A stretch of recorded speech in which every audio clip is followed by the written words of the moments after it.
I'm terrified of heights to begin with. It's probably one of my biggest fears. Anybody on my team will tell you that I hate being high up, whether it's in a hotel or just a regular building, or like anytime we go do media where they have us like on a bridge or something, I get nervous.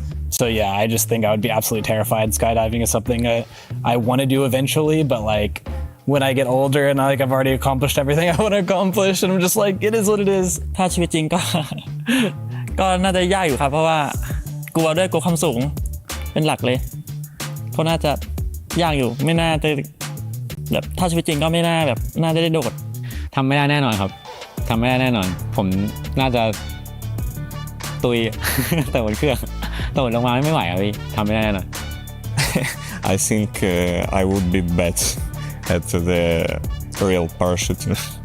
And why? I don't know, just I don't have experience. Game experience would give me nothing. It's a little bit scary for me. No, because I don't have any practice, but actually I thought about this before, that I want to jump with a chute. 应该我没有体验过，应该做不到，但是我也想体验一下跳伞的那种感觉，因为我去蹦过极，然后感觉很刺激，从上面然后下来的那种失重感，然后很爽。 Barney Banks here for PUBG at the Esports World Cup, and I'm joined by Kapitan and Emmy from Toyo, and we're going to do some quick fire questions. Are you ready? Yeah, we're ready. You better be, because it's about to pop off over here. Right. Who out of your team is most likely to get a team kill with a nade? With a nade? Rio. Yeah, Rio, for sure. I like how confident you guys are about that. Okay, who's most likely to sleep in and miss scrims? Sleeping. Yeah. Brutal. He takes a lot of naps, so. You got to it's a big brain. Sleep, bro. It's a big brain, bro. You got to sleep it off. Yeah. Who's most likely to say, "I've got this, guys," and then proceed to die straight away? I think me. I think Amy, yeah. Who is most likely to push a team by themselves and just get too aggressive? Benja, I think. Who's most likely to rage quit? That'd be for sure. I don't like to lose, Obviously, that yes. Who is most likely to give the best food recommendations? That's a hard question. Yeah, that's her. Think Maybe all of us? Yeah, all of us. You can say all of you. We Yeah, say all of us, yeah. that's fair. Who's most likely to smack talk another team? Oh, maybe me. Yeah, I think. Yeah. Guys, yeah, gets heated. I have history before, yeah. Lastly, who's most likely to clutch up in spectacular fashion, like a 1v3 at the end of the map? Benja. I love it. Gentlemen, I've been Barney Banks. That was Toyo. See you in the next one. Hi guys, it's Bella. I am here with Genji's, Bean, and Orca for a little PUBG pop quiz. And you guys, I will tell you the rules. You hit this buzzer and answer within 5 seconds. And if you don't, then the point goes to the other person. So, choose your answer and choose to press the buzzer wisely. Question number 1. Name 3 weapons that use a 9mm ammo. 벡터, 웅프, 부스스. Oh, okay. First point goes to Bean. Nice. Easy. Easy. Easy. All right. Well, how long does it take to use a first aid kit? 4초. 땡! Orca 돌아갑니다. 대답 안 해도 돼요. 대답 안 해도 돼요, 심지어. 그냥 자동으로 포인트 먹는 거예요. 저희 둘이 그거예요? 5초야? 4초 아니야? It's 6초. 6 seconds. 걸린단 말이야? Name 3 melee weapons. 쇠지렛대, 프라이팬, 낫. Yeah. Oh, nice. Okay, it's 2 Orca versus Bean 1. Okay, we have 2 more questions to go. Name 3 of the top 4 teams from EWC last year. 팔콘, 페이즈. Good. Orca, you get the point. 거의 누구냐?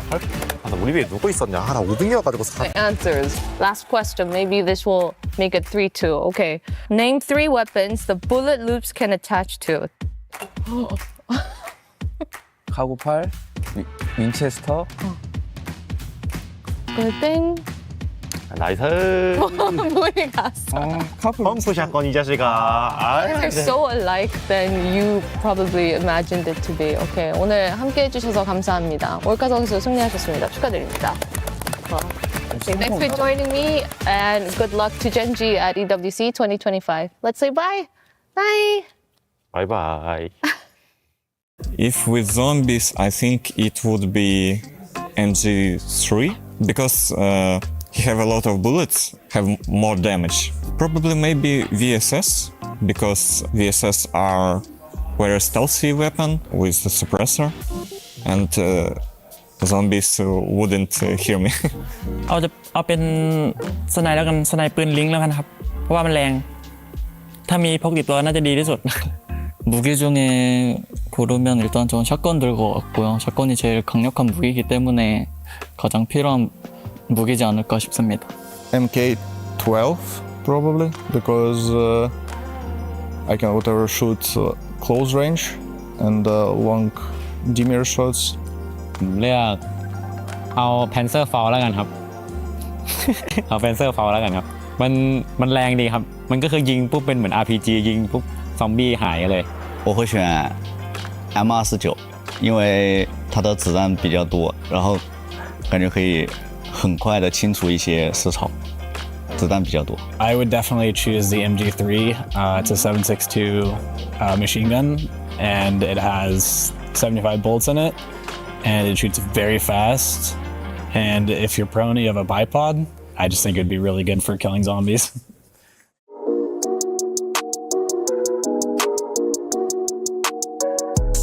Hey everyone, it's Kalaris here for PUBG at the Esports World Cup, and this time I am joined by 17 Gaming. We've got Xiaowu and Xiaobei here to talk about everything coming on. You guys won PGS 7, and it was a big moment for the team. You guys have won before. Do you think it was a advantage playing on the stage in China since it's kind of home soil? 因为 PGS 1我们是冠军 ，PGS 7我们是冠军，就跟我们队名一样嘛，就很好嘛，一个寓意嘛。期待着 PGS 17，因为17届我们也肯定会拿冠军。在中国举办比赛，因为那个场馆我们很熟嘛，你就跟在家打一样，肯定更自信。And then PGS 8, you got 10th place. So what do you think went wrong? 我们队名只有1和7，没有8。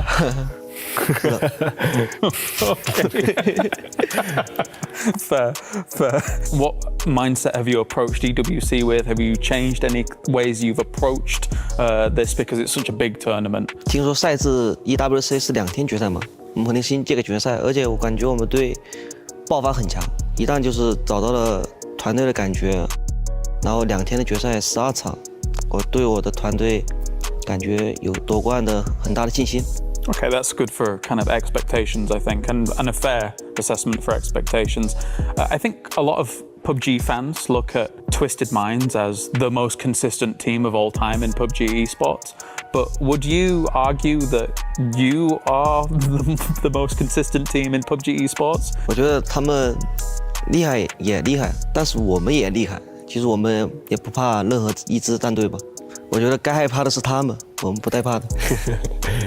What do you have to say to your fans out there watching you? There's a lot of 17 Gaming fans out there. What's your message to them for EWC? 等我们旗开得胜。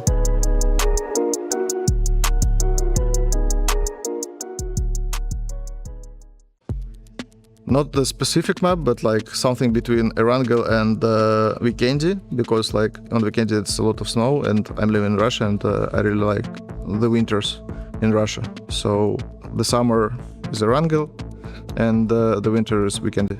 เอาเป็น Erangel แล้วกันครับเพราะเป็นแบบดูไม่ค่อยร้อนดีครับผมไม่ค่อยชอบอากาศร้อน I currently live on Miramar because I live in Las Vegas and it's a desert, and I do like it there, but it does get really hot. I would probably say Erangel because it just looks very nice. There's a lot of greenery and there's fields and I don't know, there's like a farm basically. It just kind of looks like a farm around the whole map, so I would probably choose Erangel. 现实生活中，如果让我选一辆地图的话，我会选择艾伦格，因为艾伦格有宿舍楼，还有学校，看着比较繁华，然后感觉住在宿舍楼里面，然后比较大嘛，楼层比较高，然后感觉很压抑，然后下楼就去学校，然后里面还有篮球场什么的，可以放松一下。 저는 에란겔 고를 것 같고요. 왜냐면 주변에 물과 나무가 많기 때문에 그걸로 좀 생존을 잘할 수 있지 않을까 싶어서 에란겔 고르겠습니다. I think I actually lived before in one of the map because Erangel is prototype of Ukraine and I'm Ukrainian, so I would I would live on Erangel. ก็ขออยู่เป็นแมปอิเลนเกลแล้วกันครับแมปพีมอครับเพราะว่าเป็นเมืองที่เราถนัดที่สุดแล้วเราลงมาตั้งแต่แข่งจนมาถึงปัจจุบันนี้เราก็อยู่เมืองนี้รักเมืองนี้ครับ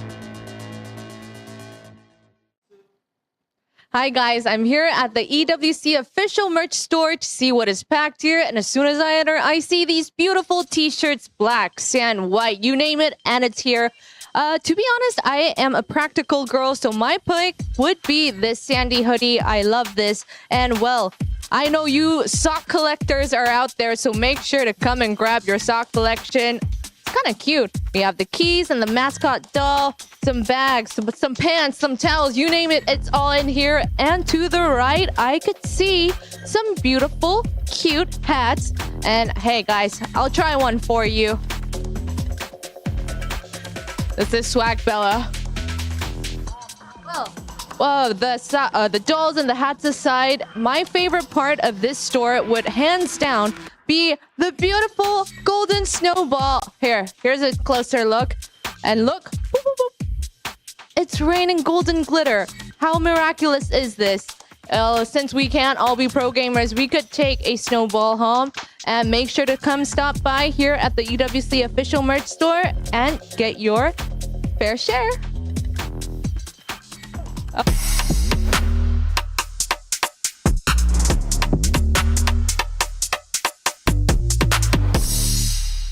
Hey everyone, welcome to PUBG at the Esports World Cup. My name is Barney Banks and I've got Aduzi and Phil First here from BB Team and they're going to answer some questions.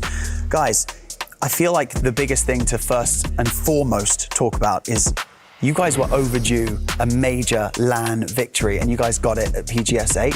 So first of all, congratulations. I feel like this is the kicker, right? It can go one of two ways now.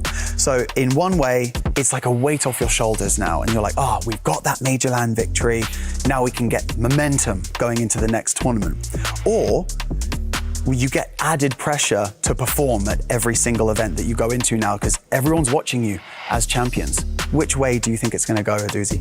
I think usually for everyone it's going to be add more pressure, but not for us because I already told to my boys like we have to forget it because it was like 3 months ago and it's we already celebrated.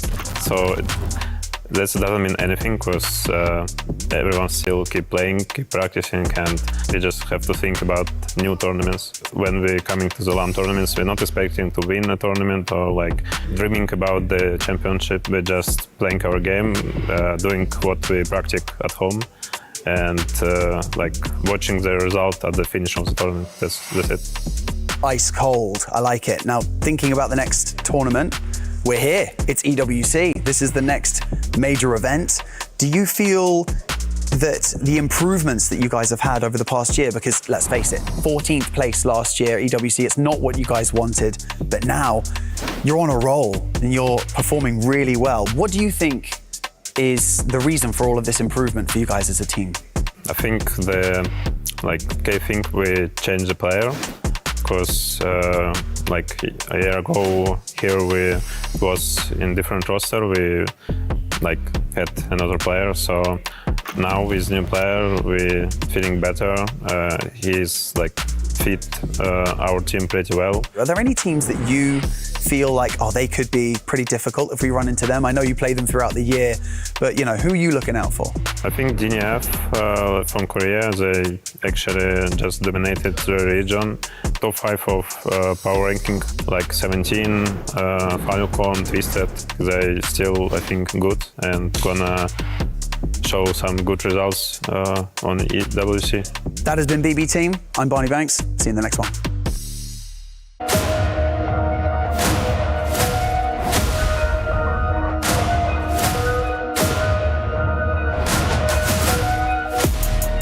Welcome to PUBG at the Esports World Cup. My name is Barney Banks and I am joined by Toyo Esports over here. I've got Capitan and Emmy joining me. How you guys doing? Hi, we're fine. Really good? Yeah. How was traveling in? How are you feeling? Yeah, it's a long trip, but fun. You're happy to be here? Yeah. Yeah, we're so happy to be here. Second time, so. I want to know a bit about the lore of the team, the history of the team. How did this roster form? The roster formed principally with Emmy and Benja. They formed with Toyo a team. After a few weeks, a few months in another team, like us two in Bestia, we decided to form a Toyo with Pipa, and after a few weeks we changed it with Rivo. So we are like a fresh team with Rivo and qualified to EWC, our first tournament together, so pretty amazing. Exciting times. Emmy, typically you guys have been known as like a contender team, but then you've come into EWC. The improvement over the past year has been amazing. What do you think has been the key thing that has been the source of all of this improvement for your team? Yeah, I think it's been the hard work. Like we put so much hours into the bot reviews and everything. So the discipline is really good on the team. So I think that's the key. So now that you're here, you're at EWC. We've got the best teams from around the world, right? So what are your expectations coming into this tournament for yourselves? Like, how are you guys feeling about the competition? Like, Capitan, what do you think? Yeah, we think we need to do a step for step. Like our goal now is only qualify to finals. After that, the next goal was winning it, obviously. We are a strong team in the game, so we are very confident to this tournament. And coming into this tournament, Emmy, you know, there's obviously a lot of teams from around the world that I'm sure you've come across a lot of them before as well, but are there any teams in particular that you guys are like, okay, like they're dropping near us, we're kind of like, do we push, do we get aggressive, do we avoid? Like, you know, all of you guys have the ability, but is there always a thing like in the back of your mind, like let's be careful with our approach? Yeah, I think in the game, we're going to be careful with the Vietnamese team. I think they are the most aggressive ones, so you have to be careful. You have to be like watching at every angle. So I think they are one of the strongest and the most aggressive teams. So, do you agree, Captain? Yeah, I agree. Very agree. They are aggressive, aren't they? They are aggressive too. It's going to be an exciting time. Guys, thanks so much for joining me. That's been Toyo Esports. I'm Barney Banks. See you in the next one.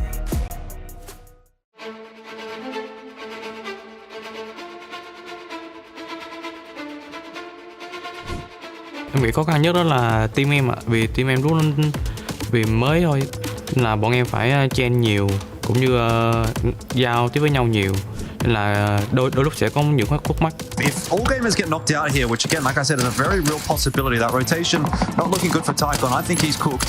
Và bọn em đã giải quyết thành công và giành vé tới EWC. We have our 4 EWC qualified teams. Sau giải vừa rồi thì mọi người đã đánh giá cao em, nhưng mà từ cuối năm ngoái cho đến giữa năm nay thì em đã không có những thành tích tốt, thì em thấy khá là nuối tiếc. Thì từ tháng 7 vừa rồi thì em đã lấy lại được phong độ và có lẽ đây sẽ là một hành trình tiếp theo của em. Em nghĩ là nếu muốn giỏi hơn team địch thì mình phải giỏi hơn team người ta và sẽ tập luyện nhiều hơn team người ta để có thể đánh bại. Đây là giải mà bọn em sẽ lấy lại hết tất cả những gì mà bọn em đã bỏ lỡ. Bọn em đến đây vì chức vô địch thôi. Hi guys, I'm standing with Team Falcons, Matt. Oh, Matt Kickstart, hello. Well, what a great end of the day. You guys are in the grand finals. You guys are qualified, giving us a mini heart attack. But, well, how was that for you? Just probably way worse for you guys. You know, honestly, we never stress, and we knew we were going to qualify. And as long as we make it to finals, I think we'll play great, and we've done that. So I think we're feeling good now. Well, you met all the teams that you'll be facing off tomorrow. Well, do you guys have an idea of what the approach is going to be like? Yeah, I think we prepare the most probably out of any team, and strategically probably the most prepared team. So I think we'll be expecting pretty much every other team doing what they're doing. So I think we're feeling good. All right, well, Kik, do you have any last words you would like to say to the fans? Inshallah, the bird will repeat once again. All right, you heard it from the man. Good luck to you, Kik. Good luck to Team Falcons. No competition is as ruthless as the Esports World Cup. Its trophy system is no exception. the Club Championship Trophy, awarded to the one club that rose above the rest and reigned supreme across all EWC games. The Game Trophy. When a competitor closes their eyes, it's all they see. And it's not complete until it's sealed with a champion's key. Every participant earns a key engraved with their name. That's their right to compete. This year, returning champions hold a key unlike any other. Only one can place their key into the Game Trophy and become an EWC champion. The frame of the champion's key is embedded into the totem, a stone marker of legacy displaying every champion of the year. The keys of the eliminated will be crushed. The champions select 3 broken keys as a personal token, a reminder of who they have humbled. Beneath the totem, a resin block holds the remaining keys, a graveyard of fallen contenders. Will your dreams be broken or your name carved in gold and stone? At EWC, nothing is granted, everything is earned. Choose your talent. Porosaurus. The name is Toby. Avenger. Barney. Toffees. Godspeed. Paper Thin. Colores. And even Bella's here. And I am Matcham. Choose your fighter, choose your team. It is time for EWC PUBG Battlegrounds to kick off with its grand finals. Let's get it on.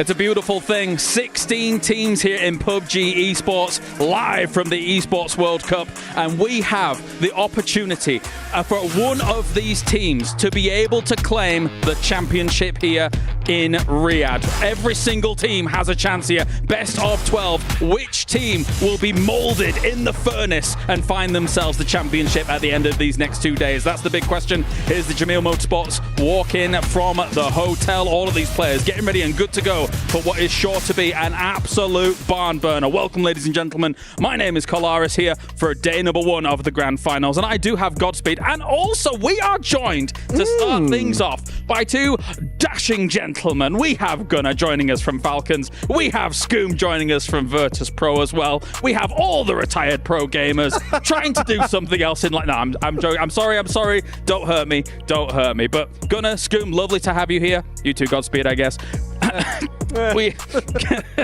Gunnar, I'm going to start off with you, my friend. Obviously, last year, you guys were able to take it all. The year before, you guys were able to take it all. Last year's group stage, 81 points. This year's 80 points. Is it all going to script? Is it all okay? It definitely feels like it. I think we qualified in the 11th game, but we didn't know that we qualified, and then we went into game 12 thinking that we had to, obviously perform very well in order to qualify.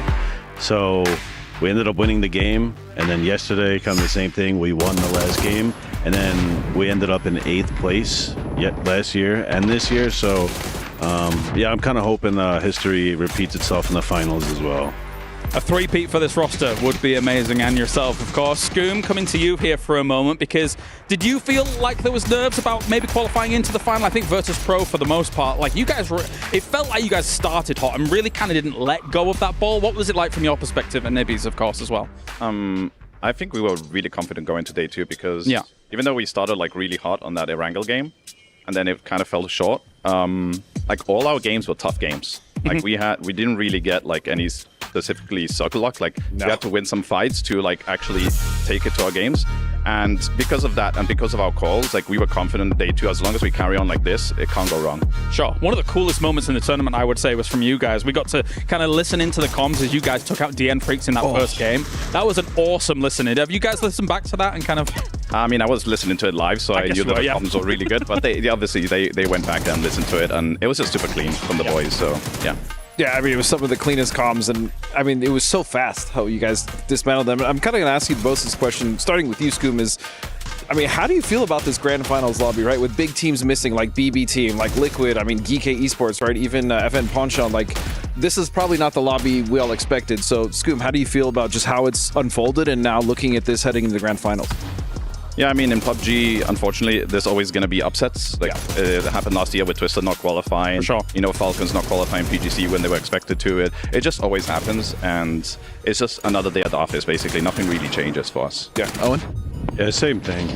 Usually when we come to these events, we just plan for every team making the finals, and then obviously plan for our groups. So then once we see the teams that make the finals, like we already have the prep work done for them. But I mean, regardless, the 24 teams that are here, they're all good enough to be here, which means they're all good enough to be in the finals. But you know, obviously you're going to have teams that you just expect to be in the finals. Right. And there's never been an event where every team you expect to be in the finals makes it. So it's, at this point, we're kind of just used to there being upsets. And then, you know, James mentioned it for you guys, I mean, back to back to back. Is there any different prep that you guys did coming into EWC that you would for like a PGS or PGC, or is it just, again, kind of like business as usual?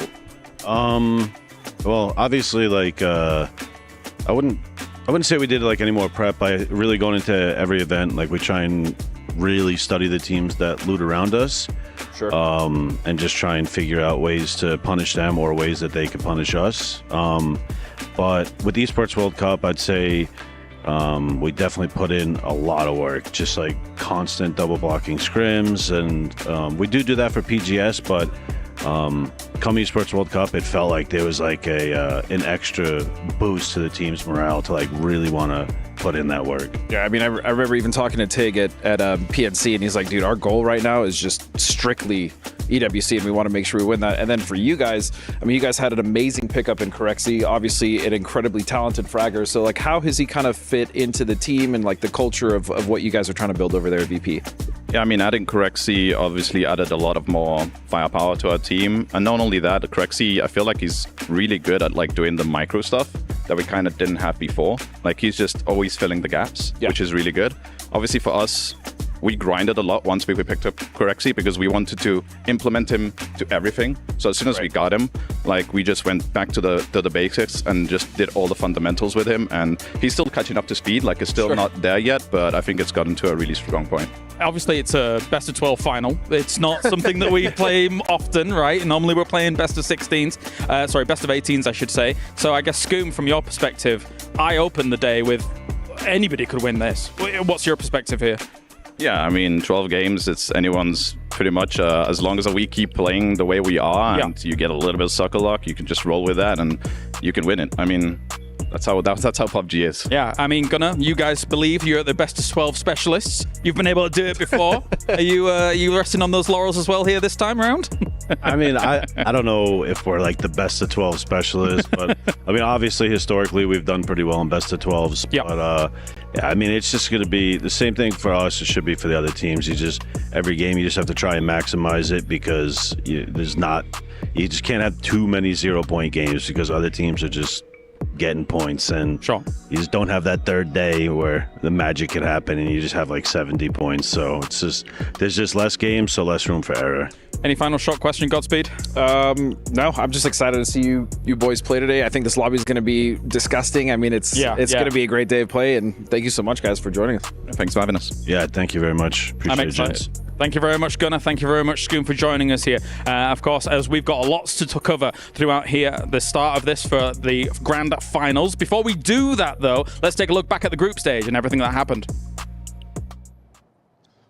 Man, we had an absolutely crazy group stage coming into EWC. It has just been popping off all over the place. We had ourselves a South American sandwich with Toyo at the bottom and Rock at top. Who was expecting that? Nobody. I mean, what a crazy performance they had with 2 tremendous days for Rock. Another team that surprised CTG, having a huge day on the final day of the group stage. Wenbo putting up an MVP performance. I mean, Petrichor Road popping off, getting themselves qualified, and even having the Falcons in the very last game showing up, seeming like maybe the three-peat is possible. No doubt about it. You're going to be considering the Falcons a contender. Some of the other teams like Twisted Minds, the DN Freaks, 17, going to be right in the mix. And then you had All Gamers Global, who stepped up huge, had the biggest point day out of anybody across the group stage. Himas is back, baby. I mean, that was just the group stage. We are just getting started. It's going to get even better from here on out. It's time for the grand finals. And of course, we have ourselves Avenger and Toffees joining back here after we got some nice little insights from some of our coaches. Some of the big names, of course, going to be trying to make their way through into the grand finals. Well, or at least do well in the grand finals, I should say. Let's take a look back at the Gadia top plays from the group stage as a whole here, Avenger, because we had wall-to-wall excellent PUBG already, and I'm ready for more. Yeah, I gotta say, yesterday, like, it was so exciting to watch how the teams were kind of popping off, and there's so many unexpected players, as you guys were pointing out. Like, anyone can take it. There are so many expected players that had some insane games, like Syntastico, obviously a standout, Wenbo a standout with, like, against some of the best teams in the world. Toffees? I mean, I think there was a lot of surprises in the group stages in general, right? I mean, the fact that we're sitting there, we're doing our own little personal fantasy draft, and you're picking up Syntastico in the first couple of rounds. Wouldn't have done that normally. Right, exactly. But to me, that was what was the most interesting thing to come out of group stages, is there's sort of this new crop of, are they superstars in the making? And I think we're going to find out in the grand finals. The answers are waiting. Yeah, and the exciting thing coming into this is, again, everyone's reset, right? There's no more, we had a bad day yesterday, that everything is going into the grand finals with a full mental reset, and now coming into this lobby, again, it's almost going to be like the first day of group stages where we have to see how it's going to shake out in the first couple games. I'd just be scared of AGAL right now, right? Because, you heard the Tycon turn on, you heard him say, I'm heating up, and I feel like I'm getting back into this, and they really looked like it yesterday. And of course, we said goodbye to 8 teams already at the end of yesterday. They were going home, and it was Rock to send them down. The keys are indeed now destroyed. They will be mounted in either, of course, the totem at the end of the tournament, or whoever's trophy actually does get taken for the 3 keys that they do so choose. Let's take a look at the Bravio top reactions, though, for everything that's going on throughout all of this. A lot of emotions here, Avenger. A lot of jubilation, I would say, for Rock. They looked like they were having a whale of a time. Yeah, especially when they're taking the keys down. They're just waving goodbye to the 8 players, 8 teams that's going down, getting crushed there. But yeah, throughout, like, you could see, everyone being super happy. But one of the biggest ones was the excitement on Ixleft when they won that game when they had to. We talked about them only having 1 point in 2 games, and they popped up with a big one. Like, they were so excited. They were so happy to finally get things going. It was interesting because it was polar opposites, right? We see Twisted Minds make a comeback. They were very, low-key when they got their wins. Falcons was the same way when they sort of had their big moments. But then you go to the other teams, and they're just so joyous. All right, let's talk about it. Grand Finals Day 1. Here are the 16 teams that are going to be entering the Battlegrounds. One of these teams at the end of 2 days will become your champion here at the Esports World Cup. It's all to play for. It's all open. We started things off with Rock looking fantastic in those group stages. That's exciting to see. But now, as you can see here, brought to you by Jamil Motorsports, the players are making their way to the stadium to figure out who is going to sit atop the mountain. Will it be Petrichor Road? Will it be 17 Gaming? I will say, I've been impressed by what China's been able to throw our way so far here, considering it's not just been those 2 here, Godspeed. Also changed the game, has been able to put up numbers too. And the thing is when we look at Change the Game and how they played, yes, they got a lot of circles, but they also got a lot of kills. They were incredibly proactive, which we saw not a lot of the teams were, and we saw the top fragger coming in for that team, able to get, I think he had 18 kills. So it's just disgusting. In 6 games. From a team, again, that we did not expect to be that active. Oh, definitely so. They're a bit of a wild card for me. We'll see if it's actually going to materialize here throughout the next 2 days. But let's focus on number 1 from group stage. They deserve it, absolutely, considering what they were able to put up. Rock is ready to roar, and will they be able to continue this on into the grand finals, Toffees? I'm not so sure. What do you think? I mean, I think if they keep this attitude, they can get here on a roll. It's not as tight of a final as we thought it would be, so I think there's some openings for them to make their style. I like their play system. They play percentages early. They go to compounds with a high percentage of catching circles that they know other teams don't favor. They don't have to worry about defending crashes. That saves them for the late game. Then they make a move. If they catch the circles, great. Now we're ready to fight. If they don't, they take cheeky sends that often seem to work out. I think this is good for them. A reminder, if you weren't here yesterday, you're joining us for the grand finals. This is a team that's been grinding for 4 or 5 years.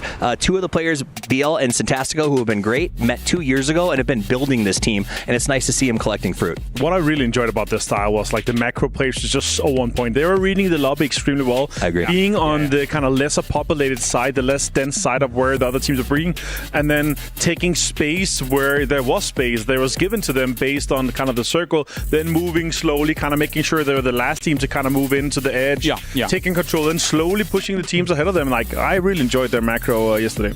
Let's see where we've placed them then on the Aramco Power Rankings, because we've changed things up for the grand finals. We've had a little bit of a mix-up. Favorites, Twisted Minds, Falcons, All Gamers Global, and 17. Rock is coming in as our dark horse here, Godspeed. And again, the reason why is not because it was the way they played.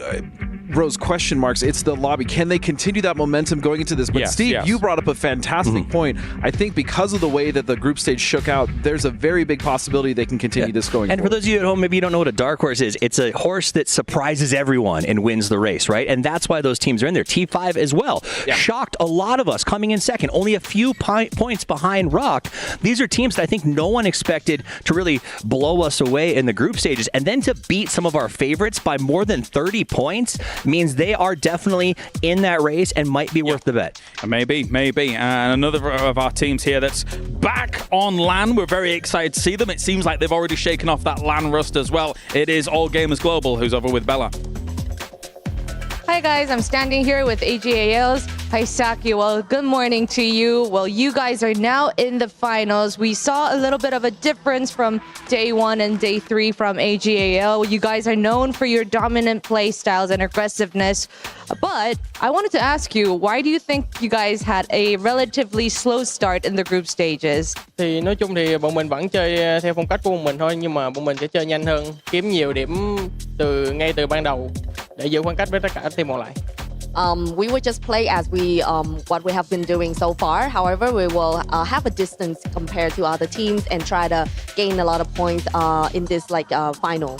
Final. All right. Well, I guess that means that you had a little bit of a testing period to talk with the teams. Well, the points are reset. A new day has begun here at EWC 2025. Will it be more testing the waters out, or are you going to play the AGAL way that we know and love? Thì bọn mình vẫn chơi bình thường thôi. Nếu mà có cơ hội có thể là ăn được đối phương thì bọn mình sẽ ăn hết đối phương luôn. We're just gonna play, stably on our side. However, if there's like an opportunity that we can kind of defeat other opponents, we will, try to kill them all. All right. Looking forward to that, Haisaki. Good luck to you. Boop. Thank you, Andrella. Thank you. Bye-bye. Very exciting to have All Gamers Global here, doing well again. Yesterday, Avenger, obviously, fantastic results for them to continue into this grand final. Yeah, 67 points after their 30-point day, right? Again, we were disappointed with them. We moved them down in the power rankings after them only having 30. Now, the 67 yesterday, it really proved us, okay, these guys are here. Haisaki stepped up. The whole team stepped up as a whole, like a unit here. Sure, there were a few chances where it's like, okay, maybe it could have been better, but, even Destroy in the Rondo game was fantastic. But that's so we talked about yesterday with this team. Their 1-2 punch was there, right? Tycon and Himas popped up, but you got to have the footwork. You got to have the support. Yes, Haisaki turned on, but I'm just not seeing enough from Destroy. If they're going to take this championship, you need both feet moving one after another in synchronous action, and that's not what we're seeing from them at the moment. And there was a lot of hype coming into Destroy, right? Coming into this event. Haisaki, we always have known, has been just such a solid player for the team. He's very grounded. He's the support player.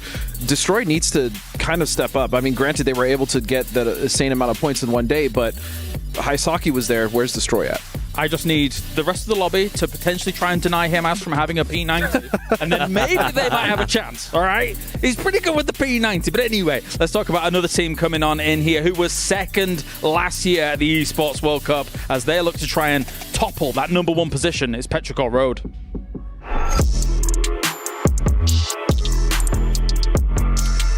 Hey there, guys and girls, it's me, Kalaris, here for PUBG at the Esports World Cup, and with me I have Ming as well as Ike's left from Petrichor Road, one of the challengers at the top. So let's ask them a few questions and see how things are going.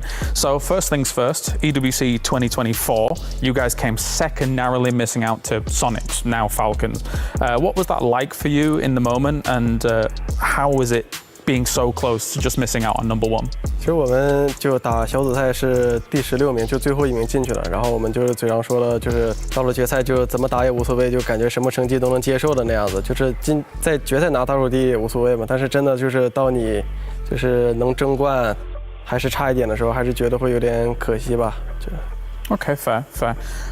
And since then, Ike's left, you've kind of had mixed results here and there. Have you been happy with the performances over the last 12 months of the team? 个人来就是拿了一个联赛冠军嘛，但是在后面的 PCS 的系列上就是打得不是很理想嘛。但是我个人来说，我感觉其实还可以了，毕竟就是今年还没有结束嘛，还有年底的几个比较重要的比赛，就再往后看吧。Have you done any different preparations coming into this tournament because it is such a big stakes tournament? 那其实有特别大的，其实也没有吧，就是加强了一下，就是队伍内的训练啊。毕竟就对于我来说，就压力不是那么大。你看这个去年打世界杯、打 EWC 都没有进决赛了，那今天要是打不好的问题，肯定给他们就行了。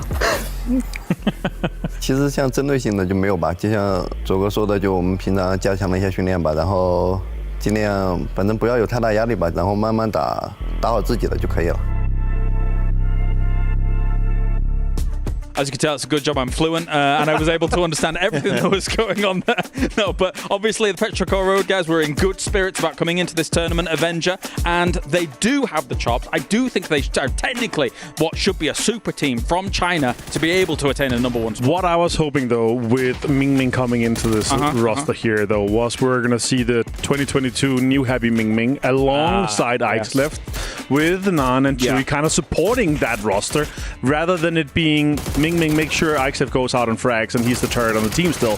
I was hoping to see that 1-2 punch rather than what it has been so far. I've not really seen Ming step up to the level that we know that he's capable of. Exactly, and it's for me with Petrichor, it's always kind of been consistency, even when they took on that half of New Happy with Nan and Ming, and so I hope that this is the event we kind of see them pop off. I mean, group stages, as I said, was a little quiet for the entire roster aside from Mike's left, so hoping that can change in grand finals. For me, I'm a little jaded about Petrichor Road's international results, though, right? Sure. Like, when are they actually going to get that true big international? It feels like it almost never comes, despite us wanting it for years now. Yeah, I want it for years. I think what we saw from them this year is a symptom of the region in maybe a larger sense. Like, we went to PGS, and ironically, despite the event being in China, it seemed like a lot of our teams were sort of mailing it in in terms of regional representation. Here, I don't think that mentality is there at all. These guys came in with this is EWC. We extended our practice sessions, or maybe had some practice sessions for the first time, and we're training and want to win this thing. And you can see that across the whole region because all of them are putting up right now. Well, let's go to the Saudi National Bank head-to-head here as what have we picked this time? And I think it's an interesting one, actually, because you obviously have number one from groups with Rock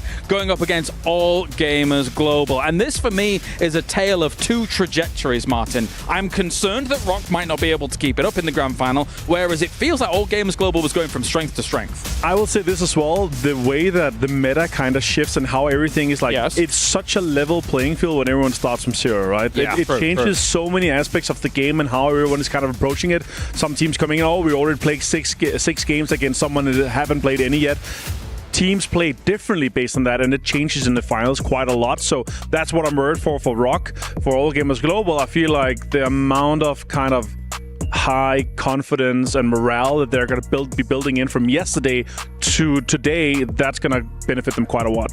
Yeah, and you heard Gunnar talking about as well. Generally, they just kind of prepare for the teams that are going to be around them in a lobby, right? Yeah, and so with the way that this one is shaken out, with some of the big teams missing, I think it still leads opportunity, as you were saying, Steve, that Rock could very well still control the space they were able to occupy in the group stages. It's just a tale of two teams, right? We got one team that's built on aggression and one that's built on preservation, right? Rock's going to play careful. They're not going to take huge risks. They're going to come out when the time is right.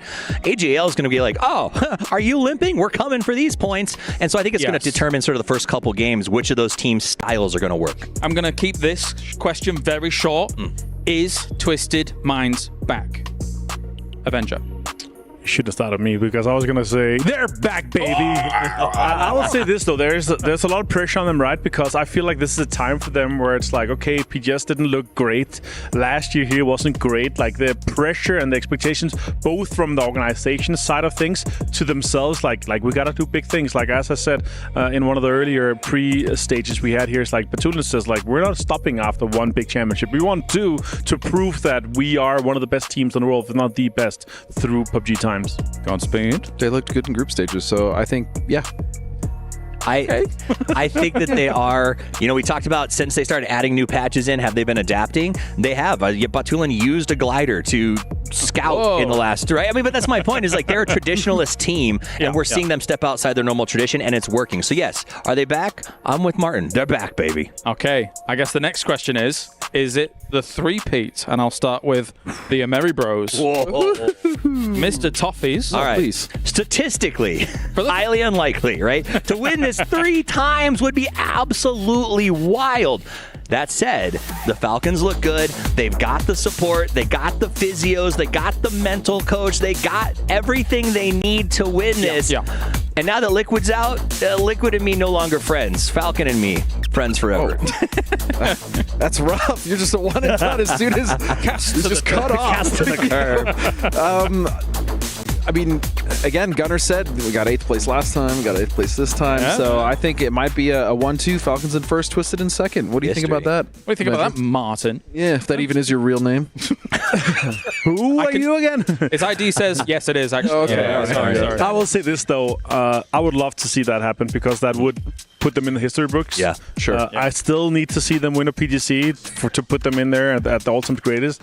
You've always been a Shrimpsy stan. Like, no matter what happens, you always have him on your fantasy team. Even though if there's not a fantasy going on, we make our own. You put him in there every time. My first pick every time. Genuinely do my I hope it for the boys. I think this year would be more difficult than ever, both for themselves, but also from the pressure that is going to be building around them. I think if they win this and then they win PGC, not only does it sets him in stone forever, I think Shrimsy becomes GOAT.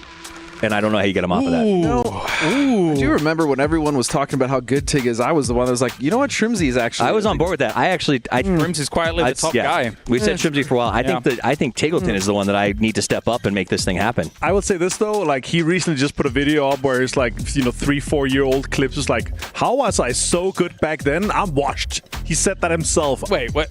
Tig, did on one of his videos on YouTube. Yeah. I did notice that Shrimsy was eating the breakfast of champions. He even tweeted it out at us.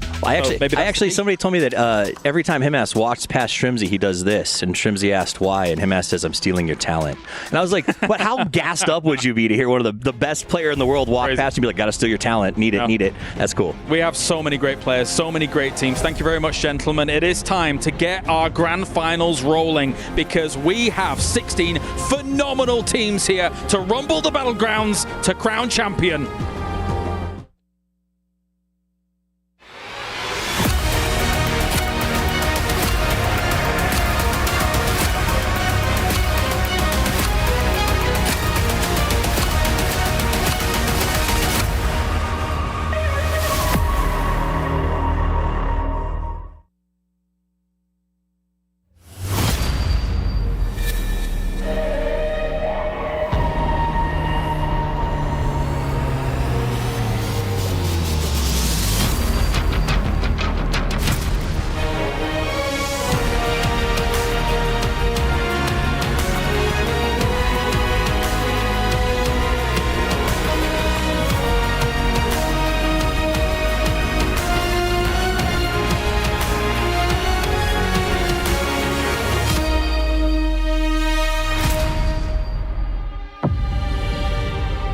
8 teams have had their keys crushed along with their hopes and dreams of staying in this competition. And today, the remaining 16 will go toe-to-toe, an edge closer to that $2 million prize pool and, of course, our stunning trophy. My name is Barney Banks and I am your host, and welcome to the grand finals of PUBG at the Esports World Cup. Today is not simply about the prize pool, and nor is it about the trophy. Today is about legacy. And so, whether you are at home or right here in Riyadh, the heart of Saudi Arabia, make some noise as we introduce your finalists to the main stage, starting with the Expendables. It's Glories, Delwyn, Tanvu, and Duck Juice. Change the game. It's Tian Tian, Wenboa, Hang Tuwai, and Aries.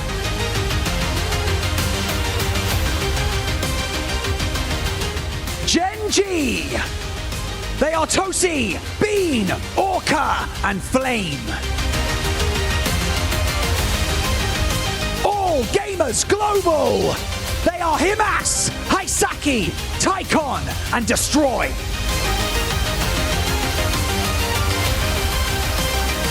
Game Start Win.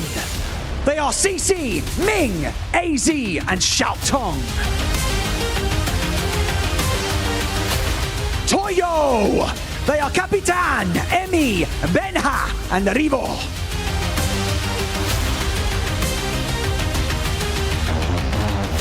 Petrichor Road! They are Aches Left, Ming Ming, Chui, and Nan. 17 Gaming! They are Lil Ghost, Xiao Bei, Xiao Wu, and 7-7.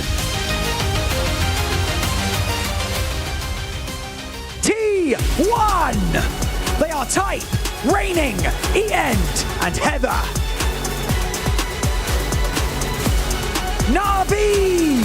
They are Fearist, Sosid, Hakatori, and Extends.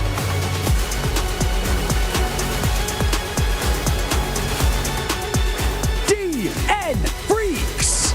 They are Gumin, Heaven, Salute, and Deal. Keraton 5! They are Rossiter Jr., Patompong, Fluky, and Ranger X.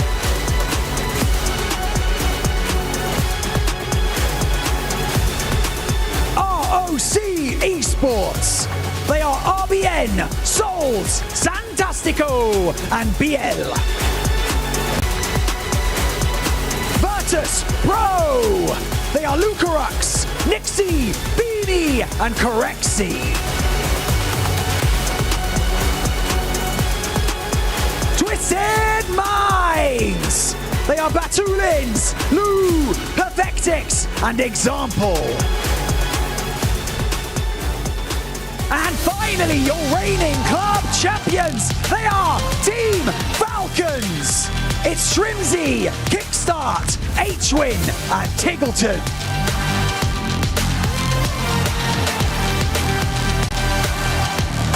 The journey has been grueling, but this is where the real work begins. 12 maps, 12 opportunities, 12 efforts. When you say it like that, it doesn't sound like much. So dig deep, lock in, and make each game count. It is time for the grand finals!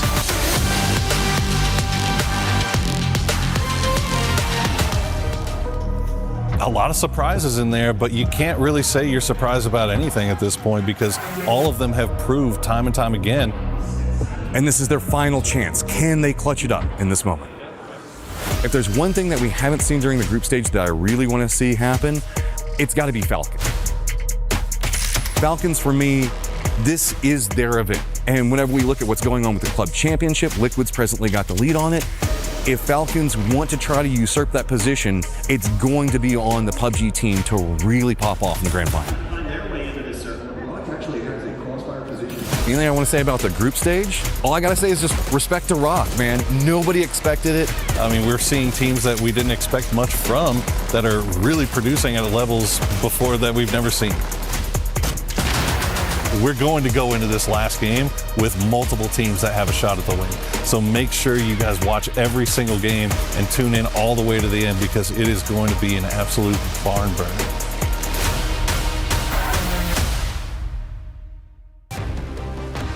There you have it. So, ladies and gentlemen, all rise for one of the most extreme and extravagant fixtures of the calendar, PUBG at the Esports World Cup, where one team will delve into the desert and pull out diamonds. One team will reach that prestige. One team walks away with the championship. My name is Carl Laris. Joining me to break down what's going to start things off, we have Avenger, we have Godspeed, we have Toffees. This is the Esports World Cup, Avenger, and one team will rise to the occasion. But who's it gonna be? Yeah, that's the big question. That's what we're all here for, waiting for, looking for.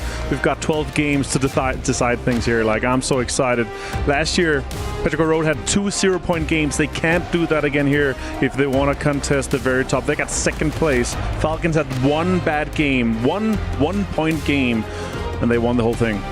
Nothing is given, everything is earned, and that's where that path starts right now. These teams have to come out game one in a best of 12. The second that their feet hit the battleground, they need to be thinking, this is the moment that I get the point that wins this event from that first match, and that's what I want to see. None of this just 16 qualification crap. They need to come in hard. Exactly, and we saw the chaos that was the group stages, right? And we saw some teams playing way too safe than we would have liked to see, and that's not going to cut it here. Again, with only 12 games on the line, with some of the mistakes that we were seeing in the group stages, it's just they need to be on point. This is one of my only problems when we have to at the beginning of the day say, hey guys, you've got to pick the teams for the Aramco Power Rankings, because I'm like, there's just too many damn favorites, right? If we look at a team like DN Freaks, who looked spectacular at PGS 7 and PGS 8 here, Toffees, they have to be in the conversation for winning an international at some point with this roster. They have to be in the conversation. I mean, they literally took the best of what was available in Korea and put together this roster. They have the same expectations a lot of our other teams do without the deliveries to account for them yet, and this is their moment. Now, they look like they were improving slightly. They said, Salute said, if I can just be finals, Salute, we'll do well. Well, it's finals time, and all of them need to step up and be finals, Salute, if I'm being honest. Yeah, I mean, group stages was a bit of a disappointment for Freaks. I mean, let's just call it what it is. They didn't garner the points they did, on top of the fact that they didn't control their space the way that we normally are used to Freaks kind of putting their will on the other teams in the lobby. Salute just doesn't turn on until finals, guys. He's just too relaxed. Like, it's not even exciting. We just need to get top 16. It's like, then finals comes around, then he starts fragging. I'll bet you he's going to be top 3 in frags or damage. But here's the problem. It's 8 years in, and we're still suffering from this disease about, like, hey, face Sunday, there's always a comeback potential. Not anymore. You got 12 games. I'm tired of teams being like, well, I need time to turn on. Even in group stages, having Toyo come in and say, I'm just playing for 16, has to get to a point where I'm getting irritated by that. I want you to come in playing your best game from the jump. And that was a close 16, listen. And that's what happens if you don't come in playing your best. No, definitely. Another team, of course, 17 game win. They come off the back of having that PGS 7 win. Yes, PGS 8 kind of slips away from them, but it's no doubt in my mind, Avenger, when you look at 17 Gaming, they're unbelievably consistent. A litany of second places at internationals as well. High profile second places, mind you, that they should also be considered one in the running. Yeah, and you can't deny them having central loot spots in the majority of the games are just such a huge benefit. It's such a difference.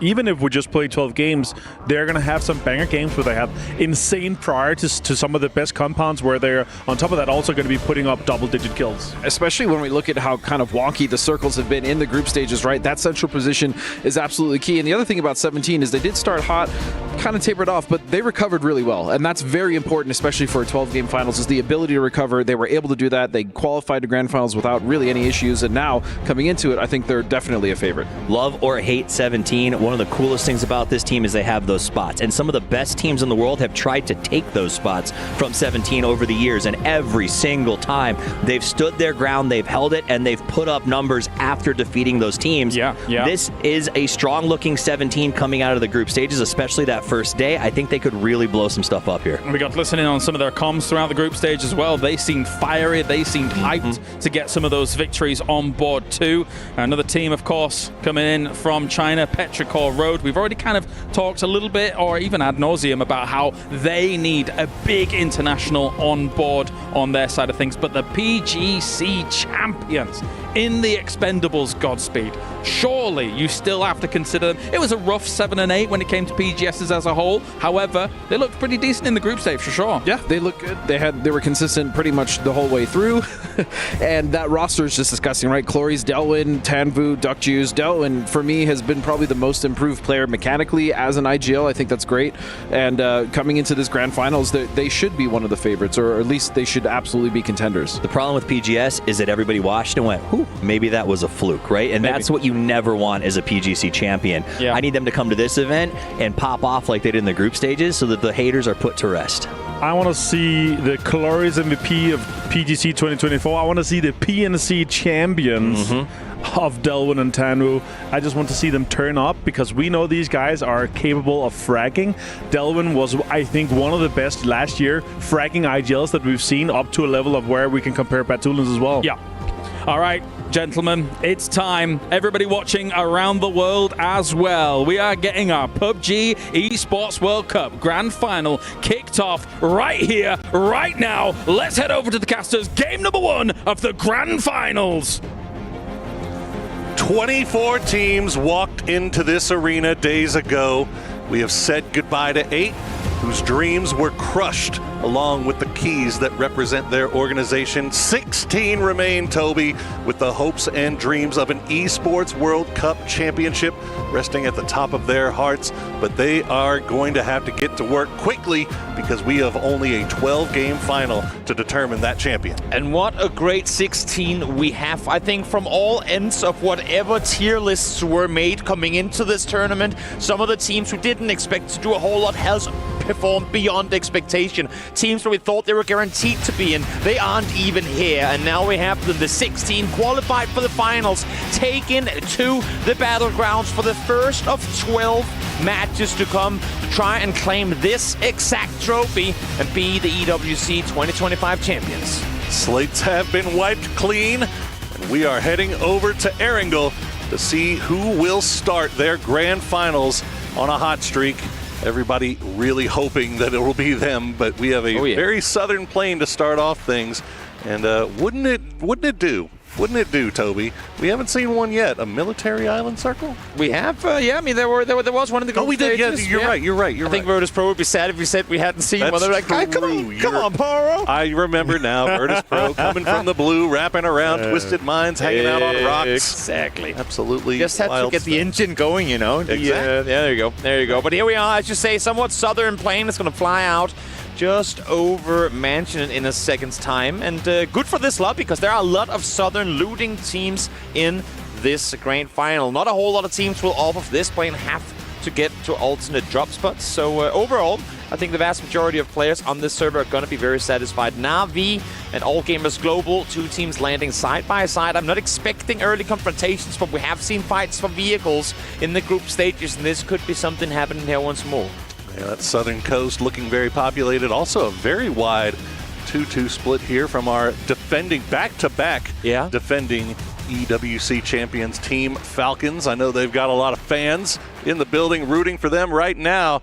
They're going to be... Wow! Ooh, there we go. We called it the Miller Circle. You asked for it. And right off the bat, well, let's see how these teams decide to deal with this as no one currently on that military island. Yep, exactly. Even though the plane actually allowed for it, no one opting to go down there. Game start win had themselves a really good game from that position, but opting to go towards Georgipol instead. I'm sure right now they'd be happy had they just gone military straight away. But you know what? Come to think of it, I can't recall the last time we had a first circle on Millie with no one looting Millie early on. Wenbo is going to be the literal only player on the entire island. He's only getting over there now. It's free real estate.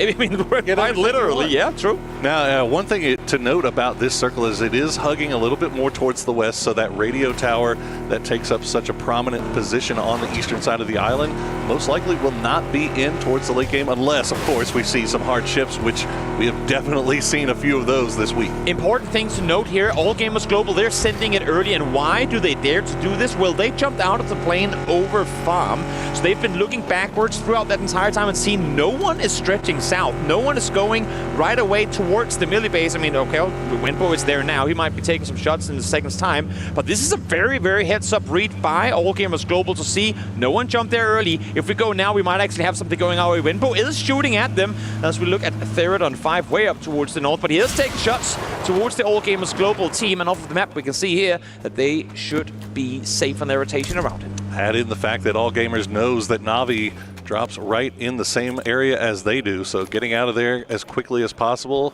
best decision that they could have made, and they'll find themselves into Novo as we check in with Theraton 5. They are all the way up in North George. They will most likely take their time, come in late with the circle, but there are a number of teams up there on that northern side that might have the same idea. Exactly. Gen G with a similar read to All Gamers Global. Of course, they jumped earlier, so wouldn't have the full info, but there's no one here. Maybe that's why they moved a second or a minute, or should I say later, but they too gonna get themselves a pretty darn decent position down here towards the west of Millibase. We also have Rock sending RB in from Primorsk off on that western coast, coming around to that south side. So a number of teams already making that quick move over as see Gen G just repositioning themselves. Falcons, meanwhile, after that long 2-2 split, already all in vehicles, all in the move.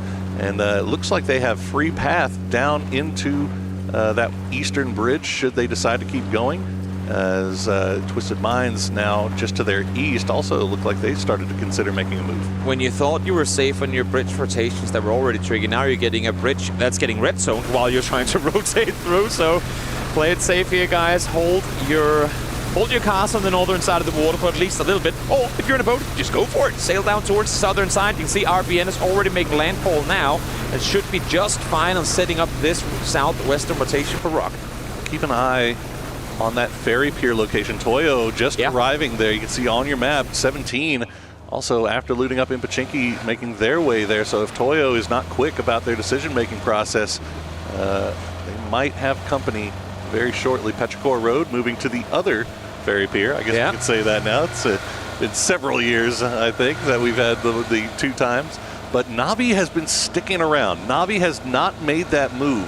Na'Vi looks to be I would say, maybe camping and waiting to see who will come up. Yeah. And here it is, Petrichor Road going to be the first one to arrive. Exactly. They're split 2-2. I think Na'Vi right now is in a position from where they might actually opt to stay north of the water with this first circle pop, but as long as they know we have the coastline, we can always jump in the water and swim across if need be. For now, we lock down the vehicle, or the boat down in this this port, I should say, west of Milta, west of Farm. We lock down the boat so we have a transition opportunity, but for now, you know what, let's stay, because if the circle swings back north, they are almost guaranteed placement points. Lots of motion, lots of movement going around here. That's very interesting stuff on how these teams are trying to approach this military circle in game one. Nobody wants to be the first team out. They don't want to go out with that 0 on the score sheet. Going into game number 2, Petrichor Road either sniffed out that Na'Vi camp or they just continued going on to Shark Fin. You can see Falcons, they put a pause on their rotation. They will see Twisted Minds making their way. They've already sent Lou. He's got a spot on the other side of the bridge, and that'll be a free and clear crossing for them. I think Falcons just exactly, they don't now they see the cars. Okay, and now they come over towards the roadside proper. Twisted Minds on their rotation, beating Petrichor and Falcons to it, of course, with Lou on the other side, as you said. It's pretty straightforward to make the transition happen. All Gamers Global have opted to set up in Novo as well, so no one taking the radio tower, at least not yet, as a new red zone pops, leaving Yasnaya going straight down towards the military base. Yeah, change the game, setting up shop in that C block. And here's what we were waiting for. The first E pickup to get popped is going to be T1 up in Yasnaya. How does Type not have more ammo? They've been here for the better part of 6 minutes. He had no spare bullets for his 5.5s at all. Maybe they're in the car. Maybe he left them somewhere to pick up the emergency pickup. I'm not sure, but my man, get some ammo because your helicopter is coming. I'm guessing the e-pickup thing. I think we've all been there. We've all been there in the past where you've had to drop half of your inventory just to be able to pick up that e-pickup and pop it. But we'll see where T1 decides to go. They are the plane path, helicopter path that they're taking is favoring that western side of the island, which there's still some places left for them to play here. That high ground hill being the most notable. The only threat for them right now is, of course, coming down early, which I say because they're going to be over military before the new circle pops. If they land up on the Granny Tower on the western hill, and the circle goes anywhere away from that, they don't come with vehicles. They have very limited rotation opportunities from there, unless if they do the double E pickup there on 5 style, where they pack an extra one to bring it along. But we'll see what's in the playbook, what's the call going to be for T1 when they do make it down to the south. Speaking of third on 5, Virtus Pro looks like they might be doing a little bit of hunting. Yeah, waiting. It might be Wabbit season, as they have camped themselves in position by those bridges. Let's see if Theraton 5 has got their good eyes on today, as we see T1 making their way through the skies, just now approaching the river. Definitely. All Gamers Global parked here on the southern side. I think Rock Santastico could have been the one taking a couple of shots towards Haisaki, and now they're leaving, making their way back down towards the southwestern coastline. So smart on them to have a place to back off to. Yeah, level 1 helmet, not a whole lot to work with. And there you go, look at the kill feed. Nixie able to find Rossiter Jr. VP off to a good start, sprung the trap, and it worked out perfectly for them. Sure did. Maybe the best news for Theraton 5 is they only lose 1 in that. True. As, I mean, it's... It's not great losing somebody early, of course. Well, Ranger X will spot that out. He's going to put himself in a position to maybe take a few shots over in this direction. Correxi's still holding that northern side, that northern angle. 9 first aids. We know what the strat is. If you've ever watched a single game of Virtus Pro, you know that they're going to have a lot of first aids. That is a quick pick and flush. Yep. And there goes Rossiter Jr. And you can see T5, they're waiting around now as well. They want their teammate back in the game, of course, with the blue chip. Get him back on his feet, get him back on the server. Smart on them to wait this one out. Well, T1 did pop that esports pickup, but the emergency pickup rather. But instead of going to the high ground, they opt to go into the western side of military base proper, and as a result, they are gonna lose Raining early on. The rest of the gang still trying to reach ground, and it looks like for the time being, they will find safety in this dip, but they do lose a member early. That is rough sledding here as we wait and see where Circle 2 will take us. Definitely scary times for them. Game start win is going to be in the air. Let's see, Circle 2, are we committing to the island? Yes, we are. Everyone on the northern side now going to wrap on over. Falcons already on the move as well. Looks like Pathampong may have been able to, okay, never mind. He's not stopping at the revive station. They may have been able to pick him up as we see the fight now popping off between Falcons and Petrichor Road on the bridge. Shrimsy going to go down early here. Tickleton and Kickstart on this side. H-Win on the far side of the bridge, so only a duo here to take on the full strength of Petrichor Road. Yeah, exactly. A little awkward timing on their rotation on over. I'm not sure if Falcons thought that maybe Navi they were playing on the backside, but yeah, as you're saying, Navi come down this way too. I think they were opting to go for the boat, but then they realized, wait, Freak's actually coming in from behind us. It's too dangerous to just hop on down and hope for the best and crossing over. So Navi forced to go eastbound. Little do they know there's 2 teams fighting in front of them. Rockly. That's fine. Meanwhile, that western bridge looks pretty safe, so the Expendables should have a pretty free, clear spot over his... Oh, yeah, that sucks. Yeah, Shrimsy just immediately coming up over the top. Great spray from Nan. But putting the Falcons on the back foot, but Petrichor Road, they cannot stick around here forever. They got to be very careful about how they approach this, as Navi just on the other side. You can see them just half in the distance. It's awkward timing, right? I mean, because Navi, I don't think Navi has any plans of even third-partying this if they get a chance to. They want to get over. They want to, like, their only idea right now is to cross and preferably avoid this whole conversation. If they knew what was going on over here to more extent than the info that they have off the kill feed, they were probably swimming as we speak. But opting to stick around, and that's going to force Freaks to stay too. Kickstart with the mini will land shots onto Ike's left. Go for the aggressive grenade here. He's got Tickleton backing him up, trying to cause a distraction, but Tig's going to go down to half HP. The grenade falling just a little bit shy. And now Kickstart is the forward man. But, oh, that's a great grenade. Great read from Petrichor to know that somebody is right on the other side of the hill from them. H1 is sprinting towards him, trying to come to their aid, but he's simply too far away to have an impact right now. Tiggleton goes down. They know it's just one player left on this side of the bridge, and he's going to be taken down as well as he finds one more. Ike's left while getting yeeted towards this water will be just fine. And HWin, yeah, all you can do from here is chill. Maybe run over the bridge later, pick them up and get them rest. I'm not sure if that's a viable play. We'll see what he opts to do. Such a tough situation for Falcons in game one, and now 17 and the Expendables finding themselves in a tough situation on the bridge. 17 tried to set up a little bit of a camp here, but they lose Xiao Wu early. The Expendables lost Delwyn. Yeah. Trade coming through. Good grenade will find Xiao Bei, and the Expendables claim at least the bridge for now. But you see Lil Ghost and 7700, they still have angles, so the smoke wall needs to start coming down. Incredibly hard to make this transition happen. We said this was a safer bridge to cross, but 17 knew exactly how to defend this crossing. Lil Ghost will get the flush onto Cloris, so it's up to just Tanvu and Doxius now to try and make something happen here. And to make matters even worse, I see Gen G on the map feed. They have mortars in hand right now, so we might be looking at a bridge about to blow up. I say, it looked like 17 was committing to the compound just off to the east there, but immediately, as soon as they saw the Expendables starting to make their way across the bridge, they put themselves in position to do a little bit of camping here. And they managed to pick up 2, but unfortunately, losing 2 of their own. So west new circle pops again, going to go west, and that's good news for the majority of the teams in this lobby. But you see all the business that we have still going off on the eastern side. HWin's still alive for Falcons. Na'Vi have made their way over. Petrichor Road has made their way over. Virtus Pro now the next one to arrive, and Theraton 5 are hovering around in the farm, eating a little bit more blue zone. And to go back to what I was saying before, HWin actually is running north. He's running, I believe, to go up and get his teammates back in the game. They can do so until the 24-minute mark, so there is a chance for him to get at least some of his players back in the game. But of course, he's on foot, doesn't have a vehicle, and to make matters even worse, here comes Virtus Pro. They see him, though. Oh, and they do! The timing couldn't be any worse. Oh, how unlucky is that? HWin trying to play the hero for Falcons here. And just, you can see him just shaking his head, man. The timing just did not work out this time. But now, VP, they've got to decide how long they're willing to stick around and try to take this man out. And I was going to say, I mean, if there had been any other team, they would probably be like, nah, you know what, let's just cross all over. But Virtus Pro, they are the masters of healing in the blue. Do they go for it or do they not? I mean, there's, again, it's phase 3. You have to go west side melee. They might just be crossing. And you know what? They think there's more than one guy in this position. I mean, they have no information. Exactly. They don't know it's if it's HWin. Of course, if they did, they would just send 4 guys down and find him. But for them, this is causing them to try and redo their decision.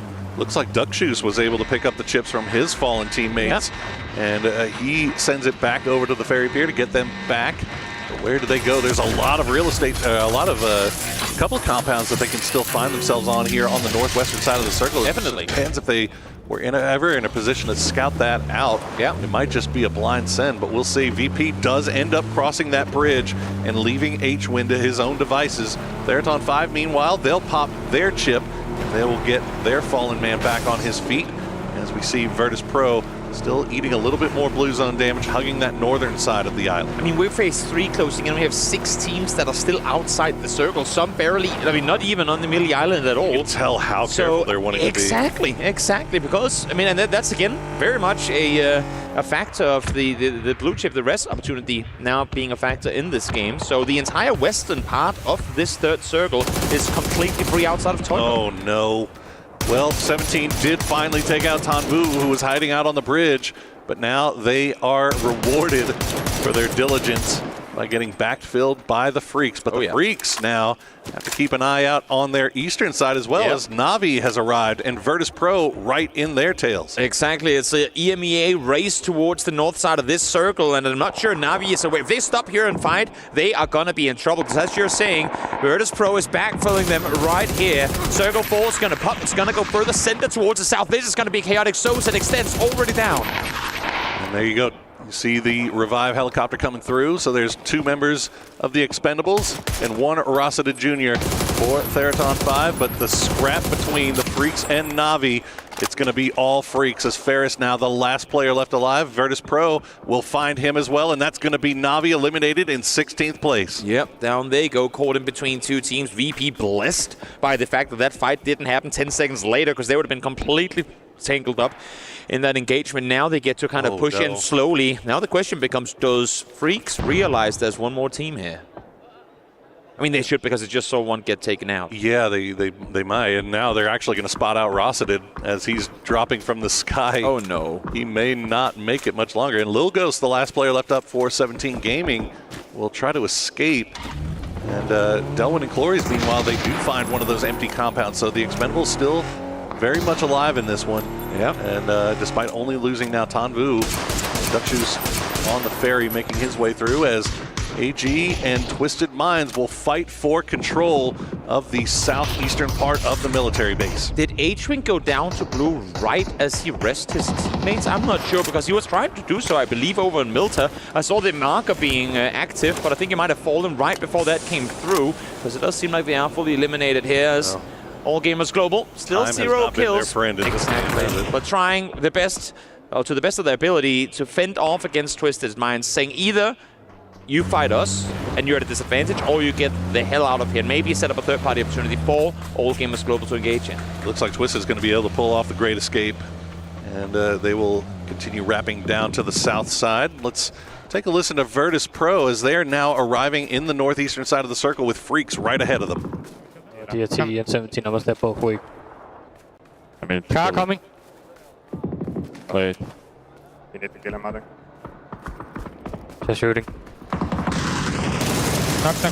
Nice. 3 in front. They're running up for green tree.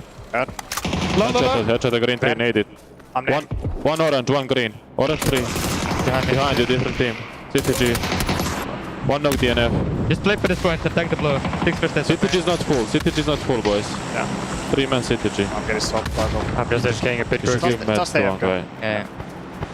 Let them fight. Give meds to one guy. I'll copy you like Tumor. Yeah, you can band it up. 18 seconds on. 6 first days on me. Yeah. Keep going now. One knock. CTG. DNF is still Always impressive to hear how quick these reactions are and instant registering. There's one more team coming. We got to back off, but a little too late for VP, as we can see the fight continuing here between Change the Game and DN Freaks. It's really working into Virtus Pro's favor in the sense that they can kind of backfill and push up behind. They know it's a wounded team they're going up against. Now 2 solos make it a duo as well on the other side. Should he be able to get Wenbo back on his feet, that's going to happen. Human knows it's a 1v1. He needs to do this fast. Keeping the smokes. He's not even resting. Tian not even listening. He's going to spot the feet, and there you go. Guman will go down, and that's going to open the door for Virtus Pro to try to make their way in. Tian down to about a quarter HP, but you can see the abundance of first aids that Virtus Pro used to possess are now down to just meager scraps as they have to come back into the zone, but they have to be careful. You can see the smokes starting to go away. Tian trying to spot out somebody. He's not going to do it. Hamas actually going to be the one that helps him out. Yeah, from over on the other side of the runway, he gets one. Allows for Virtus Pro to stay in the game. Fortunately now able to get up here and get some more first aids, but as you can see, phase 5, it ticks. You can't just be sprinting. Learn from the best. That is Bloomy himself. He could probably stay put out here at least for a little bit. The man himself. Well, Twisted Minds trying to make their way through, and they are going to get sprayed down by Petrichor Road. They're going to run to the trail end of Toyo and spot out Emmy. Nice shooting from Lou. Will take down one of Toyo. The rest of the crew for them are holding that high ground side. Spray comes through, gets Lou very low, but doesn't get the knock. If Twisted Minds pulls up on this and actually takes this position away from Toyo, that would be absolutely insane. They're the only 2 teams. Now Petrichor is coming over here, but they're effectively the only teams on this side of the circle fighting right now. Petrichor, though, running up the hillside from the other side. We'll see if Toyo can withstand the push from 2 absolute world-class teams. Yeah, Toyo, they have to be the aggressors here. It is really, really tough to do, especially in this first game, in this grand final. These guys, nobody expected them to be here, but they know that they have what it takes, but they have to be head on a swivel. Yeah, Rybo already knowing that Petrichor Road is coming. The spray comes through. Nice shots will take down Ming Ming, and the 2-way fight coming through for Toyo, but no, Rybo's going to go down. Incredibly tough to try to make the stand. Having Capitan has an off angle, but they're never really peeking on his side. Benya, in the meantime, though, able to do a whole lot with what he has. Just a single player left, and Toyo withstands the push, at least for now. There's still players from Twisted Minds to deal with, but great hold even at casualties against a very formidable Petrichor. Goodness gracious, all the unfortunate timing that happened to Falcons. Well, we're getting to see the reverse side of that here with Twisted Minds as they're able to get everyone back on their feet. They do lose Perfectix, but now they are in a 3v2 with Toyo, but Theraton 5 is starting to creep around from that northern side. Yep. See example using the smoke, the shadow of the player down there on the ground to try and tell where the opponent was, not want to overpush this one. They know the rest has come through. Batulans now frontlining this one, trying to see if they can get the isolated angles. They're doing a great job right now, Twisted, at kind of clinically pushing forward, not allowing anything up a chance. The issue is they have T5 wrapping up behind them. They got to be fast about this. They got to be quick, and the circle has popped. It's going to go away from here, back off to the east. Toyo doing everything they can to slow things down by retreating into the hard cover, but it's not going to work. They will go down in 8th place, and now Twisted Minds knows that they've got more company in third on 5. Are we sure they do, though? Shots came through from GameStart Win down towards the down the hill towards the north. I'm not sure they're aware of T5 yet. I thought Third on 5 took a shot there. I'm not sure. We'd have to go back and look, but Third on 5, they're being very, very creepy, trying to sneak up behind. So maybe not. Maybe no shots have been taken just yet, as Twisted Minds will continue to hold on to this high ground and maybe take a little bit more time, scout out where they want to go next. They don't realize the snakes in their midst. I think the only pressure is GameStart Win up towards the north. They're hearing shots being fired down towards the east. I mean, down towards the roadside. They have absolutely no intel that T5 is wrapping up behind them. Issue is, if T5 don't execute on this soon with the circle closing in already, they will be caught. They're waiting for a perfect push. Now example, it's in a buggy, leaving over the hillside. Batulans is jumping for info. Now shots being fired. Rosicon able to find Batulans early. They were waiting for the perfect moment to spring the trap, and apparently the perfect moment has revealed itself, and just like that, Theraton 5 takes down Twisted Minds in 6th place. They have the high ground. GameStart Win, though. They hear that fight going on. They're peeking around to see if they can maybe take advantage, but Theraton 5 not giving them any angles to speak of here. That's the issue right now, right? They have to get off this hill, and GameStart Win is in a better position inside the circle just exactly to try and fend off. If you try to wrap all the way south around, you're going to be exposed to Gen G. You're going to be exposed to Rock down below. Even Type, I mean, solo player left alive for T1. While he's proning, could theoretically get a peek up on that open hillside and spot them when they come on down the hill. Yeah, okay, let's set up the last part of the lobby here. There's been so much action. There's some teams that we haven't even gotten a chance to talk about, but we can't talk about them yet because GSW trying to make their move up. Patapong has the rock. Patapong has 2 kills, and now he will turn his attention towards, there's one more player. He is the last one left alive for Theraton 5, but look at that kill count. They are collecting everybody. GSW left X-Tong on the north side to prevent anyone from wrapping around on him, and in the end, it's going to cost them as he is now their last player left alive. What an absolutely incredible two-man hold. Patapong falls in the end. Great revenge from Xiao Tong, but what a nice use of that rock, having his teammate further behind, trying to bait the attention and then peek out at perfect timing. It's a triple kill for Patapong. Oh, there we Stay go. Put in that game for longer. Hey, remember these guys? Does find one, will fall in the end, and here they are. The first team across the Western Bridge. We mentioned that they were one of the first teams across. They went to this compound, and not much has happened since. And look who else is still alive. Rock. There they are. Rock also took this same compound very, very early. They do manage to lose 2 throughout all of that madness that happened. Their house is still in the circle. C4 and 5, but their house is in the zone. T1 Type, the only solo player left alive for T1, hiding out in that sniper tower. Gonna be on that bottom floor. Gen G, though, obviously in the driver's seat here with 4 alive. 28 damage done from RBN with a bolt. It's a toe tap. Sure. You have to imagine, but you know what? Doesn't matter how much damage you do as long as you get the kills when needed and the win when needed. Gen G doing the smart thing and grouping up now. They still have a house inside circle, arguably the best position inside circle right now. Of course, waiting for that final circle to pop. My only question is, do they realize? I mean, obviously RBN does because he's continuously shooting over towards Type. But does Gen G realize the Type is over on the other side of the road? No one is really... Okay, you know what? No. Now be nice looking this direction. I was thinking for a second, if they opt to ingress, take the fight straight to Rock because they think it's a 4v3, and then Type peeks out and gets them. But he's actually shooting now towards them as they rotate. Aggro Type. Well, Santastico is going to spot out Orca. It might not be a Bolty, but the DMR working a lot better for him. Yeah.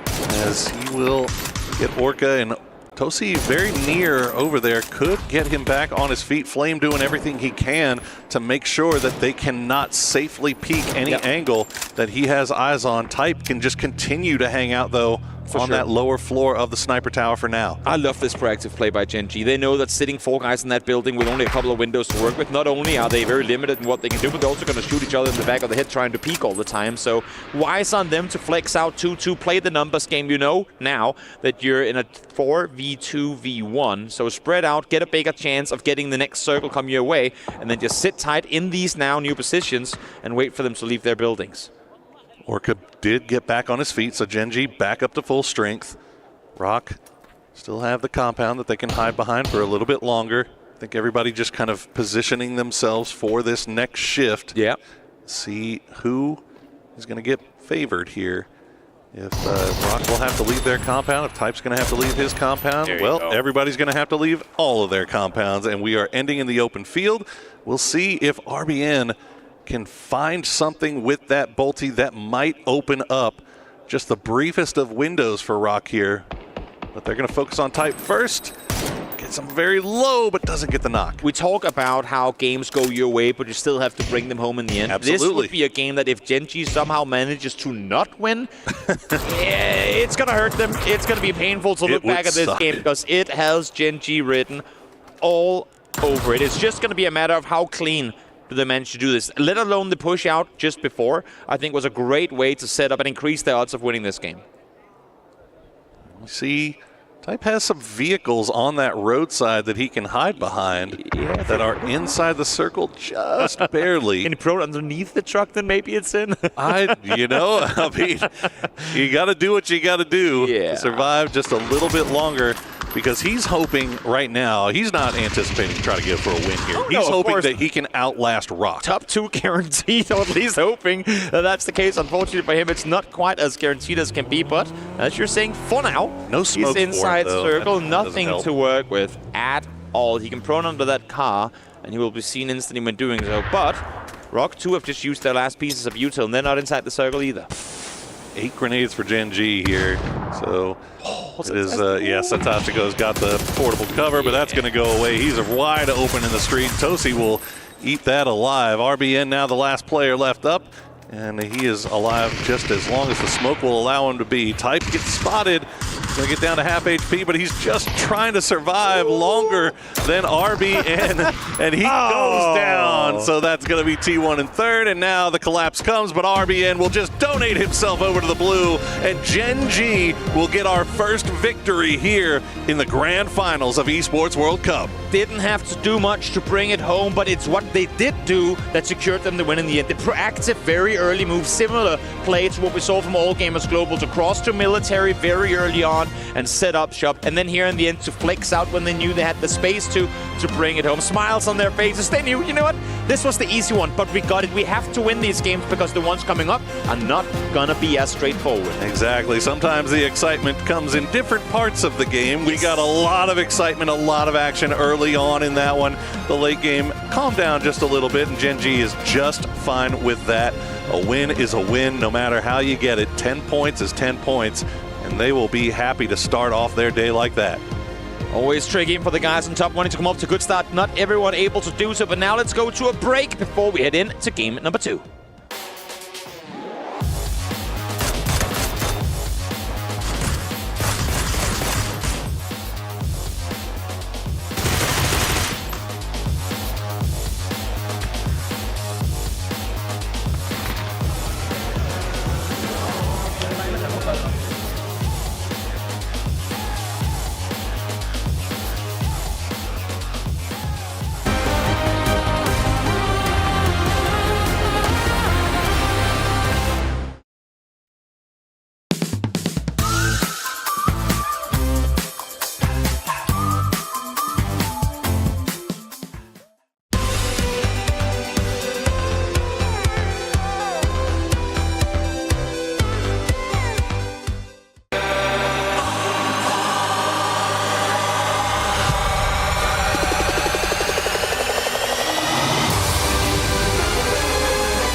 I'ma get.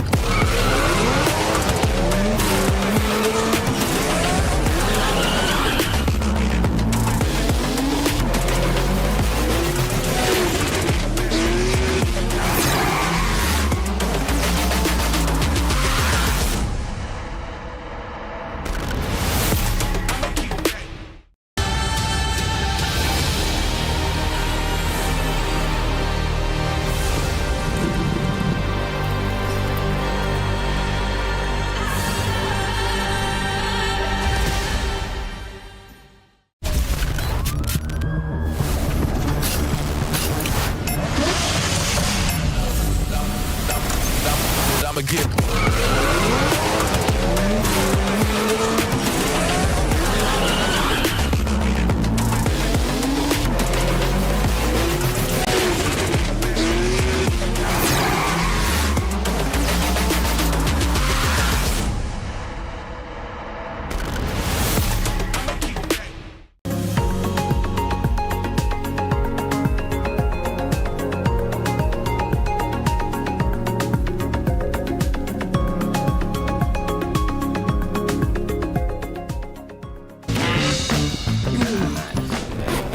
Patinho. Porra, é essa, mano?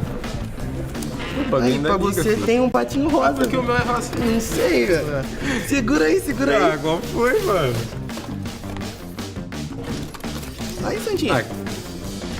Caraca, mané, mas os caras tão lá. Que isso, louco. mano? Caraca, que doideira. Segura aí, Bino.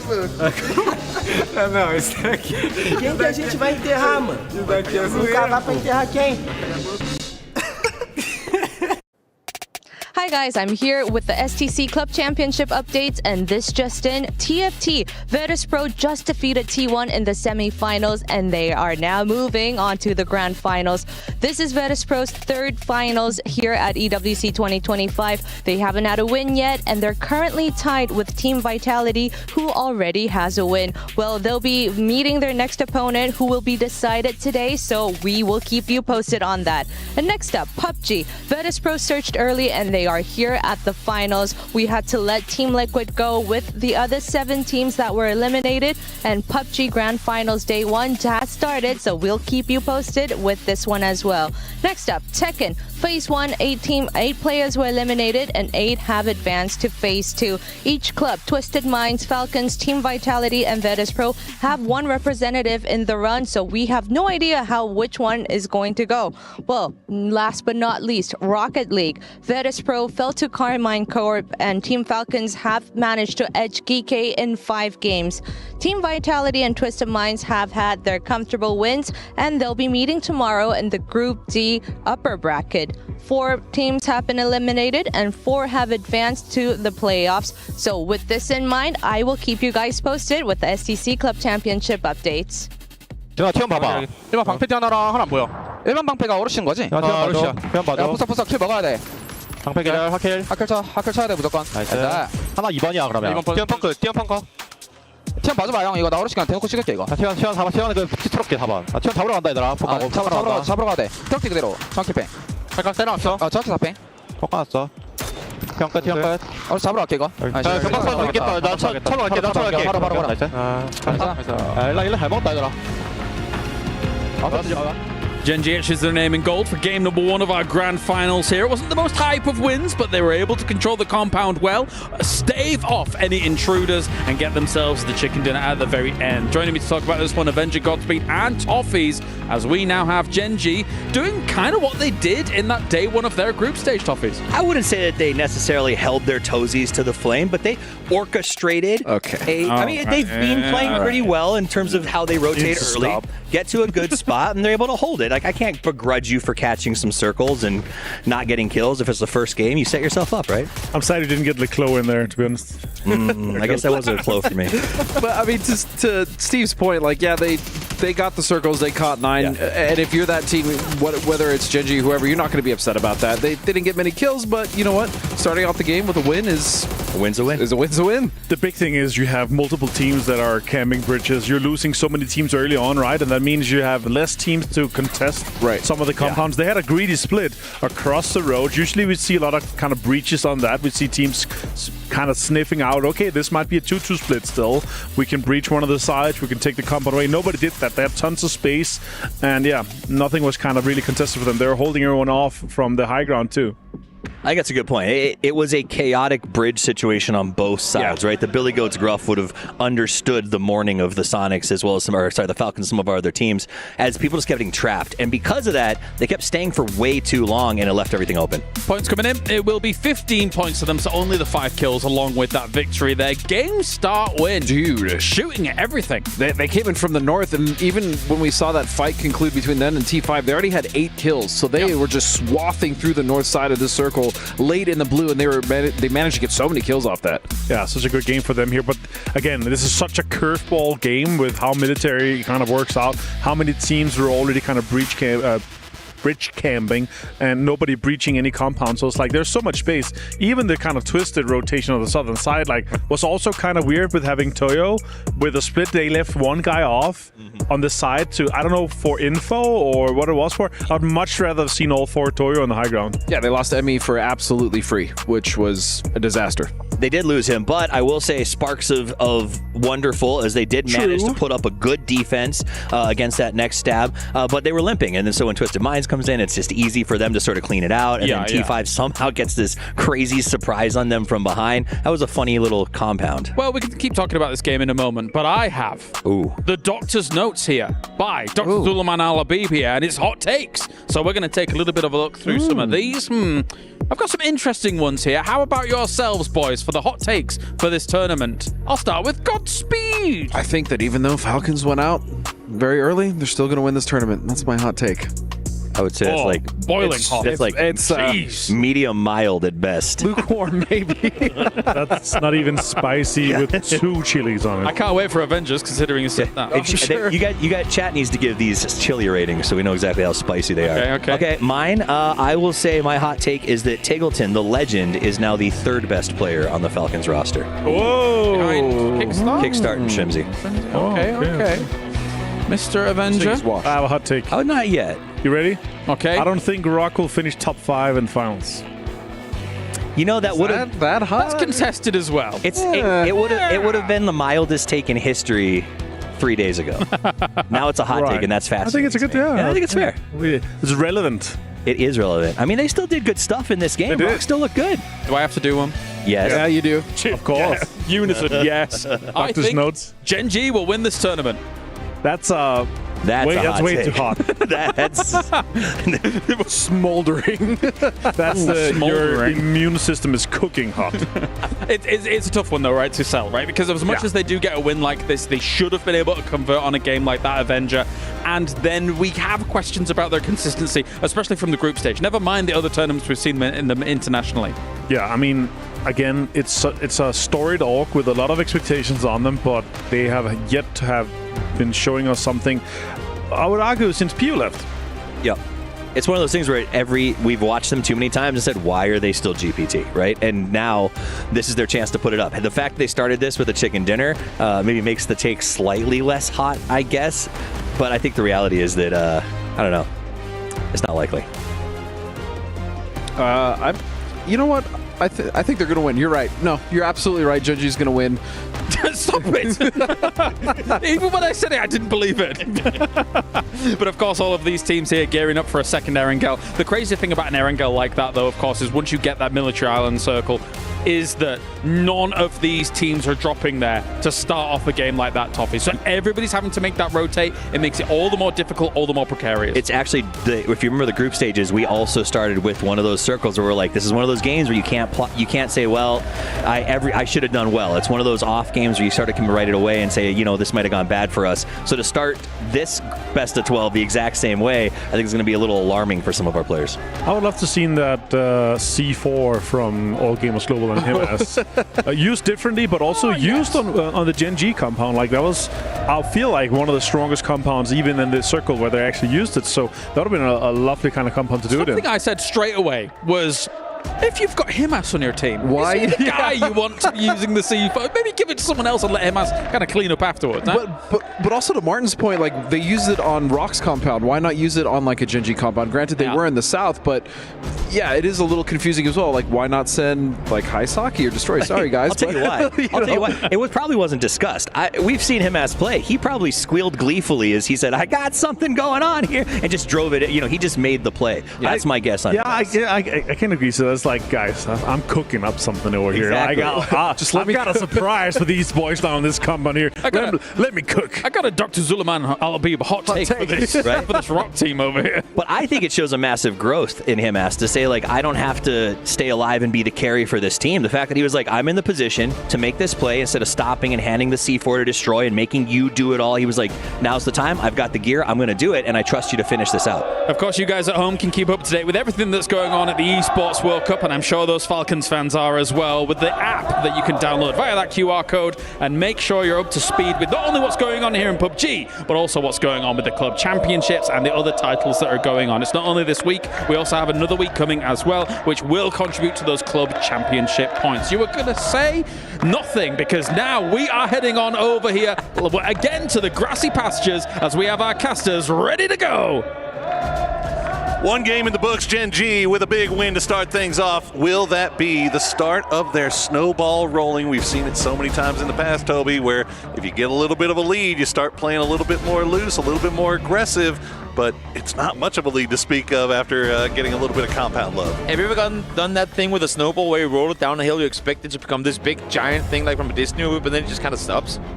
You know, I'm from Texas. I think, well, fair enough. Not a lot of snow. Yeah, I can tell you, do it with a pebble, thinking there's going to be a landslide to follow, and the pebble just kind of stops before it even gets off the hill. Sure. I'm a little worried that might be what's going to happen for Gen G. Having said that, they did play an incredible previous game with what they were given. They maximized, and they got themselves a win. So, if they get similar situations coming their way here in the next game, there's definitely a chance for them to continue to extend that lead. But you know what, Poro? What's that? Now that the desk got to do fun hot takes. Oh, okay. I feel like we should join in. Do you have a fun hot take for this grand final? Oh, man. Let me hear yours first.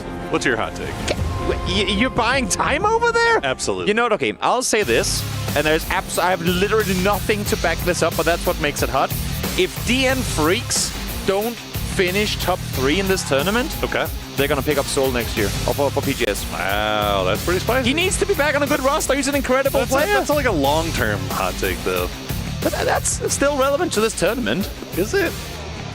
And there's literally, like, for everyone out there going, does Toby know something? I know nothing. This is just me. No, I can. Okay, if anybody's asking that question, I can guarantee you, Toby knows absolutely.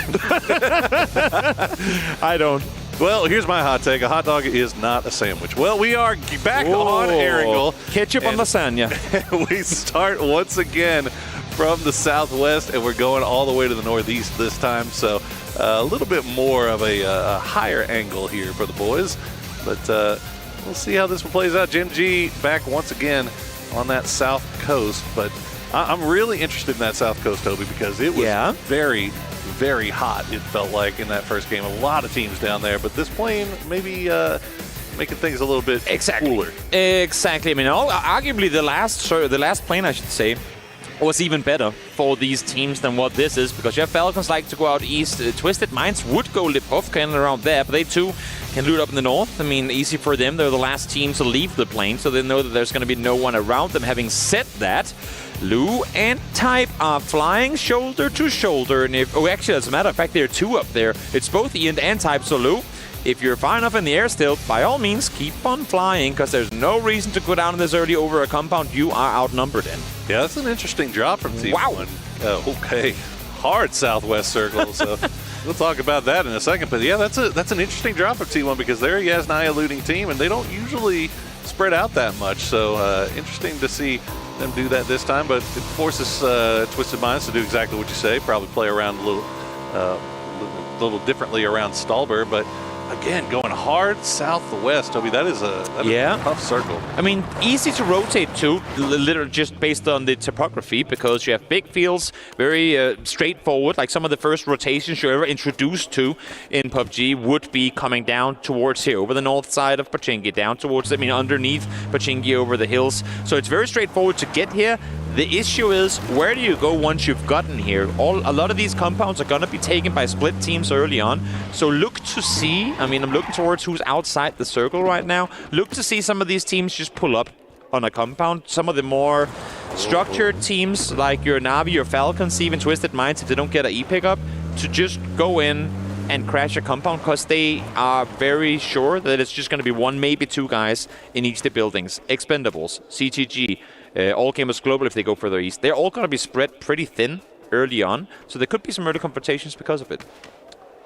Speaking of early confrontations, it looked like Delwyn from the Expendables flying a little close to the sun, getting close to Toyo. Got shot at a little bit, but he managed to stay alive. The Expendables still making their way down. The rest of the team actually trying to make their way through their Gatka split and rejoin their front man. I'm happy you called that out, because why is Delvin all the way down there? Was he on his way? Was he on his way to go to Captain's compound and then realized there was one there? No, so he ran into the bottom trio and then had to loop back. So that's what it is. He was maybe trying to stake a claim for the Expendables on that eastern side of Quarry, but unfortunately for him, Toyo already there. So Expendables have to retrack what they want to do as far as their strat goes, and Toyo, Capitan, that is not the car you want to be in. Lips if you're running through a four-man, and yeah, he barely gets out of there.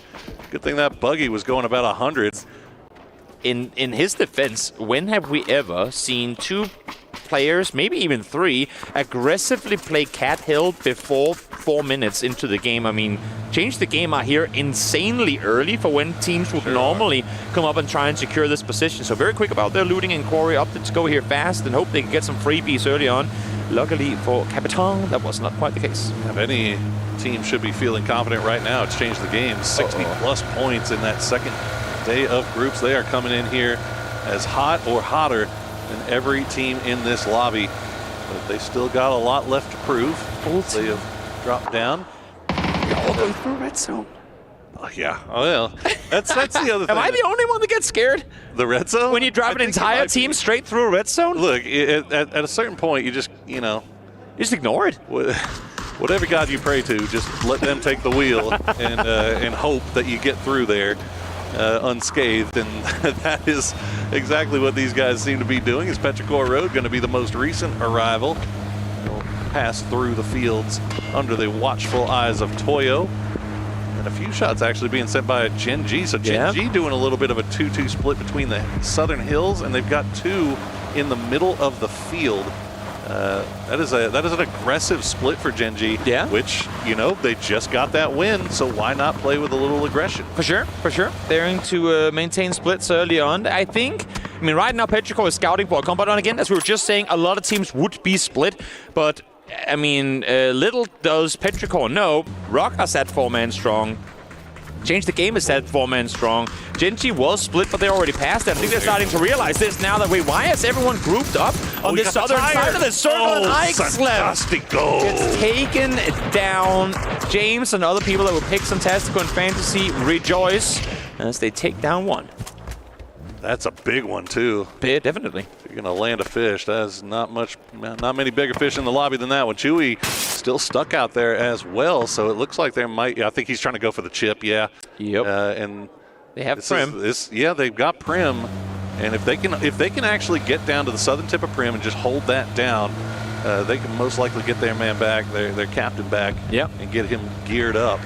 And they can make their way. They'll just have to fight from the south to the north, depending on how the shifts go. And that's actually not that bad of a bit here in this Not at all. And the team you just got shot at from, seeing that there were at least 3 people shooting at you, they were the ones that came out of the south. So if they're here now, that means that the south should be free. Prim should be free, and they get a crate, too. Priority loot will probably be taken. They get themselves a crate if they go all the way to the shoreline now as well. But here comes the rest of the teams. Nice. And again, you have to imagine that Freaks are pulling up with this because they only see one guy shooting. We were just talking about exactly this, the structured teams wanting to penalize the other teams that dare to split early on in Dark Juice. They're trying to make a run for it, but Tanbu is there on the off angle. I mean, it might be a split for the Expendables, but it's a great split as they are in a perfect position to kind of surround Petrichor. The Freaks right now as they try to hop in the vehicle. Heaven down to 4 HP. Salute had to stop down to heal up, but he's going to go down. Heaven will go down now as well. Salute has nothing but a tree to hide behind, and there you go. Freaks going out in 16th place. Never have I seen a more call an ambulance, but not for me type moment when you have Dark Juice sprinting away from 4 hungry Freaks.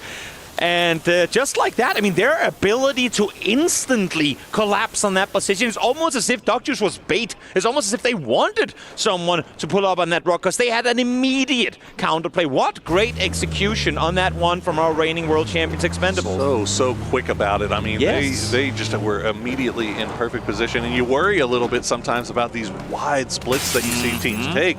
Like, what's going to happen if a 4-man squad just crashes one side? Will the other 2 be able to come over and support? Well, the Expendables prove right there. They have got this distance, the spacing just perfectly set up here in the center of this zone. And not the first time they've executed that split, seemingly with how quickly they were about it. But the incredible players, we get yet another look at our coaches. Coach Corner. And we have, as we hop back to the game. T1, well, they're chilling. They're not in a hurry. They don't want to make any stupid decisions. They might as well just wait for a bit and see what happens with the circle. They know they're late on the rotation. They know that everything that is circle center is taken already anyway. So might as well just vibe for a bit. In the meantime, AZ will net himself a BRDM, where if we end in the swamps, I'm sure it's going to be a fun vehicle to drive around. Good out of my swamp. Well, yeah, no, T1 after that split looting in Yasnaya, they're going to have Twisted Minds. They know that Twisted Minds is on Stalwart, right? They dropped right on top of them. So they have kind of been slowly making their way in with the blue, and they're stopping down at different spots. And the spots that they're stopping down at make me feel like T1 is trying to see if they can catch Twisted Minds in their rotation. But so far, Twisted in okay, as Ike's Left has now rejoined the rest of his squad down in Primorsk. So Petrichor Road back in good graces. Definitely only 2 teams who are still lacking in the circle is T1 and Twisted Minds. As Falcons just exactly now make their entry to the circle, actually just ahead of where T1 is, so that could potentially be a fight waiting to happen. And for Twisted Minds, I mean, Twisted Minds as a team are synonymous with school and apps. They've fought against Petrichor for years on end for it. Now they've given it up. But what better for them than drive through here and go, guys, remember those 6 years we've looted and rotated from here? How about we do the exact same this time around? Why not? Good memories. Yep. Good times. See overhead as we wait and see how generous our circle pop will be. Not very generous at all. That is still 50% unplayable with water. And all of a sudden, that Primorsk drop, the take for Ike's Left and the Petrichor boys looking pretty nice. Yep, not the worst place to be forced to go when you get a Circle 2 pop like this. Of course, Quarry around Primorsk and the forest in between is going to be where the vast majority of teams are going to be forced to set up shop. Na'Vi grouping up to try and backfill Gen G, but not really a whole lot to play inside Circle. They could go up to the bunker up on the hill, cross the street towards the north, but that eastern side of Quarry right now, look at this. It's brutal. It is brutal. Cat Hill is going to have at least 4 teams on it, and it's, I mean, happening right about now. And indeed it is. Fluky going to be the first one coming through for Theraton 5, and fortunately enough for him, he gets through and no shots from VP. Nope. Actually, I think he's the last one. Yep. He's the trailing member. He was the one that was on Erangel, feeding information over to the rest of the team, and that goes a little sideways, but that might have saved his life, showing the underside of the vehicle to all of those guns from Change the Game. Fluky barely getting all the wheels going to go, and he holds on to it, and he will make his way through. Goodness. Wow. Okay. While this is going on, Ares gets taken by surprise by Hamas. Exactly. I mean, the fight was going to pop up on Cat Hill eventually. CGG spread too thin with so many opponents around them, and somehow, I mean, as we see here, T5 able to group up south side of Quarry. I did not expect them to push through here with so many alive, but goes to show when you're so many on Cat Hill, you can't really commit to shooting at vehicles because someone could be peeking over any time. And here once again back to Falcons we go, with them trying to fend off against T1, not allow them inside this circle. Raining just getting away As it looked like the Falcons were heading 3 strong. They were going to try to spot Raining. They heard him come into the dip. Yeah. And then Raining, his spidey senses were tingling, and he got the heck out of there just in the nick of time. So T1 will play a little bit more towards the south, where Na'Vi and Gen.G are already on the coastline here. And meanwhile, you can see, okay, another red zone. Why not? It's the 3rd one that T1 is in. I feel like they're feeling a little targeted at this point. Someone just said they're pressing the big red button on them again. Sometimes it just feels like the thing chases you down. It's like got a mind of its own. It's like Twister, you know? It should be if someone hasn't moved for 3 minutes, red zone. That's what you get for sitting still. Camping Well, probably should be sitting still because it would have been knocked. I'm not sure exactly what happened, but he got knocked by himself or maybe fell out of something. Yeah, I'm not sure. It looked like they had a knock earlier and that they were going back to try to maybe get a revive, and may have happened up there. But fortunately enough for the Expendables, they're all by themselves. So that is a quick and easy revive and back on his feet. Check in on our Falcons fans. They look like they're having a good time watching the game so far here today. Coach's corner. Still a corner. Still with coaches. Twisted Minds cannot figure out how they want to enter this zone, though. Yeah, I've seen them. They keep probing down and they retreat back.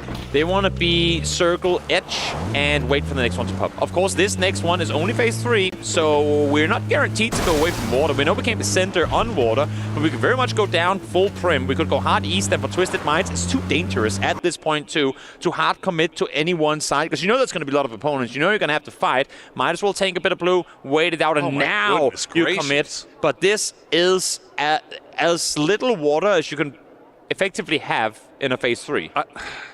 This is brutal. It's whatever half beach, half open forest, half water. Whatever rabbit's foot, whatever horseshoe, whatever good luck charm that Rock has brought to this event, I need to figure it out, because it is working very, very well for them. But now they've got to deal with Petrichor Road 17 and possibly Marathon 5 making their way on the beach just to their south.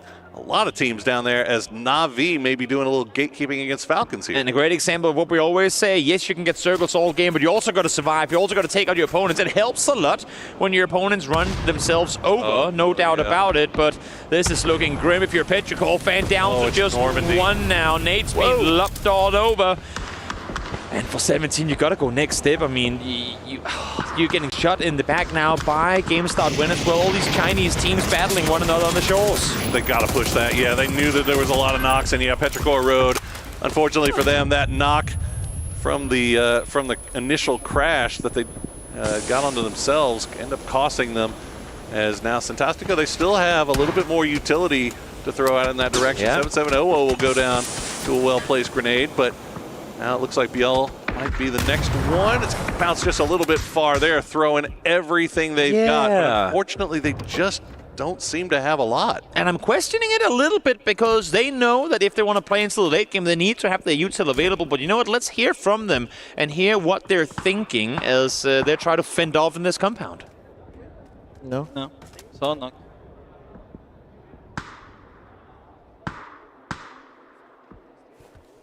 Agora fica ligeiro também pra esses caras passar correndo qualquer coisa. Não, relaxa, eu vou subir telhado ali. Não agora, Tem que ficar ligeiro aí nesse lado de vocês, mano. Crash aqui, ó. Aqui não vai ter crash. Inteiro neles. Pode ser neles, né? É neles, provável. Vou aproveitar pra subir, mano. O porteiro foi bom? Foi muito bom, velho. Vou aproveitar pra subir no telhado. Nossa, foi muito bom. Mano, o cara tá bem no meu 2. Acabei de ver. Well, if you speak Portuguese, you know exactly what they're thinking there. They are cool, calm, and collected, considering they just saw Petrichor Road go down. Now they've got 17 on their doorstep. Game Start win, just running across the wide open beach here. AZ, well, we'll see if he gets anything close, but 17, they are surviving right now. And that's all they have to do. They know that there are so many teams up towards the north fighting one another that if they can outlast just for a bit, they should be all right. Circle's going to shift on land, we know, which means it should go effectively straight north from here. But let's see, Twisted have managed to get their way inside the compound alongside Toyo as the circle goes, as we were saying, effectively the only place it could go. But look at the west.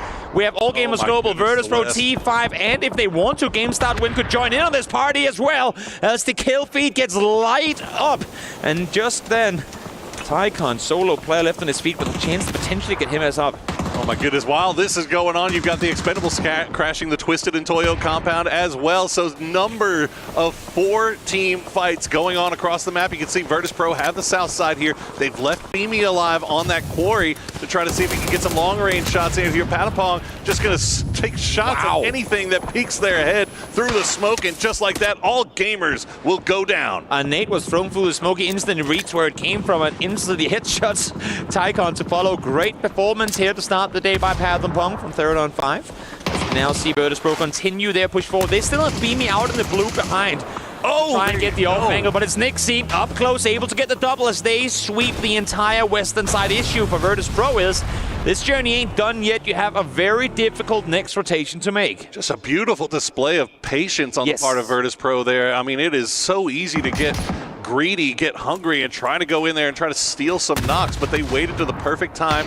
Now they have the West to themselves. They've got all 4 alive, and now we've got to see how Na'Vi and Falcons will come to a head here. Na'Vi have the bunker to play around in, but a good grenade from Kickstart will spot extends. An important fight to be cleaned through as well, because there's no one else engaging. It's an isolated fight just between the 2 of these teams. So if you can come out of here with 4 alive at the end of it, you have a really good chance to make a play on forward. Emergency cover does get utilized to separate the 2 teams a little bit more. Ferris lops a nade over, able to get himself the double. They forced Shrimsy to retreat off a good grenade, and they pushed him right into Kickstart. And now Tiggleton, the last player left alive here for Team Falcons, has that high side. See if they know where he is. They do indeed. The flashes come through. He'll try to spot one out. He gets the spray down, doesn't get the knock. But here's more flashes to follow. Yeah, Tig tried to go for the peak. It's not going to happen. Nice swing around by Sozid. He had 2 players lined up at that exact second. The flash comes over the top, and now, I was saying just before, top rotation to come for Virtus Pro. Corrects the first one to get down on the rocks, down towards the roadside. Here is the team to follow, and they should be all right. For now. For now.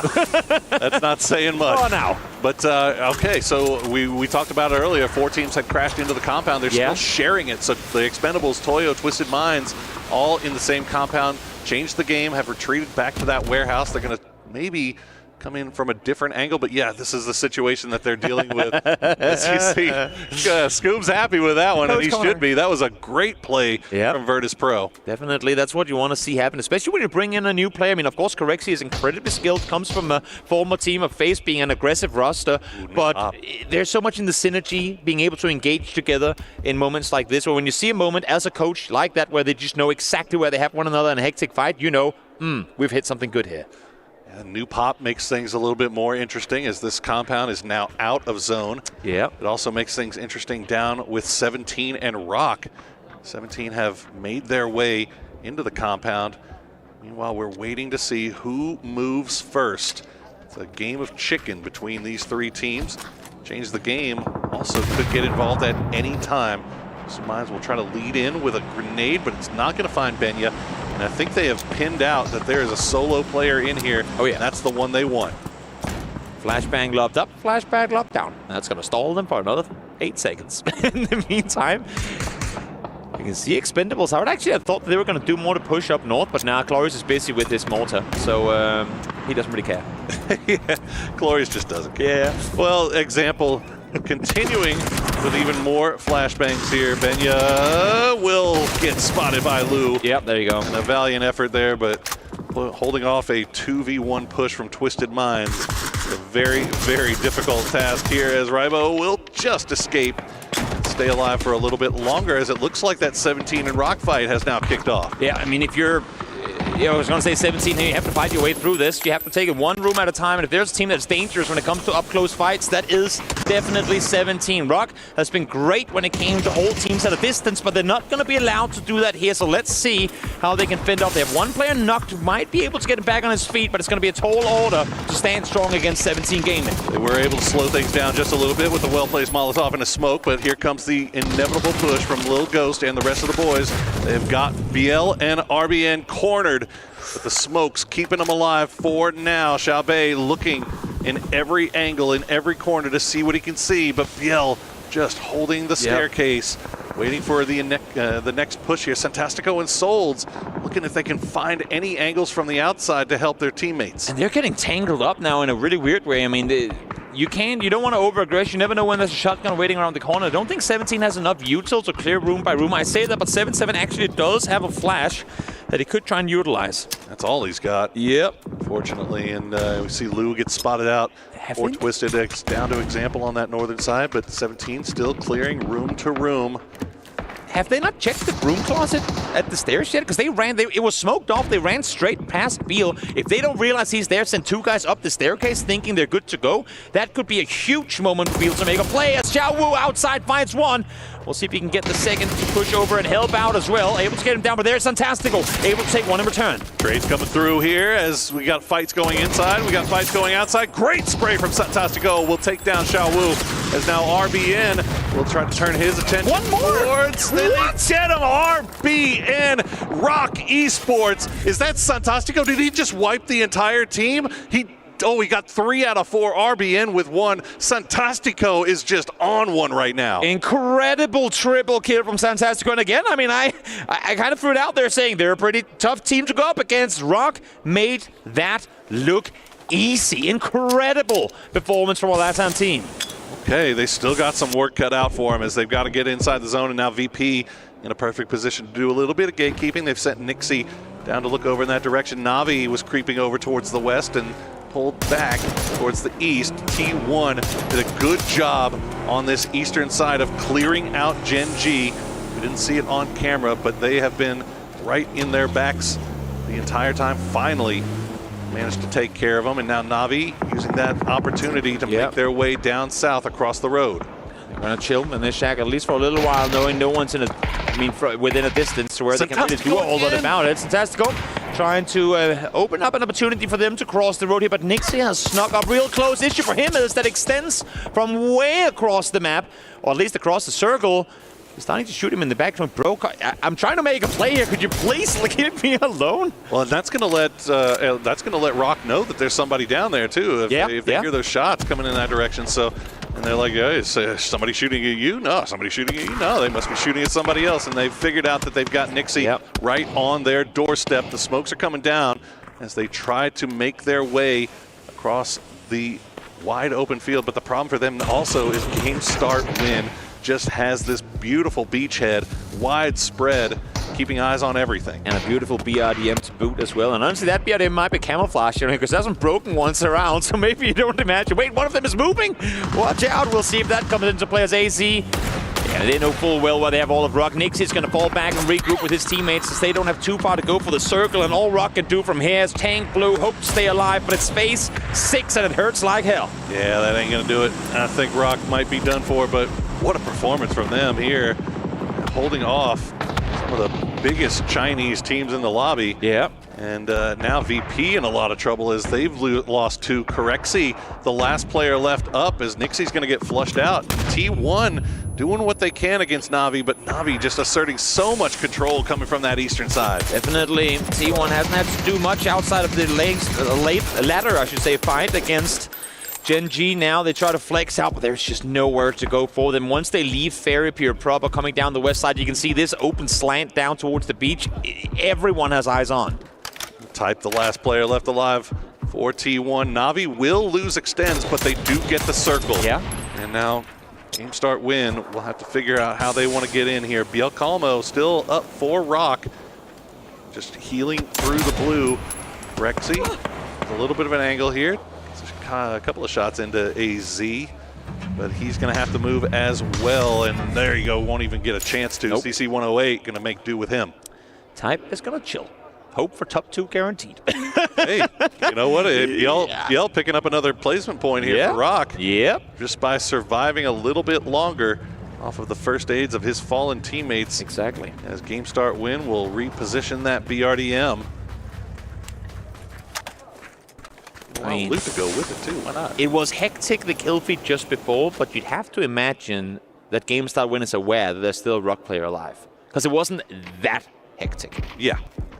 Yeah, no, they should. They have one looking back. They do. Okay, now he's shooting as well. Thank you, Beal, for not making me question game start wins awareness in a hectic moment. But here we go. 3 teams left alive. Navi down to 3. T1 just tight left alive. And all of game start win trying to bring this game home for China, who, I mean, the only region in this tournament that has all their teams in the grand finals. It's been a good showing here to kick things off for them. That'll be good news for all fans of the Chinese teams. It's been a little bit of a slow start to the year for them.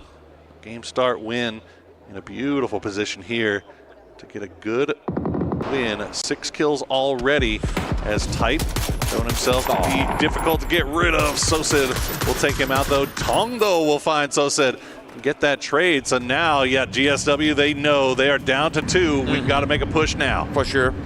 Dangerous to lock too many people inside this BRDM. If there's a Panzerfaust on the other side, that could potentially be a double down instantly. There are 3 in here now. Going down towards Xiaotong. They have to make this crossing. It has to happen now. They are really, really hoping that nobody on Na'Vi is sitting with a Panzerfaust, and it's looking like they should be okay for now as they reposition themselves, get on the other side of the hill. Na'Vi able to get Sosa back on his feet, and go ahead. Hello. Do a little bit of probing here with CC108, and he's going to find out that they don't have a Panzerfaust, and instead it will distract them long enough for the push to come through. Now, Hakatori doing everything he can from range, gets 2 knocks, and he's got that hard cover to play around, but it's asking a lot. If he finds Xiaotong here, that's actually a 1v1. I mean, obviously the res is going to come through with Ming being back on his feet now, but there was a moment there where had he got the initial spray down and then make a set, there was a chance, but now asking a lot, man. A shack for cover and literally nothing but that. I can't wait for someone to get in that BRDM and just comes honking towards him. This is looking nigh on impossible. Like, I'm actually the one that has the Panzerfaust. Yep. He's putting all his attention over to Xiaotong as AZ will run down the hill, get knocked down to about half HP. Boy, Hakatori doing just about everything he could possibly do to make this difficult for game start win. It's a 4v1. Man, you would think they could just finish this off, but that is not a man that you want to push blindly as, well, flashbangs come through, and there you go. It's all done. Game start win. Get our 2nd win here in the grand finals. One of the teams to dare to go out and take beachside control early on alongside Petrichor and 17. Seems like that was the strat of China altogether to claim the beach early on. Game start wins were the one to come out victorious over doing so and get themselves the win in the match as well. And managed to pick up a nice little stack of kills for themselves as well, unlike our first game's winner, Gen G. This one a little bit more difficult, so game start win, feeling good about themselves here, but we got to see a number of our teams that we had eyes on. Rock looking like they're coming in here feeling just as confident as they were during the group stages after another strong hold, keeping off Petrichor and just winning the fight against 17 straight up. This Fantastico triple is gonna shut a lot of haters up, I'm sure, coming into the matches coming up. A lot of people saying, I mean, I think some of us included, they got circles, can they do it in the finals? Well, they just showed up against one of the best teams in the world, 17 Gaming. So I think if they weren't hyped already, if you weren't hyped on behalf of Rock already, now it's a good reason to be just that. There's still a long, long way to go. We've got 4 more games to play today. We are done with Erangel. We are about to move over to Rondo. See who will start. Maybe they can get their game right after starting slow here on Erangel. But again, we've said it before. Only 12 games, Toby, in this final. You do not have time to figure things out or start slowly. You need to get going quickly. And let alone the fact that you're asking them to get things under control on Rondo goes to show the difficulty that these guys are faced with. It's not been easy here on Erangel to start things off. A melee game followed by non-stop beat shifts in game number 2. The map where you want things to calm down a bit was the one where things were the most hectic. That was definitely a lot of fun there. We don't see the beach get a lot of play too often, but this time around we get to see that in play and all the way to the end as well. So a couple of difficult games to start off the grand final, I gotta say. A military island followed by a hard southwest shift. As we see the Falcons, they've got some work to do. But we are going to throw it over to Barney, who has an interview for us. Game start win, kickoff day one of the grand finals with 2 top 4 finishes and one of those being a chicken dinner. I've got Cece here joining me alongside Lisa as well. Cece, let's talk about today because that's exactly how you want to start the day. Start running. You can't really afford to keep your foot off the gas. I want to just ask you, how's the vibe with the team right now? How are you guys feeling coming into day one of the grand finals? 好的，那么来到总决赛第一天，你们一开始的表现非常的亮眼啊！从第一榜第4到现在吃下一击，已经来到了第1的位置。那么整体打下来，你们现在队内的整个氛围是如何的呢？队内氛围非常的好，我们都很相信对方，相信队友。Yeah, we have very good team vibe, and we have huge trust in each other. Now, we've spoken about how, we only got 12 maps across the next 2 days. You can't really afford to have that many 0-point games, so then that means that you can't afford to be too aggressive. But then again, you don't want to be too passive because you need points. What's the plan for you guys? 那接下来其实还有很多场的比赛，那其实也不能说出现可能说再有一些没有拿到分的局，但是呢也不能说打得太激进，导致出现一些失误。所以在这种被动和主动之间，你们有没有什么特别偏好的战略选择呢？我们队伍是能主动就主动，就是没圈就换分，我们也是打得很凶的。Yeah, we will try to be as active as we want, and if we get opportunity to achieve more score, we would of course grab that opportunities, and if we don't have opportunity, we would just try to grab the safest point for us. I like that. Grab all the opportunities you can. There's been plenty already, and you guys have managed to secure it. Congratulations so far, CC, and to your team. But for now, we're going to head to a very quick break, and we'll be back with more PUBG.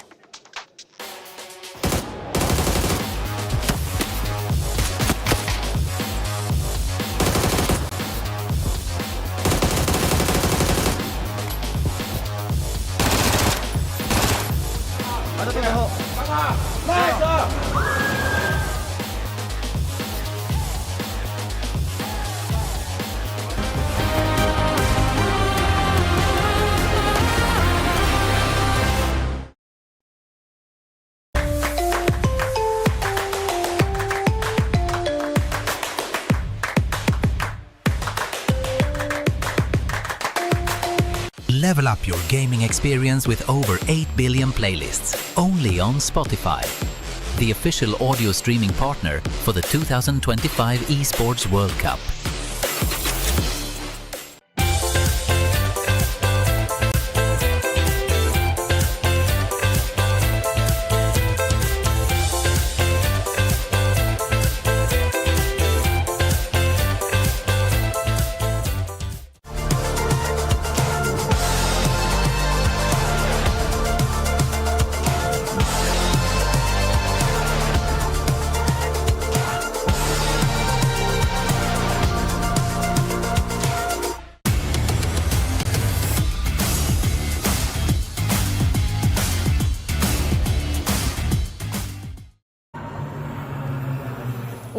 Come on, 不下，我们飘，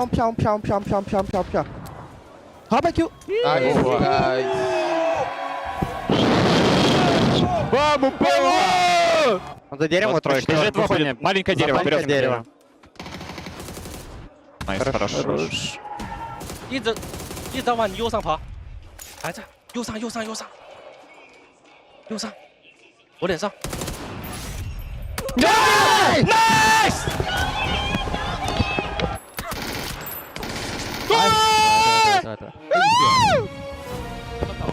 ได้มาไม่เห็นวะได้มา2ดูไงวะยิงน็อกโคตรเยอะอ่ะกูได้2คิว9คิวได้แล้วใจจำหมายมูตายจำมันนะnó sướng nè sao phải luôn đéo được kill nào ạ không kill hả 3 kill má đéo được kill nào 3 kill mẹ hết rồi 3 kill còn đâu kill nào I'm just chilling, boys. I'm just gonna walk in, bro. He has 3 seconds time with me. I just flashed. He's tagged on tag. Oh, you push him. Good job, boys. Nice, well done. That's what we needed, guys. Good job.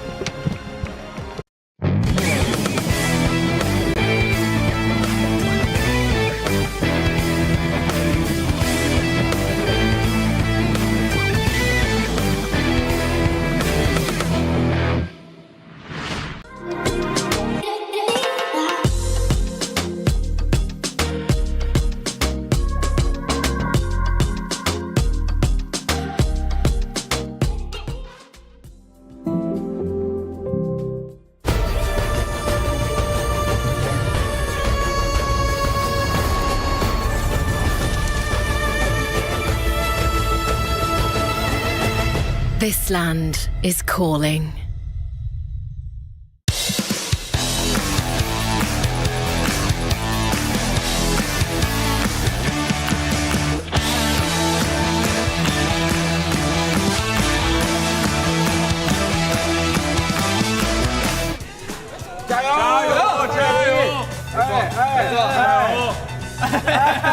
你别他妈找我去了！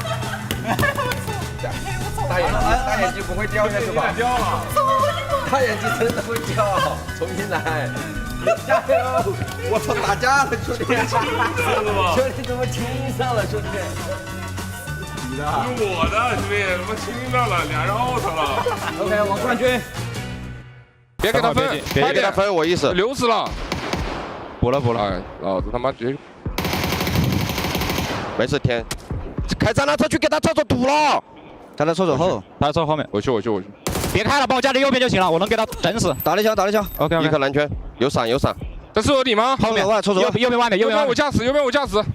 白了，稳一点。白了，趴掉了。直接过去干他，还在厕所后，干他 ，nice。Well, game start and win does exactly what it says on the tin here for game number 2, Erangel down. They get themselves a victory at the Esports World Cup. Avenger, Godspeed, and Toffee's joining me to talk about this one.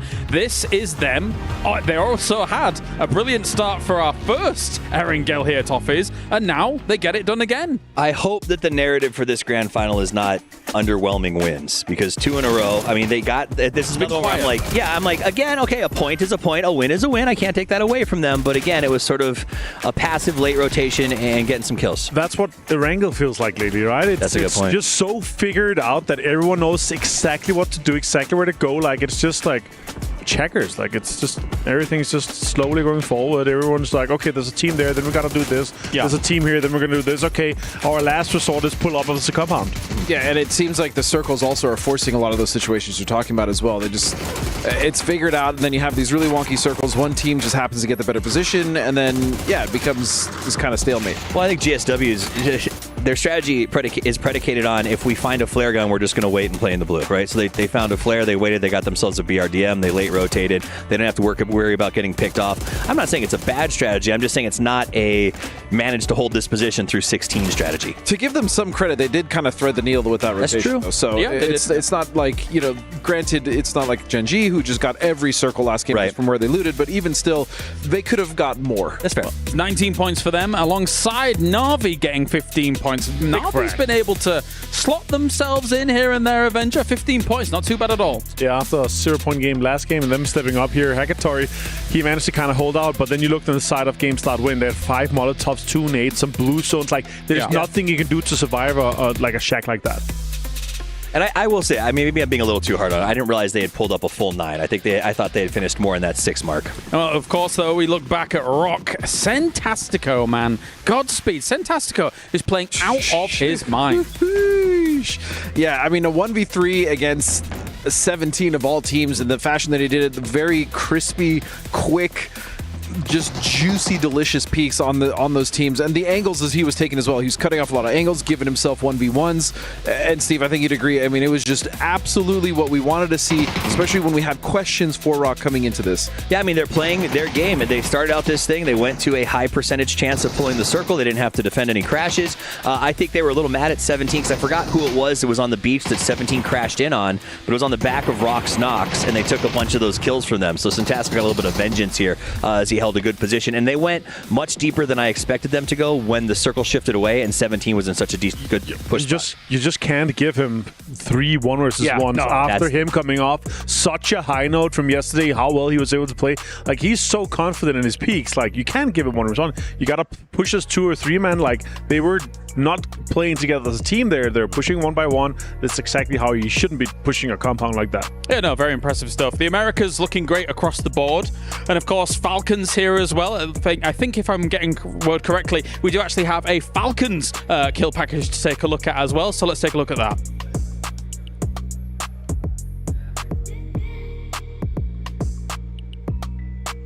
All right, we're back because they've not killed anything yet. What's going on? Martin, where are they? Yeah, I don't know. I said Peterborough Road last year. They had 2 0-point games, and that's why they didn't win the championship. And now we see here with Falcons 2 0-point games to start things with. That's a little bit rough. What do you think about America's that lukewarm take? All of a sudden, getting a little hot. Oh, hey, yeah, not too bad. You cursed them. I mean, I don't know what's going on. I'm sure the fans at home are also getting angry as well. Yeah, the first game they got trapped on the bridge and things go badly. In this game, I don't even understand necessarily. You heard Shrimp just say, "Well, I'm just running in." Like, it just feels like they're behind the 8 ball the entire time. I really do hope those crickets in the back of the ground of that moment. But anyway, let's take a look at everything going on. In the overall rankings, Game Start Win is number 1 with 31 points after just 2 games. Gen G in second place here after their Game 1 victory. T1, or should I say Type, is getting to these late games. I don't understand what's going on. Type. Yeah. Yeah, this is the second game in a row he saved his team and gotten a top 4 placement. Something I've noticed as well in the last game, especially in this game with how much water was in it, we had some awful shifts for the players involved in this one on that South Beach. A lot of these teams have opted to start to rotate even earlier than they have before in group stages to the center of the circle, trying to bunch up. We saw how many teams were around Llama Hill as well as the quarry. So Cat Hill.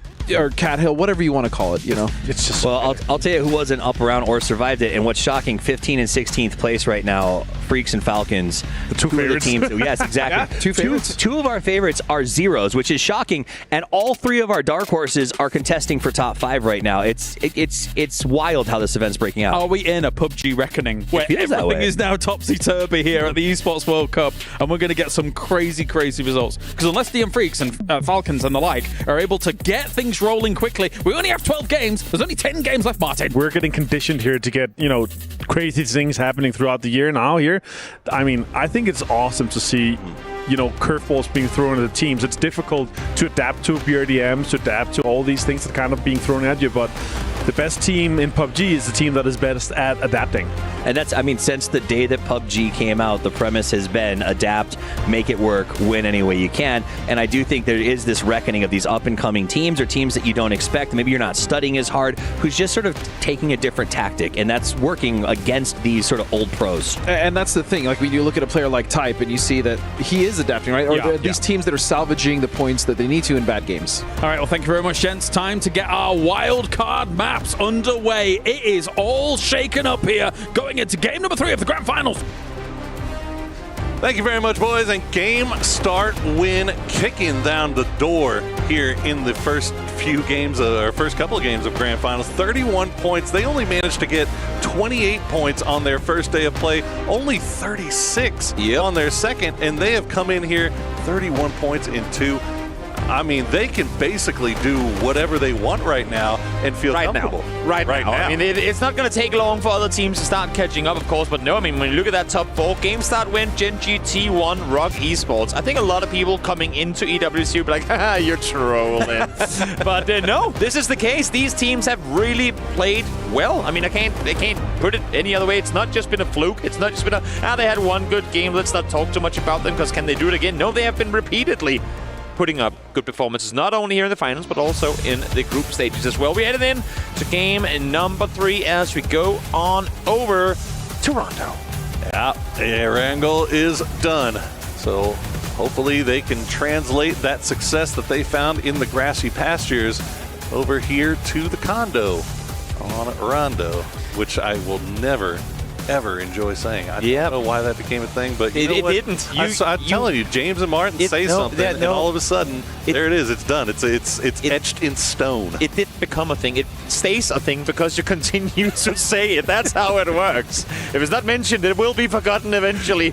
As we head on over to Rondo, I was a little worried because I think I saw one of the Freaks players with, they have their paper with the map drops and whatnot. He was looking at the Taco paper. So maybe guys, we don't even care. Let's prepare for Taco now because Rondo skippable, but of course with only 12 games to play total, even if you only play this map twice, 2 full games, a lot of points can be garnered. So let's see what they can make of this with a very, I'd say very kind diagonal plane.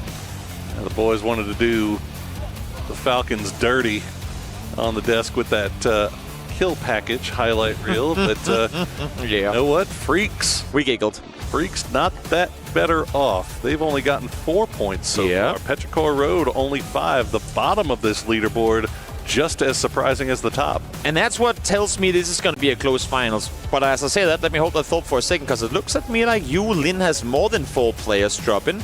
As a matter of fact, I think there's a full-on 8 Ming from Game Start Win, even is all the way down here to see what's going on. There is a hop drop going on in Lin, and we need to get down there. It is between T1 and I can't make it out. It's Petrichor as well. That is dangerous too, team. I mean, T1 came off to a good start, so they might be feeling brave about this. But Petrichor has 5 points total through the first 2 Erangel games. I'll tell you this right now. This is Petrichor Road wanting to start something, because Yulin has been T1's drop spot all year, essentially, here on Rondo. And AG also sniffing over in that direction as well. So multiple teams wanting to take it to T1 here on Rondo for some reason. I'm not sure who they managed to get mad, but they're on the clock right now. I might have bamboozled people a bit when I said it was a kind playing path, because it is, because you can go most places. Issue is, and I think that might be what has led to this awkward standoff, it is a southern one, and the vast majority, if we look over their loot, like preferred loot spots, the vast majority of teams are actually more northern in their loot. They want to go Stadium, they want to go Yaotin,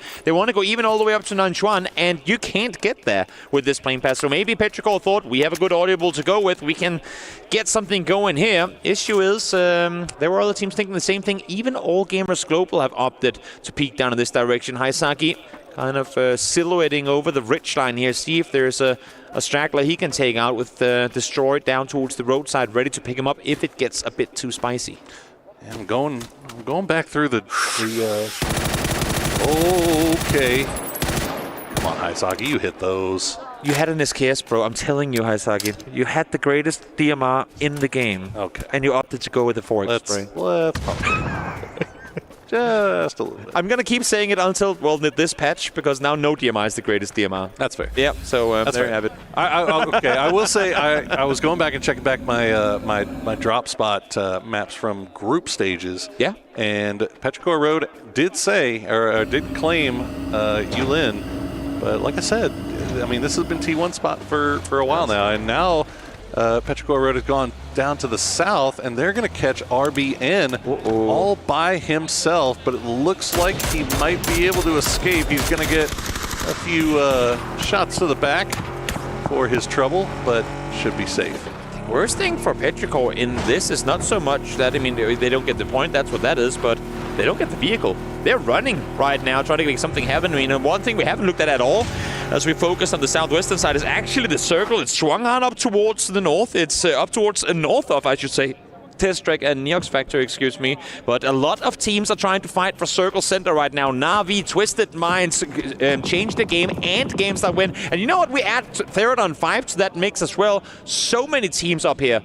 And Batulins is on the very northern edge of the map. So Twisted Minds, they're down to just 3. Yeah, kind of wild. As it's like 17. I mean, we remember so many times seeing 17 over in that same area, but they have since moved on from Test Track, so they get a little bit lucky this time around. We do often see these circles. Good flash from Perfectix. The double. That was, you know what? I don't think he meant to do that. That was a guy peeking behind another guy, and just like that, they're down to 1. Jeez, I don't care what he meant to do. He just absolutely styled on those kids. Yep. As Lou is looking around for the last one, and it looks like CC might be. Oh no, CC's dead. It's down to Xiaotong, who's just running away now. Do you stick around here for a little bit longer? There's no way Twisted's leaving that compound. Exactly. That's a center compound. Batu is still way up off on the north side, doing a little scouting around, but Xiaotong may stick around near here just in case, as there is a revive station nearby. Falcons Tig gonna pick up Kickstart. Do a little loot swap here. It's before they send Kick off into his normal role of being the eyes in the sky. Xiaotong wishes that this was miles outside the circle, because they would then leave, then he can go down and pick up his teammates and get back in the game. But as you're saying, unless if the next circle I mean, I think he's going to linger. He's going to stick around with enough distance as if this next circle hard shifts south, he can go over and try and get his teammates back on their feet. He has gone over towards the revive station, but I don't see that he has tried to bring any of his teammates back, so he's going to wrap further north and probably just wait this one out. Hope to see the next circles go south. Yeah, there was no way for him to go and get those blue chips. Exactly. So, and as he's actually escaping, Batulin's actually spots him, so we may see the kill feed light up here shortly. Rock, they're coming in from the south side after a little brief brush with Disaster with Petrichor Road. They start making their way up, but taking their time, doing their due diligence, and doing a little scouting on their way. Yes, sir. Playing it slow, playing it smart, the way that we know Rock likes to play their game of PUBG, as we now see. Virtus Pro there. What has that glider done to you, BB? But they both drove into it as well. They just wanted to destroy gliders. Not even a smile. Nothing. Nixie already got one. They're like, ain't no one taking the. Well, you know what? The most important thing is to control of the air, and they got it with Nixie up high. Exactly. That is definitely one of the things you hear. You want to control the skies. You want to control the seas. Well, if it's down south, it's Virtus Pro territory. Well, it's so far away from the circle as well. Like, who's going to come down and take this glider? Let's keep an eye on this situation, actually. Yeah, T1 had 2 that they sent out off to the west, and they get a little bit close to AG, but no shots were traded. I'm not sure if they saw each other or not, but so far being a little calm, kind neighbors, and AG is going to say, well, you know what, you guys have that, well, we'll go a little bit farther north. Makes perfect sense as well. I mean, they have an area of the map here with the unplayable terrain in and around towards their east, where if the circle comes their way just initially, there's a very good chance it's going to continue to swing towards the west. So smart of all gamers global and just go further north. Yeah. Doink. I love it. Doink. So much. Should it be a little like bling, bling, bling animation every time you run into a bamboo? You know what? The sound itself is satisfying. It scratches that itch just enough. The crunch of a bamboo falling over. As everyone but 2 teams have made their way inside the circle. Falcons alongside Virtus Pro, the only 2 teams outside, which is only going to be for the next couple of seconds as the circle is coming to a close. 3 players down already, all of course on the side of GameStart Win, who's currently sat in first place. So I mean, we were saying it, they can do whatever they want for a bit. I was like, no, not for very long. And now, even though they have a somewhat decent lead, you'd have to imagine that by the end of this game, that has been mitigated by quite the margin. Indeed. Well, Shatong's still alive, still hanging around, and now AG has made their way through that Twisted Minds split. A few shots being traded there. Nixie conserving his gas, and yep, you can see the situation that AG finds themselves in. As example, getting knocked a little low there. Haisaki. He's flying around. Xiao Tong is up here. He's so unlucky. I was like, guys, come on. I'm just trying to lay low. He got him. Oh no! Haisaki is just jump scared to within an inch of his life. I thought he was in a glider, but he wasn't. He was on foot, and he runs into Xiao Tong. So at least, hey, GameStart Win. They might have lost 3, but they are still getting points. 1 point, more point than Falcons. Okay. I'm sorry, I'll stop. Guys, what are we doing here? Falcons. We get one. I used mine. EWC champions. I used mine already. It's been a slow start, sure, but the boys in green, they'll make something happen. We know I have it. all faith that they will come back. They'll make something happen. Absolutely. No doubt about it. Let's see where the second circle decides to take us, shall we? A lot of interesting opportunities here with this shift. If we go south, it's of course pretty clear how it will turn out. And, well, the entirety of Test Track is in. At least it's an area of this map that we've been before. So let's see how they get to play this one out. I was going to go into the north and all these interesting things we get, but nah, Test Track, we've been here before. We know how it plays. Sure. Well, I mean, in fairness, usually when we see Test Track circles, we see Test Track being on the easternmost side. Correct. Or the north. So now we get to see a little bit more of the northern part of that area as the Freaks running into 17. Evident salute the last 2 up. He's going to spot out 7700. And now Lil Ghost, I think, at the compound. No, he's still driving around, but he might be the last one left alive. Yep. Can he flush out any of these remaining kills? Duck Shoes still off in the distance as well. Might be able to get involved in this. Lil Ghost, yeah, I think he's committing to it though. I like this. Yeah, that's true. I mean, there's really nothing else for him to gain this game. They're on the very edge of the circle, trying to creep in. Yeah, exactly. A well-placed nade could bring one more down, and then you're looking at a 1v1 for potentially 4 points. He's going to run away from it though, able to take down Deal. And does he make... Yeah, I mean, now shots are coming in from the north as well. CTG changed the game. They have eyes on, and there's nothing for him to make a play for here. Kill secured. 1 point in the back. At least one. So, yep, Lil Ghost and Xiaotong have a lot of the car broke this down one here. As they, unfortunately for Freaks, car is breaking down, so they'll have to put a pause on things here for the time being. Meanwhile, Falcons, they've got Type right on their doorsteps. The grenades are falling, and they get him out of the car as he's running away. Good stuff there from Falcons. It did take quite a bit, but they do get him. Given that Falcons came in as one of the most southern teams not too long ago, this position they're able to take away from T1 is actually a really good place to be. They have someone playable around them, so we know it's probably not going to end up on this hillside, but they have, I mean, given that they're coming into the circle so late, they now have a really good high ground position from where they can scout forward, see what's available to them, that had they stayed on the low ground throughout, they would have had no info of. And the best news for them is that there's nobody really left on the west to wrap into them, so even the north side, unless All Gamers decides that they want to pull away from everything that's happening in front of them. Batu gonna smoke off his glider. He's getting shot at by I believe that was Tycon or Himas on the north side still, but should be able to get that thing back in the air maybe. Or no, yeah, they're just going to go for the pickup with Liu, and Xiaotong holds down his fort. He's going to sit tight. Again, hope that circles go test track, because then he might actually be able to res a teammate. Again, keep in mind, you can rest your teammates all the way up until the 24-minute mark, so it's actually quite late into the game. See another one of those care packages dropping right in the dead center. Not going to fall on top of anybody this time. No free gifts. But Twisted Minds will get everybody back into their compound 4 strong. They do have Falcons on the high ground off to the west, so they got to be careful about how they peek around. AG has to do the same, as Destroy just got shot at from Kickstart, but here we go, checking down in that test track area. Rock, Petrichor Road, Toyo, even Gen G hanging around in that area as Virtus Pro has now arrived. Exactly, third on 5, only 3 players here. I think Fluky is miles up north, outside the map right now. Not sure exactly what he's doing. Circle continues to swing south. Gen G, Rock, Toyo, and Petrichor, the ones to claim their parts of Test Track and Neox Factory early. Happy that it continues to do just that. And you know what? Maybe Xiaotong, with this shift, will get to revive his teammates. We'll see how that happens. Well, Freaks able to revive theirs. As looks like they will be able to get young Deal back on the ground here shortly. See where they decide to go change the game. Already on the move.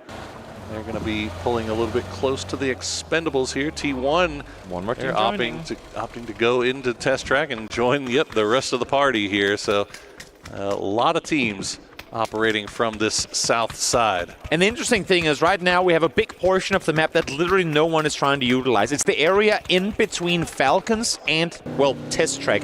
And it cuts out a pretty big piece of this, I mean, pie. You can't use it for a lot as long as there's a team up high, because everyone is going to have eyes on you in the valley down below and shoot at you from both north and inside Test Track. So a lot of this map you can't really utilize for anything right now, which means that for the teams that are coming in late, like your All Gamers Global, like your third on 5 as Nixie is finally taken out of the sky, and even for the teams on the southern side as well, you're pretty limited in what you get to play with here. Well, interestingly enough, looking at Twisted Minds, they've sent Batulins and Liu into the zone. They've left Example and Perfectix back to that compound. So Xiaotong, he's waiting around, and I think Twisted might be waiting for him, as they would love to be able to finish him off. But AG making the long wrap around to the west. Third on 5 right behind them, as looks like Falcons with that high ground try to cause some problems here, and they're going to get them low. Got the knock just yet. It's one of those weird ones for Twisted Minds where you're like, really want to take him out because we don't want to allow him back in the game, but there's also way too much more to play for than staying with two guys out in the blue. And now that Batulins and Lou were getting shot at, they're like, guys, I know you won the point, but there's also a game to be played, so please come down to the rest of the team. Well, Xiaotong's still in his... He's waiting. He's patient. He's been waiting a long time, but it looks like maybe... Oh, he's going. Yeah, he's going to make the play now. We'll see if he pulls off the great rescue or not, but it looks like, yeah, he's going to continue on that eastern side, unless he's just... We'll see. We'll keep an eye on it. We'll keep an eye on it. The Freaks, meanwhile, they're going to play on this eastern edge. They've got Lil Ghost, the solo from 17, coming in behind them as well. AG, they pull up just outside of Test Dragon. They're going to catch They're on 5, while they're not looking. Rossiter Jr. once again going to be the first one taken out here. Him as you, absolute beast of a player. M4 in hand, sprays him down at 200 meters, able to find the double headshot connected now. T5 finds one, and this is exactly the area I was just talking about. The teams that are coming in now are forced to try and play for the open, but there ain't a whole lot to take. Gen G, I don't know what you had for breakfast, but a lot of magnesium in it for sure, because once again, they're sat in the center of the circle. Goodness. Well, there you go. They're on 5. We'll lose 2, and Fluky going to be the last player left alive. And fortunately enough for him, he was in the skies at the time. As they're trying to steal your kills, Falcons. You know you need those, and there you go. All right, give 3 to H-Win. There you go. And it's 3 points now on the board for the boys, but they've got some moving to do, and that circle is rough, to say the least. I mean, what is up there in the northwest? Nothing. Except for just wide open spaces. I can tell you, a lot of teams. A lot of teams, that is for sure. And you gotta imagine Test Track is gonna start getting a little spicy here. Toyo's still the only team in Neox, so they've gotta have all eyes looking in all directions to defend their territory here. Is 17 actually Lil Ghost gonna go and hit the revive beacon. Yeah. So he's gonna get his players back. And for anyone curious to hear the continuation of the saga of Xiaotong, he went down, meaning that game start win is the first team to fall. His journeys comes to an end, but Little Ghost, on the contrary, able to stay put and get his teammates back and alive. That could be a good fancer. Bounces a bit. Oh, not bounces, but blows a bit too far to the top of the hill. Salute trying to stay alive as long as the smokes will allow him, but he has got Navi swarming him. Barris will finish off Deal, and now it looks like Navi, they're going to devote 2 to finishing off Heaven and 2 to finishing off Guman. Ooh, good grenade for Heaven. Will slow things down just a little bit. Extends, having to stop down. Heal up, Heaven. Player in his own right. Oh, he hits it. He's dropping them over the top. He hits that. These grenades are just working well for him. And that first knock comes through, and maybe it'll allow him a little bit of an opportunity to reposition, catch Sosid while he's not. Oh, good shot. Sosid has no idea where he is. Heaven, you sneaky, sneaky lad. Will pick up 2 more kills for the Freaks, who are now up to 8, Toby. Incredible solo plays coming through here for Freaks. As Heaven does get spotted in the end, Fair is able to do some damage, but the journey ain't done just yet. Down to low HP goes Heaven, even with the blue damage. I mean, point goes over to Fairist, but would have gone down regardless, as we are in Phase 4, soon to be Phase 5 territory. Fairist needs to find some way to quickly get down towards his teammate. How quickly did that fall apart for Navi? They had Freaks pinned with their backs against the wall, and now Guman and Salute are still alive. Hakatori try to take a few more shots back towards him. He will hit it. There you go. Guman goes down, and the Expendables still sniffing around in this direction. The circle has popped. It's going to cut north. Gen G once again. Compound blessed. Yep. See if they can make as much of this one as they did in game 1. Yeah, Expendables, in the meantime, they've had enough of the northern circle shambles. They're going to go further south. Are they going to stay roadside? I thought for a second maybe they'll collapse in the building, because it is big enough, as you can see as we fly by here, to house at least 2 teams, maybe a third in a late game scenario, can take an apartment block. But Expendables clearly a little indecisive in where to go on the shop. This is a very dangerous place to try and prone out. Yeah, this is just a disaster. This is like, I don't know what else to do, so let's hide here for now and hope for the best, as the Expendables will stay alive for a little bit longer. Falcons and Twisted Minds, meanwhile, trading utility with Fluky hiding in the midst of the Falcons. They have no idea that that man is there. He could strike at any moment. Oh yeah. As the Expendables continue to just play around on that roadside. The Falcons do have the dip. They've got cover. Oh, he's got a P90? Are you kidding me? This is what we're giving snakes these days? Goodness. The level 3 geared up out of his mind. And now Example and the rest of Twisted, they have made the decision. They need to clear this out. I mean, Twisted Minds might accidentally kill him with util here, and in doing so, help out Falcons, because this backstab could be fatal. Let's see what's going to happen as this fight finally happens. That Uzi kill, that goes to show how much ammo 17 Gaming has to work with. They all just landed and are trying to find weapons here, but nope, not going to stand too long. Shrimzy able to find Example. Good first knock here in this fight. There you go, Shrimzy gets the knock. The flush comes through. It's going to be stolen away by Hackatory, and now, Navi, we were wondering if they were going to come down here and get involved, and now all of a sudden Twisted Minds finding themselves a little bit pinched as the 2 remaining players from Navi have them dead to rights with that high ground for Hackatory, and Ferris starting to make his way a little bit closer with the low side. Good shots from Hackatory will spot out Lou, and that's another point picked up. Yep, helmet gone, but has to continue fighting his way forward. Hackatory, though, seen on the other side. Great shots coming through initially from Batulins, but it's actually going to be Kickstart to find the knock. Ferris is there to trade, though. So Twisted Minds down to just 1. Fluky, though, still alive, yet to peak. He has a P90 and is once again in between teams, and Ike's left. If only he knew there are feet sticking out of the bush down in front of him. Oh, Falcons had to go. They knew that they had Twisted at a loss, and yep, there you go. We'll collect those points. 7 now in the bag. They managed to keep all 4 alive, and they managed to avoid the scariest rattlesnake we have ever seen in Fluky. As we get a little bit of a recap of, well, that's unfortunate for Xiaowu. He believed he could fly. He did. And he destroy.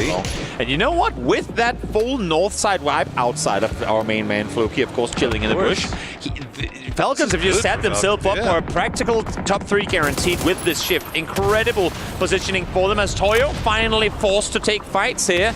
Able to deal with at least the initial push of All Gamers Global. They haven't found Tycon yet, though. He's inside the building among them, and I don't think they're aware. They are not. Himas will bleed out as Tycon will wait for the perfect time to strike. Toyo trying to get rid of that last player from Rock. Santastico, the only one to manage to survive the deluge of utility and grenades coming from all directions. Tycon will be spotted out, though, so good eyes on Benya. But Raibo and Capitan trying to make their way in. They're getting shot at from range, so Ming Ming and Petrichor Road influencing a lot of fights here without actually getting directly involved. Santastico, he set it on the desk. Martin did. His peaks have been absolutely disgusting. And now he's got another one. From a team that didn't seem like they really wanted to engage on anyone, sure, the nade takes him down, but they're playing with such a level of confidence and that alone can sometimes be the deciding factor in whether or not you win a fight. Great peaks come through there, able to get not just the knock, but the flush as well. So for Rock, again, they're in a good position right now, and they want to maintain that with more points coming their way. Well, top 2 teams out of the lobby now. Gen G, they're still 4 strong. They have the compound, but everybody's just kind of avoiding them. So only 1 kill so far. It's very much a reminiscent of Game 1. Petrichor Road, meanwhile, they have been hovering around the edges on the periphery, taking shots at range and spotting people out. They know exactly where Emmy is. They would love to be able to get this point because, boy, do they need it. They have climbed up a little bit as Emmy will get spotted, but it's going to be Lucarux that gets the point. Yeah, I mean, VP, it's been a while since we've talked about them. They've kind of been creeping in on the southern side, waiting to clear out positions. They've been doing extremely well at just that, and now they find themselves with an entire south and eastern ridge line to work with inside the circle and can actually stay at a distance from all the remaining teams, assuming that they're not going to take the fight head-on towards Gen G. We got 4 teams of 4 strong players and the one-man army of Fluky with a P90 off in the distance as Bean will go down on that high ground, and Petrichor Road going to use that as their opportunity to make a move. If you know one thing, that is Petrichor never doubts their decisions. If they say push, they push, and they do it here as well. Yes, it comes with a loss, but the fact that they get inside these buildings might have just guaranteed them extra placement points to boot, because if the next circle swings south or anywhere near these buildings, then for Falcons, for VP, well, Solo, Fluky, you'd have to imagine they're going to be in trouble, and here you have that exact shift happening. On that push, Petrichor and Gen.G now both down to 2 players. Don't think Gen.G can get Bean back as he's on the roof. No. Actually, he's going to go for it. Tosi managing to jump as Fluky finally striding. He's actually going to steal the kill. So that's how he decides he wants to reveal himself. As we are going to listen into Falcons and how they deal with this late game. VP. Okay, let's clear this. We want to hit apps later. Let's figure out the apps crash. Just look at it.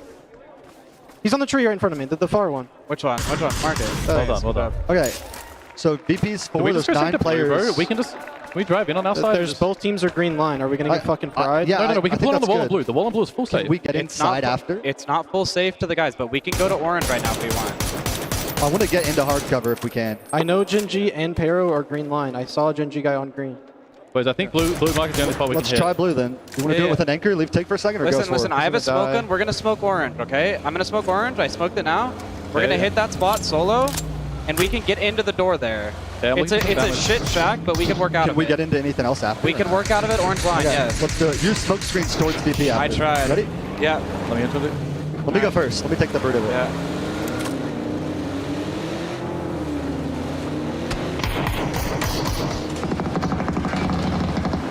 Don't run there. Oh my god. We're going to get native on the root. I'm going deeper with kick. Going to the next footing. They get deep.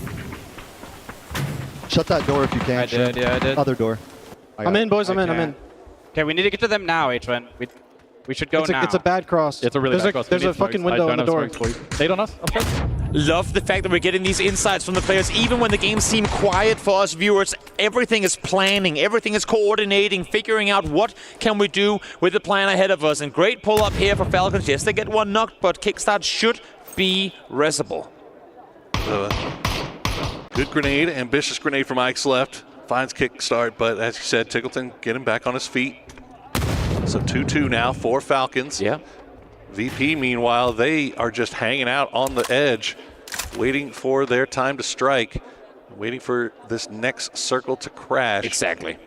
And see if they are going to be forced into making a move here into the compound. And it looks like they can still...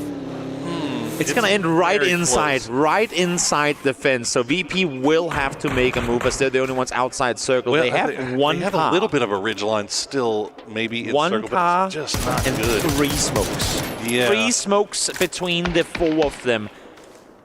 I don't know how you place them to make that 100-meter run possible, but it is going to be difficult. What you're hoping for, effectively, is that for whatever reason, the other teams start fighting each other, and then you make the run for it. Or you get a knock on a player on the roof, and maybe there's a chance. That's the thing, right? The problem for them is Orca and Bean on these roofs.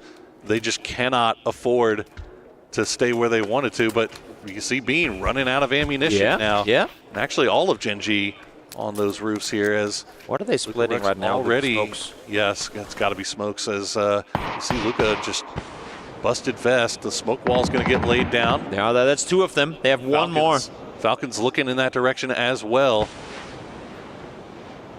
Means it's effectively going to be the semi-final of Petrichor versus Gen.G, Falcons versus VP, because Falcons are the only one at an angle from which they can really defend against Virtus Pro. And now there comes the nades to try and suppress, allow them to make a run on forward. They had 3 smokes to work with, and 3 of them has made their way there. Corexi is the one staying behind, the one to make sure that his teammates make it safely to the wall, and they have. Great smoke wall from Virtus Pro, and a great work from Corexi as serving as that anchor and keeping their attention on him. But Orca has made his way down. Yeah. Does Orca have that offensive utility that he can lob over? VP has a beautiful wall that they can still work around. He's got 1 Molotov. That's it. That might not be enough, as Beamy is edging so close to the edge of that wall. Orca just waiting for him to peek, but it's not coming. You have to imagine that Orca goes for the dry peek here, but now he made a run for it. Beamy heard him. Beamy just heard him. He had to run inside circle. That's a really awkward timing for Orca. He had the element of surprise, didn't dare to make the play happen when he had the chance. Forced to make a run, and instantly Virtus Pro reacts to it. Absolutely great work from Virtus Pro. You know the situation, you know the comms are going to be scary, but they still managed to hear the footsteps and take advantage. Tosi, this is a very brave res here. This might be a little bit too aggressive for Gen G, but they have a wall that they can hide around. They could be crumbling. Bean is now solo duty player with 14 spare bullets trying to fend off against what's coming at him. But he too has to make a move. He's going to be outside circle now, running downstairs, trying to make his way further towards the circle center that will keep on moving until this game is over. Strimsy spots Corexi out in the tree. Pre-molly lopped on over, but Nate comes in return. Good nade. He's got Corexi. One more. Tree, and he can't peek again. So good work on the part of VP to defend their man, get everybody back to that wall. 10 kills for Falcons right now. They've still got 4 alive, but you can see the situation that they're dealing with. This hard cover that VP has, or the deployable cover that VP has laid down, is serving them so well. It's an inner wall, outer wall fight, and look at this. They're not only using these deployable shields for cover, they're using them to try and peek over these fence lines. The dot is not in their favor, though. They have to make their way inside, and Shrimsy still in a beautiful position to take advantage. Mike's left will spot out Bean. Shrimsy, though, is going to go down to Luca Rux. They still have the high ground here for Petrichor Road. Ike's left trying to get involved. H-Win will see if he can lay down the smoke, get his man back up as Virtus Pro is trying to take advantage of the knock and make a push. H-Win goes down. They just saw all of them outside. Shrimsy gave that info across. They know they're all sat out there waiting. They don't have to go far. This is going to be a close one with a good chance to bring it home. Fantastic execution on the part of Virtus Pro, but a dirty angle from Tiggleton will spot out Nixie, and now it's a 2-man attempt from Falcons to keep things going. They spot out Orca. Gen G is down, but Tiggleton, the last player left alive, and Virtus Pro in the driver's seat. One player left alive. Tiggleton, do you have it in you to take down the entirety of VP? No, not gonna happen. Virtus Pro out victorious with the toughest of rotations to make. They make it happen with just the 3 smokes available. What a final game, or final circle there for Virtus Pro. Everything was looking like it was going against them. I mean, they were the one team on the outside. Usually you kind of favor the team that's on the outside, right? Because they can avoid all of the craziness that's going on inside of the compound. But this time, because of that high ground, because of the roofs that were at play, it looked like VP was in a very, very tough position, and they were. They did everything. Perfect utility use, perfect use of the deployable covers, everything they had at their disposal, they used so well, and that is a huge win for them. Oh yes, Beamy sat there looking stone cold, knowing full well, let's not celebrate too soon, my guys, because there's a lot of PUBG still left to. Look at him, he's just staring into the void, trying to figure what could we have done better, what can we do even better than we already did for the games to come. I don't know if there's a better way that they could have played that end game, but huge one for them as we throw it to break and get ready for game number 4.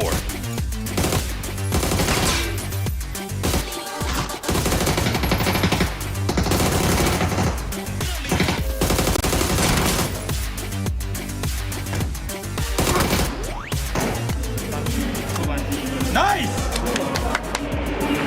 What a good game! Nice, boys!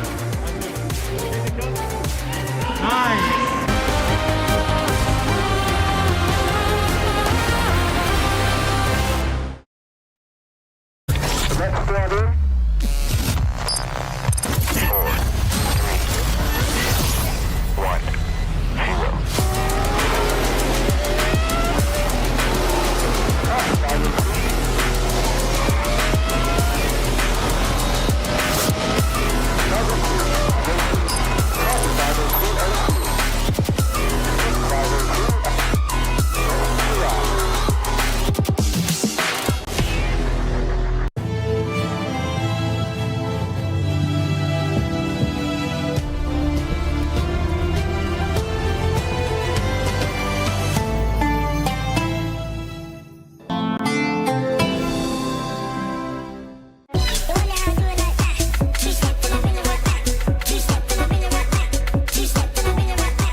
Bella. I am here with Virtus Pro, Lucarux, and Nixie. And emergency pickup? Yeah, emergency pickup. Okay, let's go.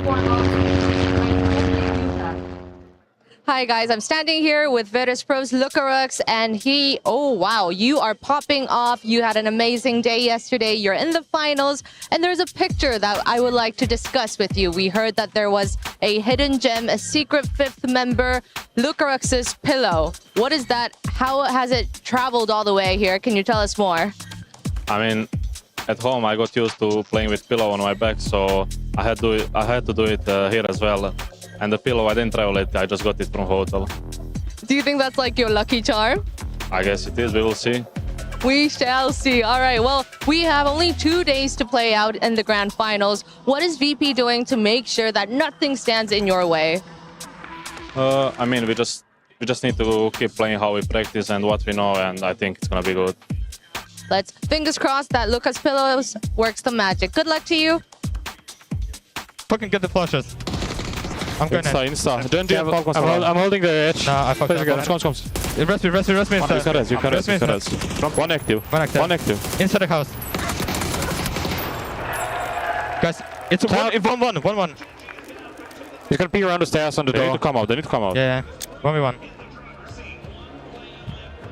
Done. I'm full blind. Nice! Good job, beaming. What a good game! Nice, boy! We had 9.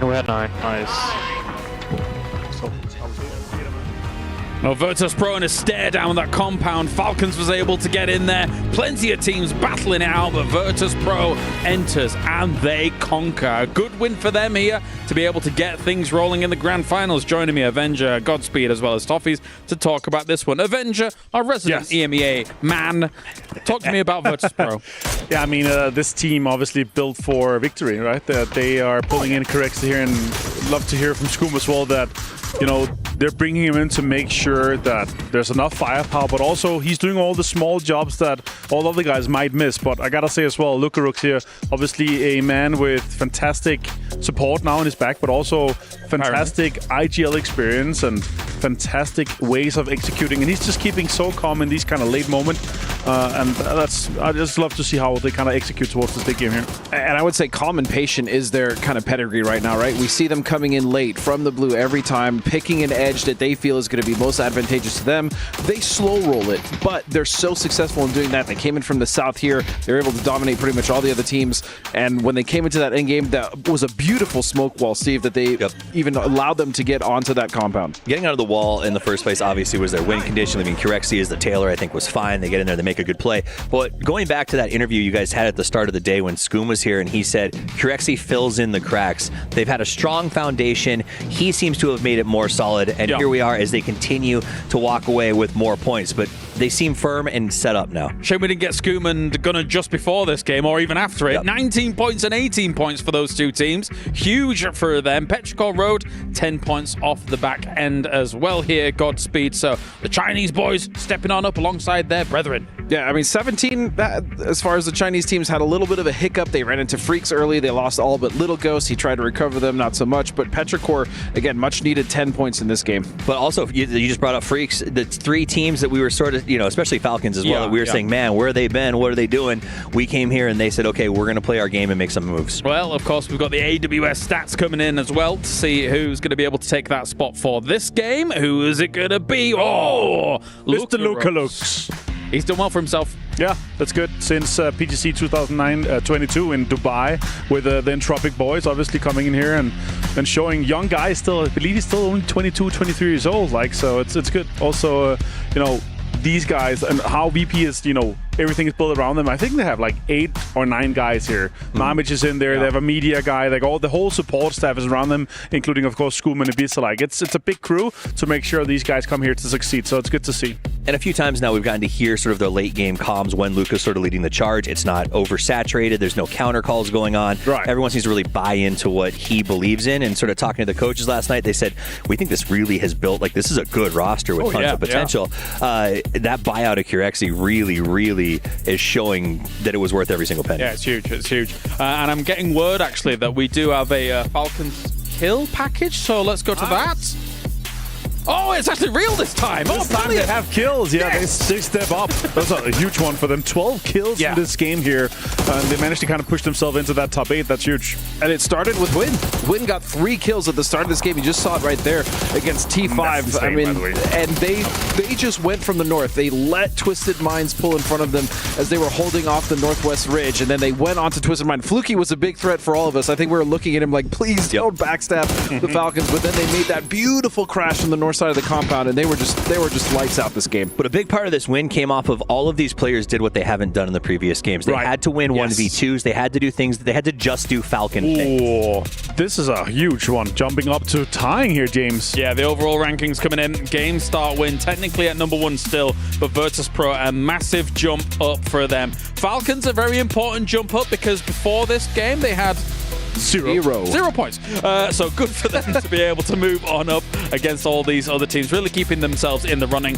As we look down towards the bottom, though, with 25% of our games done, 17 Gaming, all Gamers Global down here, the Expendables, not names we would expect to have a slow start, I would think, Toffees. PGC Champions, another team with the best player in the world, arguably, 17, who has been a dominant team forever, PGS Champions, and all at the bottom of the leaderboard. Maybe the next game, though, they'll do what Falcons and Freaks did after we complained about them last time. Great. Yeah, and I think an issue of that as well as the circles, right? We saw that disgusting Erangel circle in that last game, but I mean, we can give them excuse and be like, the circles are bad, but these teams need to salvage those points, right? That's really what it comes down to. All Gamers has not done that so far. This is kind of the same start they had in groups. Yeah, I gotta say this was just one of the best games we've had so far. Like the way that we saw macro being executed, the way we saw kills coming in, the way teams moved around, obviously staying 4 guys alive for Falcons, VP, and so far. Like, great games, but also the breach from Petroglyph Road that managed to get them tons of points coming in, actually surviving quite a while. Genji had to back off. Like, really great game. Like, by far, way better watching experience than we saw in Erangel, which was extremely chaotic. Yeah, I mean, I think that talks about what we have. Everybody's just used to Erangel. Everything is formulaic. Everything is expected. Here, this is a wild card, but I also like some stuff we saw. Batulin dropping early to go north and get himself a glider. The amount of gliders we saw. Kickstar, I think, grab one early on.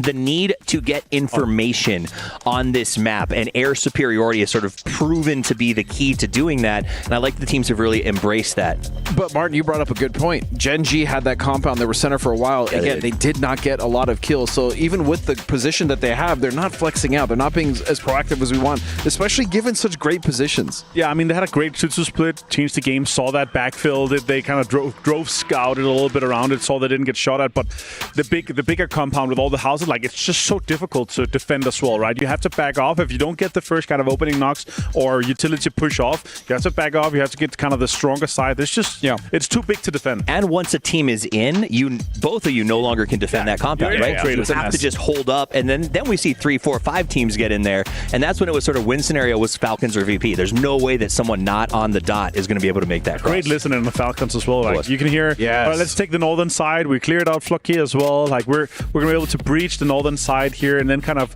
flow into the compound slowly. Managed to get tons of kills coming into. I think Kickstart ended on like 5 kills as well, so it's huge to see. And one thing to talk about when we talk about comms, VP so far of all the listens have been my favorite. I mean, just super crystal clear, very calm. There was a moment there where Shrimsy had to be like, guys, hold on a second. Like, there was kind of a lot going on. Everyone's talking at once. He had to slow things down and make sure that everyone's on the same page, and then they got that crash. Taking it very seriously, very studious as well, as the coaches have been able to rendezvous with the players between these games, and Kirk's taking a look at some things going down. So, as I say, as you guys have previously mentioned, the support staff around them, the energy. Basketball player walks in here. Oh, Ibby. Warping the rest of the members. Ibby walks in and says, "How are you doing, children?" I think I heard the cameraman audibly sigh when he walked in there. Well, there goes the shot. But I do love that they have both of these guys. 2 really great PUBG minds sitting there together in the coach's corner every single time, heads together, listening to comms, and considering how do we lead these guys. I think it helps as well because you've got someone like Ibby and Scoom who have been together for so long, back to those original Team Liquid days. But anyway, gentlemen, we are done here for game number 3. Right on the other side of this, we have game number 4 as well as the Dusty Dunes coming up here for day number 1 of the grand final.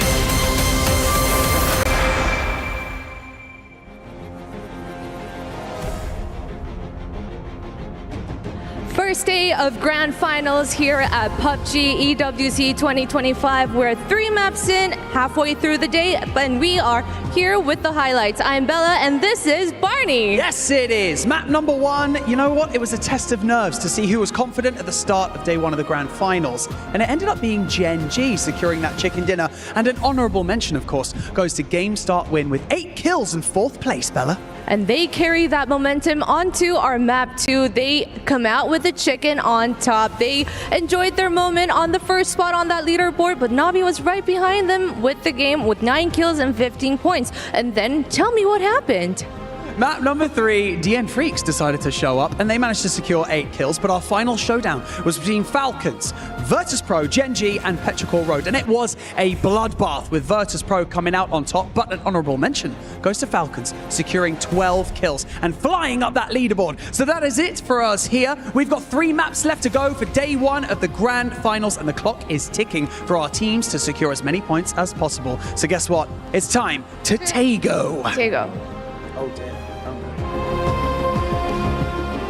The dream of the three-peat is not dead for Falcons. Those first 2 games definitely made it feel like it was maybe donezo, but they managed to rally it back together. But big beneficiaries, if we're looking at this for the club championship paper then, VP. Yes, exactly. This was something we talked about at the very beginning of this event, that Virtus.pro is one of the teams that's actually in the hunt for the club championship, one of the teams that's in the top 5 going into this week, and they need a win because you can't qualify for the club championship to win it unless you've gotten a win in one of the events here at EWC 2025. So this is massive for them. A great start. They're tied for first right now with GSW. Never thought I'd be saying that coming into this. Yeah. But here we are. I mean, I thought I could see VP having a really good Grand Finals. GSW is popping the heck off, though. I mean, game start win all the way to the end. They were finding first 2 games.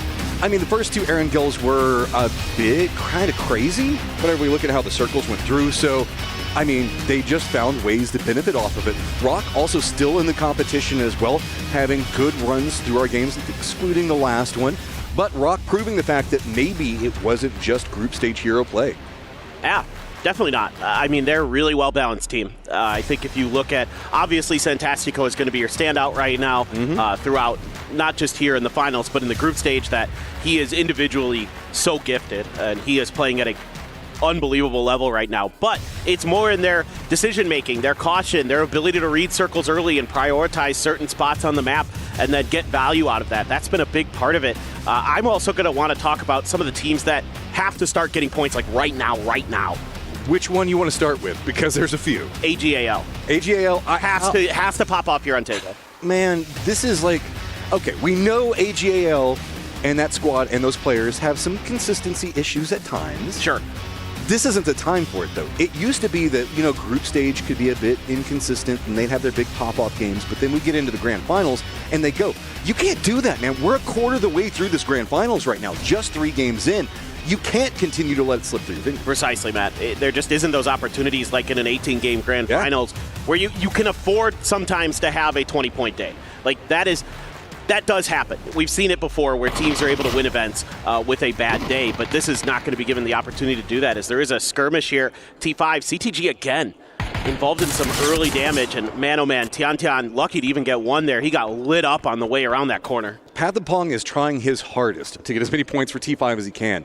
I mean, T5, with the way we look at this circle, this is actually a really big spot to have control over as well. So skirmishing for this early could give you a lot and propel you into the later stages. Winbo, though, gets a couple of peaks, but not the damage out that he wants. Low on ammo is everybody pretty much, as that is going to be Winbo going down as well. Full momentum now into T5's favor. Yeah, this is a really nice start for T5, and today it feels like Patampong has been kind of carrying the team, but Ranger X there able to find one as well, but really Patampong has been incredibly impressive. Split drop coming up from Change the Game, so Song Am's going to be where the other members are. This finished out, should be able to get the res pretty easy. The circle has a lot of different ways that it can go. We still have like pretty much up against the zone wall over into the east. We know that sometimes this leans more northern, more often than not whenever we see it, but I mean, we still have Oyang in it. There's a lot of very cool ways that this could play out. I'm not even going to start trying to do a breakdown on it because there's too many hillsides, fields in play. We're going to need a circle or two before we really start diving into the train. Yeah, I keep hoping for a hospital area finish one of these days, but would be nice. But I don't think we're going to get it here. I think you're absolutely right that these tend to end like more northern than not. Kind of drift towards Buksansa more often than not, but we'll see. I don't even know. Like, Jinji, you're not in the circle.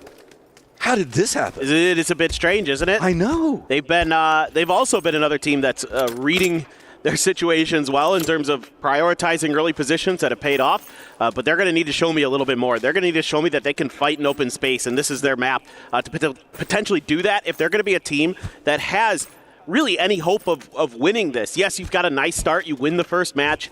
You're in third place right now, but you've got to show me that you're able to take some good team fights. You nailed it. I mean, they get positioned great, but you got to get some type of firefight going for you.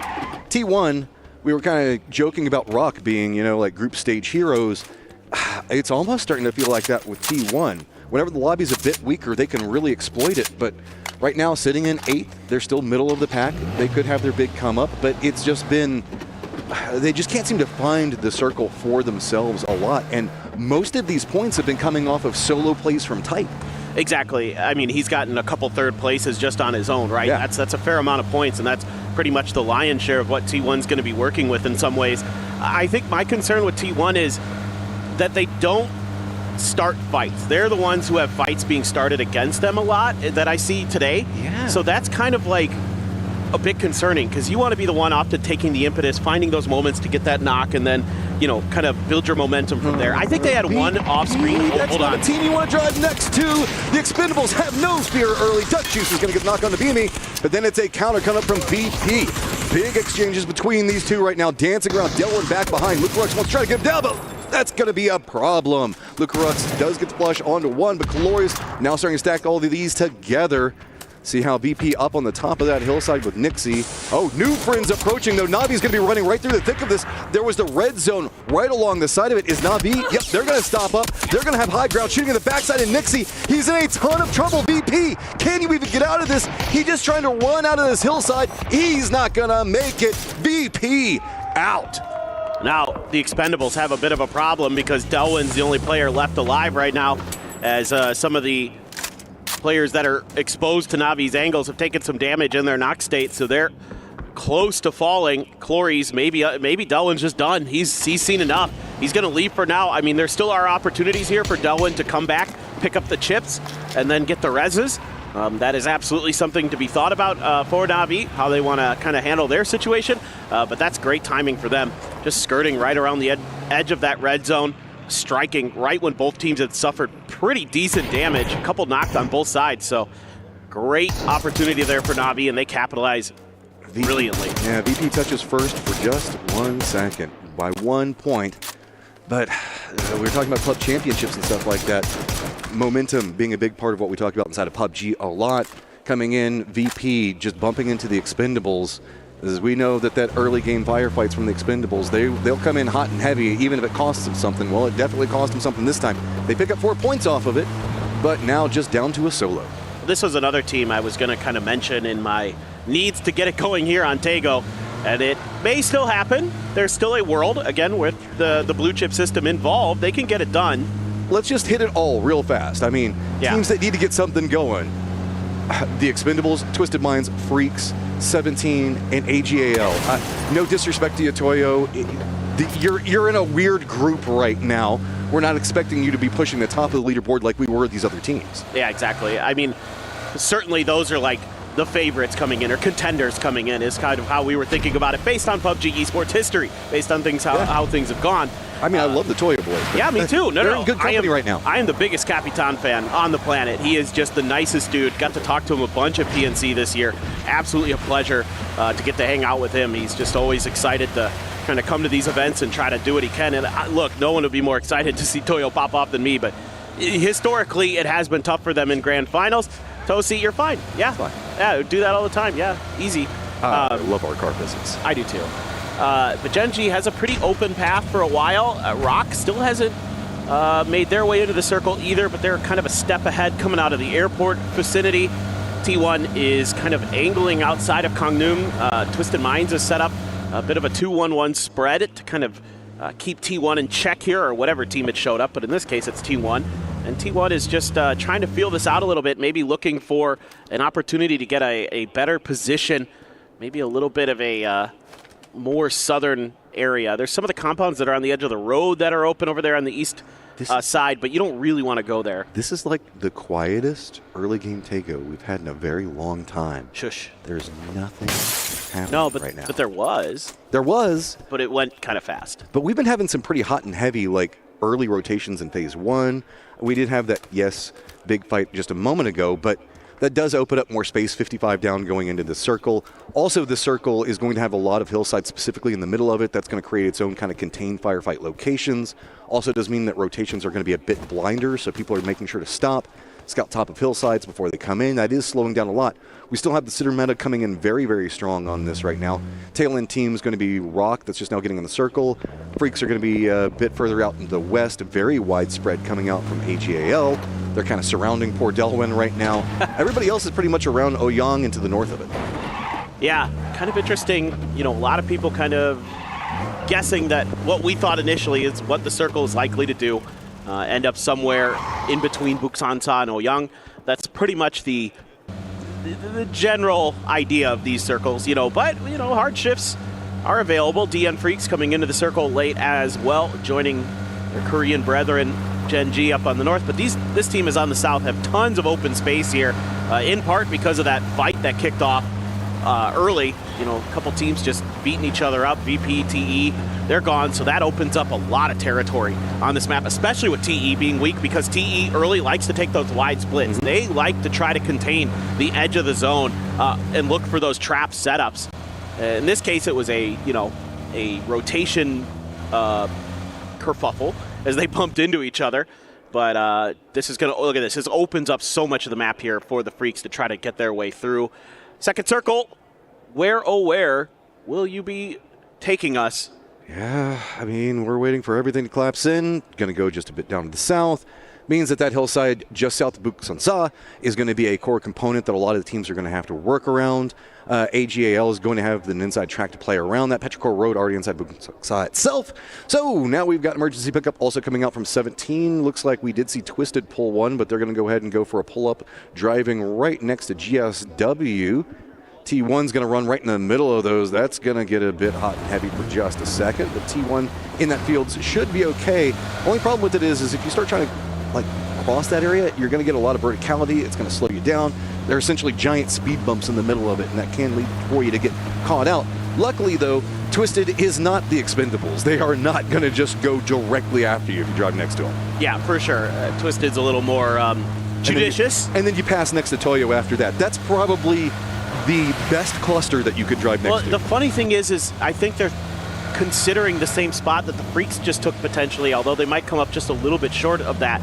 The Freaks there just got enough ahead of AGAL. There might be a fight that brews out of that. Navi can kind of see some of their players as well. They're those speed bumps you're talking about. Yeah. Okay, so looking out, we did not see 17 take their emergency pickup either. Rock is going to be rotating very far away. Rebo did get spotted out, so Type is going to be able to pick that one up for his squad. Twisted's got some high ground right up on top of Emmy, so this is become a bit problematic for Toyo. While they do have compounds, they're kind of in a desperate situation with Emmy right now. Capitan can't provide the best of cover from this point. Yeah, Emmy in a rough position, has to even put up the folding shield. He's a little bit worried about somebody from his west, but could be Petrichor Road maybe. That put some shots down in that direction. Getting out of this spot is going to be not the easiest of tasks for sure, especially since you've already lost a player as well. So kind of having that ability to leave a player behind and then put forward a three-man front in front of Twisted Minds, something like that, not going to be available to them, at least not right now. Coincidental circumstance that we had down in the southeast, Gen G was trying to keep out a position where Rock was trying to rotate through. Rock had to stop. There was a red zone on top of him, but also a ton of crates. So that does mean that Rock should be coming into the circle pretty strong, and with Gen G now stretching to the west, that's going to be pretty open for them. Delwyn just called in the res for the rest of the Expendables. Ooh. He went over into Hosan. I can just barely see it on the edge of the map. That's something really key here. And there's a ton of open space, actually, on the west side, on the south side, that they could potentially use to get back in, get some potential loot, or if they want to drop on where they died. That's a little trickier, but they have options. Expendables right now thanking Dr. Sulman Al-Habib for all of the magnificent medical work to bring back in those 3 players. So, well, we're thinking 3. We don't know how many of them we got. I assume. I would assume so. They're all stacked on top of each other, so it should be fine. It should be, you would think. But it's going to be a little bit quiet. Rock taking a huge 2-2 split on the edge here on the backside of Gen G, trying to see if maybe they can find some kind of opening in there. Gen G takes a pretty wide split themselves, so there's actually opportunity here for Rock if they can find a knock to make a move if they so choose, but it looks like instead they're just going to kind of try to group up, maybe go even further west. I mean, they're not seeing much from those hills, BL and RBN, so they might say, guys, we've got western paths open. That might be our safer option. Currently, Falcons are in the air, and oh boy, this is like half fields almost. Half fields, a quarter Buxansa, and then the hillside as well. This is messy. Falcons up in the air right now, soaring up above everybody. They're going to go ahead and break out, and they're going to shift to the hillside, but this is going to be pretty crazy. They're going to have Twisted on one side of them, T1 on the other. Petrichor Road could get some vision in just 1 second. T5 playing down into the southeast is going to have some friends in Gen G on their encroachment. Rock, I think, has kind of spotted out how we saw Gen G come into this, so they're going to shift away. Looks like we did see the Expendables come in off of it, and it looks like maybe it's just Tanvu. Yeah, this is going to be tough for Gen G if they have to fight through T5 one way or another. T5 has a lot of control over Ohyang, and then you got Twisted Minds up in the hills. That's a big knock for Heather. Okay, high ground advantage for T1 looking down the hillside, but going to get some retaliation. So Loot, of course, gets the knock on to Heather. This is going to be pretty close to center, just to the west of it. AGAL is very close, so they're going to hear this. You know that this is a squad that once more they could be running in, seeing if maybe they can third party any second. Deal peeks around the side, spots out EN. Easy pickup for him. That's huge for the Freaks there to get something out of this fight, because it looked like they might just get bodied by T1. I was talking about I wanted to see T1 be the one starting a fight, and they did. And so far, it's okay, but yeah, with AGAL looming in the shadows. This is taking too long. You can see Hymas getting closer. Hisaki back behind it. This is just, the timing on it is good, but it's just taking too long to really develop, finish out. T1 playing this slow. They want to try and make sure that they maintain some form of safety, and that's just letting a lot of third-party setup come up back behind them. Finally, the Freaks do go down. AGAL do have vehicles close, but it does look like maybe they got spotted out. I love this. I love this from T1. Now they do have to turn their attention to the west, but the thing is for now, they're kind of clear, other than Akesleft just reached out. He heard the fighting and wanted to see if he can get involved, and of course he can. He's going to take down Type, too. This is a very passive play coming up from AGAL. They stepped in there. It got a lot quieter, so decided not to go after it. Delwyn is also on the approach for AGAL, but he's pretty much just a solo, and Tanvu, I don't think, has any loot unless he managed to land and pick up some crates over there. I think that's probably why he landed a bit further than south. Gen G making their rotation, going to be right next to Na'Vi. A couple of shots just kind of shoo them in the direction, but Gen G with these shots also going to be forced closer to the line than Hisaki could spot out in a second. Yeah. Oh, wow. Orca even hit a headshot there on that drive-by. They were passing each other, and he was able to still find some pretty serious damage on Na'Vi. The problem is you're about to drive into AGAL. Hisaki, Taikon, all eyes in this direction. They're slowing down. Looks like they're going to crest the top of the hill. Don't spot out anything just yet. Do jump out. The rest is going to continue a bit further forward. Circle pops, and it's a hard shift down towards Ohyang. So that means that Buxansa entirely out. We still have section of this fields that are going to be in play, but into the north, 17 Gaming going to have a very difficult rotate, and specifically over into the west, where we see Na'Vi, T1, Gen G, AGAL, and TE all stacked up on top of each other. This is going to be a hard path. Yeah, oh man. Ooh, played there. Able to get Taikon. I thought this was going to go rather poorly, potentially, for Gen G, but you also have Delwyn getting real close to this, but he's shut down by Destroy, trying to see if he could cheese out a few points. Meanwhile, Himas going for the reload there. Plenty of damage done. Hisaki. Oh, he had a chance there to find that knock. That's okay. Himas is there. This is a much slower firefight coming out from AGAL. I mean, they know that there's going to be a team just to their east, so I guess they don't want to overextend too much, but Himas just going to be in the middle of everything. No fear. Destroy is going to go ahead and assist. Get down Bean. Flame pretty much back behind the entirety of this Flame, man. What is going on with this guy? He is carrying Gen G. He is filthy. he's got a blue zone back, so he can reach out into the blue, try to see if he can catch them off guard a bit. Tanvu actually striking from behind now. He found the flush onto Orca, looking for more. It's actually Heather from T1 showing up. He's got himself a car. What's he going to opt into doing from this one? You never know. T1 now going to get involved, realize there's multiple members down. Heather gets a good nade, and that is going to land perfectly to get some flushes. Heather is also going to find a bit more. T1 up to 8 kills and climbing the leaderboard. 6 now for Heather.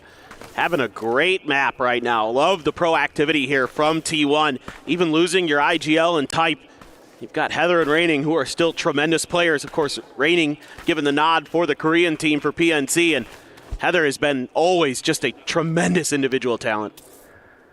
Awkward fight, still just kind of standoff over here. T1 says, okay, that's enough. We've got enough points over here. We need to eye the circle itself. Falcons could be the closest team on approach, but they also have to be careful. Petrichor Road caused problems. Took down Type just a moment ago. South, it's going to be Na'Vi, so instead they're just going to try to juke in between the two of them, stop right on the edge, sees the door open and the bike. Good spot out from Heather. Yeah, he knows there's somebody in there for sure, so should be able to just kind of wait this out a little bit behind the hill on the top.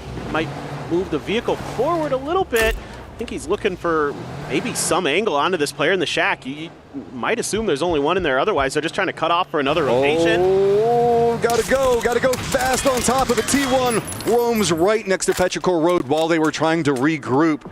Where are they going to send it? They're just going to go right down into the center of the fields itself. GSW is caught up looking at 17 Gaming right now, so a couple of shots, but here comes Twisted. They've spotted this out. There is nowhere for T1 to go. They have to stop. Heather, the guy with all the kills, now going to be sent back to the lobby. Yeah, this was ambitious for T1. Going into these fields with so much of it left to their north was going to make it difficult, plus the hillside it's surrounded by in a couple different directions. Also makes it a bit of a death trap. So Raining, he's like, okay, well, maybe I can just nestle up somewhere else because this ain't going to work. He's going to try to drive up a little bit, find a ditch. Oh, boy, Falcons are in trouble. And he can't get the dip. Trimsy spins it back around, defends his team. Really shuts down anything that Na'Vi was trying to get over there. Tickleton's going to follow it up. But the moment Falcons popped up, the reason all these shields are over here is because Twisted does have a sight line into this. So it's kind of a European 1-2 punch between Na'Vi and Twisted right now. Petrichor Road saw all of that and is like, oh, I don't think we want to go that direction. Petrichor Road has to make a decision here pretty soon. They're trying to see if they have enough room on the edge of the current circle to just kind of set up a bit of a fort temporarily and then maybe make their move. You know, they want more of these fields cut off before they try to go into them. That way they can fight just in a single direction and they can hide underneath the hills from the teams that are in the hills, particularly Twisted Minds. 17 gonna have to work their way through GSW. If they could figure out that GSW was pretty bunched up there for a second, they might have been able to find a pretty nasty grenade, but 17 doesn't like all the util getting thrown their way, so they're going to take a moment to retreat, and Aches left has mortars. It's good that they did. Here come those mortars right on top of Tiggleton. Aches left going to feel good about that one. Is Tig, I mean, what could you even do in that situation? Nothing. No, I mean, that's such a short-range mortar, too. That's almost like mid-range there for Aches left. Really nice find. A17, they're going to lean more into the west. They've got the vehicles. They're going to rotate around GSW, but that's going to put them right next to Petrichor Road. They're going to go high side of the hill. They're just going to lead through GSW, tapping in some shots back behind them. They're going to creep down right next to Petrichor Road. They do spot out Raining, so they're going to find the same spot that he was in as the car runs away from him. No, we're going to need that. We have to have it for cover. That's going to be some damage that Xiaowu takes, but he should be okay. He managed to stop it out now. And now you're going to get punished a little bit by GSW, the team that you couldn't find any damage on when you were up on that northern side. The good news for them is Twisted Minds has completely turned their attention over towards T5, who had to leave Oh Young, and Example finds a good molly onto Ranger X, so just fluky left that I can see here for Theraton 5. Ooh, he finds some good damage with that first grenade. Peeks up the hill and does get the knock onto Batulins. This is very scary, though. He knows he has all of Rock back behind him. He can't really move. He's just trapped. Fluky's just having to dodge all of the bullets being sent by two different teams, hoping that maybe Rock leans a bit more into Twisted. That does look like that's going to be what's happening. BL has shifted down into the south, trying to see if he can get a sight line. They heard the shots coming out from Twisted. This is a very aggressive push coming out from Rock. Fluky does get spotted, so the distraction is now gone. Meanwhile, H1 able to get some revenge there initially onto Petrichor Road. A big fight there between the Falcons and them. As you can see, Ming Ming able to respond in kind onto King. Shrimzy steps up again onto Ming Ming. Oh my. Okay, gotta be careful though. Doesn't want to over peek it right now. Petrichor Road has Aches left and Ming Ming both down. Nades are gonna land right on top of him. Doesn't get the flush on a Kickstart, but does a lot of damage onto Shrimzy. Not a lot of options and places to go. Kickstart does get flushed. Na'Vi looks like they're gonna be flanking up back behind this one. Beirut now doing the backstab right down into the dip. He's got that rock. Looks like he's got a nade prepped as well. Does the line go good? Lands right in front of Shrimzy, but does it take him down? The second one does. Soset picks him up. Yeah, nice work there by Na'Vi. Finding a good timing of their own. Back over towards Twisted Minds, who's now fighting Rock, losing Batulin, so they're a man down compared to Rock, who continues to try to find ways into this next circle themselves, but they're getting hit from a couple different sides. Toyo getting involved as they begin to reach out of their compound to try to find space on the side of the hill. Petrichor Road just yeeted themselves at 17 and paid the price. Oh, there's C4! Oh, C4, yes! Oh, Chewy makes the sacrifice for his squad. Petrichor Road says, if I'm going down, I'm taking you with me. Not down yet. Trying to see if he can hold out Na'Vi, but he is so heavily outnumbered. Petrichor Road goes down, but lives on in our hearts. Oh, man. I was watching the map, and I'm like, why is they're he just going there? driving Yeah. at Petrichor Road. I'm like, oh, yeah.